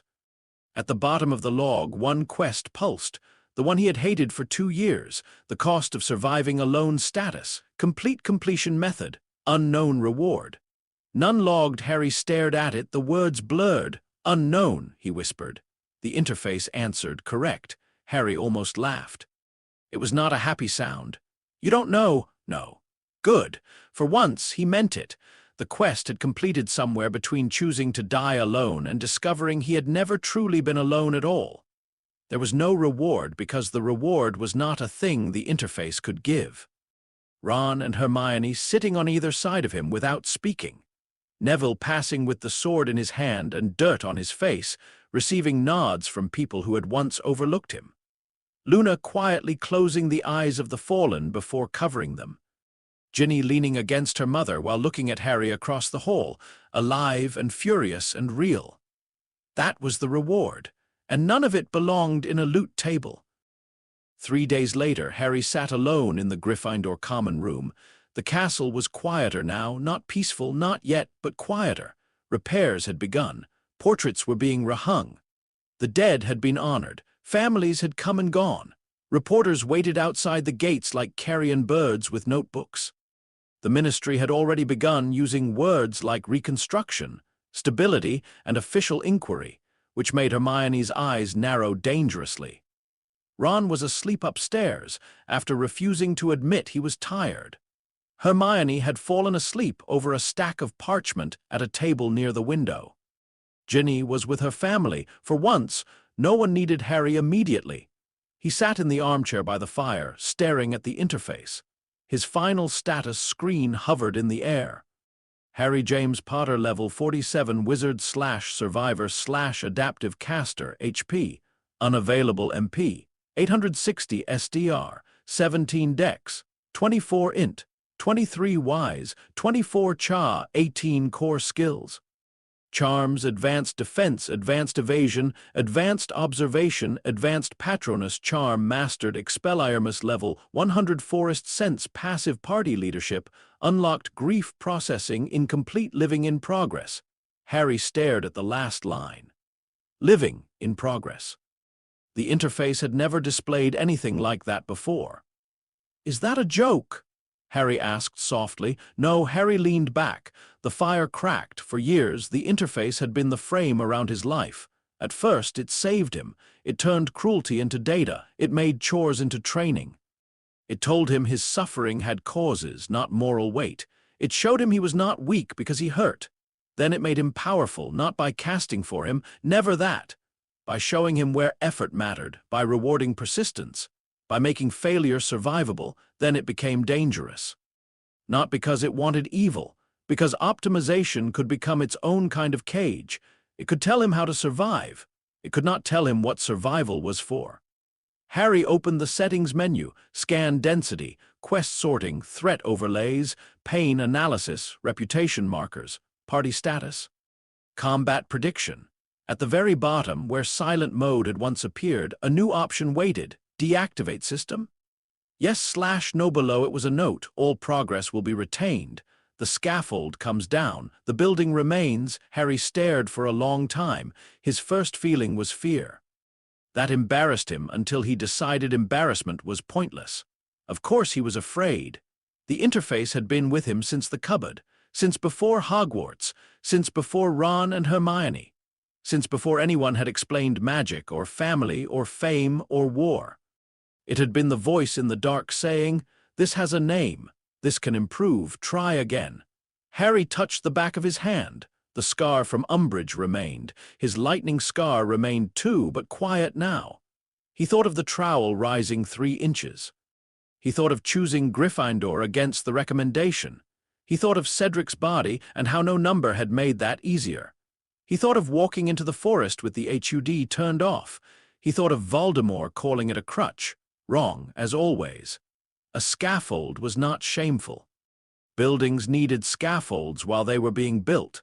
But if the scaffold stayed forever, no one could see the building. Harry selected yes. The interface paused. For a second, he thought it might argue. It did not. One final panel opened. User choice confirmed. System deactivation initiated. Final note: optimization is complete when the user no longer requires optimization to choose. Harry swallowed. The blue light faded. No sound. No dramatic collapse. No final level up. The HUD disappeared. The health bars vanished. The stat sheets went dark. The corner of his vision was empty. Harry sat very still. The common room looked strange, not less magical, more. The fire was not a heat source with environmental value. It was fire. The chair was not a rest station. It was the chair where he had once watched Ron teach Seamus exploding snap. Hermione was not an INT stack specialist asleep over parchment. She was Hermione, hair wild, ink on her fingers, mouth slightly open because she had fallen asleep mid-argument with a book. Ron was not an unpredictable party member upstairs. He was Ron, who snored too loudly and came back when it mattered. The room was warm. The world was loud. People were not numbers. Harry closed his eyes. For a terrifying second, he wondered if he would be less without it. Then Hermione stirred at the table. "Harry," she murmured sleepily. "Yeah? Are you all right?" Harry looked around the common room. No interface scanned his emotional state. No system suggested an answer, so he took a breath and checked himself the ordinary way. His chest hurt. His eyes burned. He was tired down to the bone. He missed people so badly it felt physical. He was alive, and for the first time in years there was no quest telling him what alive was supposed to mean. "I think," Harry said slowly, "I'm getting there." Hermione studied him, then she nodded, not because she fully understood, because she knew him. That was better. A few minutes later, Ron stumbled down from the dormitory, hair sticking up, eyes half closed. "Why are you both awake?" he mumbled. Harry looked at him, then at Hermione, then at the fire. "No reason," Harry said. Ron frowned. "That's suspicious." Hermione smiled. Harry laughed. It surprised him. Not because it was forced, because it was not. Outside, Hogwarts remained damaged. The world remained complicated. The Ministry would need rebuilding. Families would grieve. Trials would come. Reporters would lie. Old systems would try to protect themselves. New ones would need better foundations.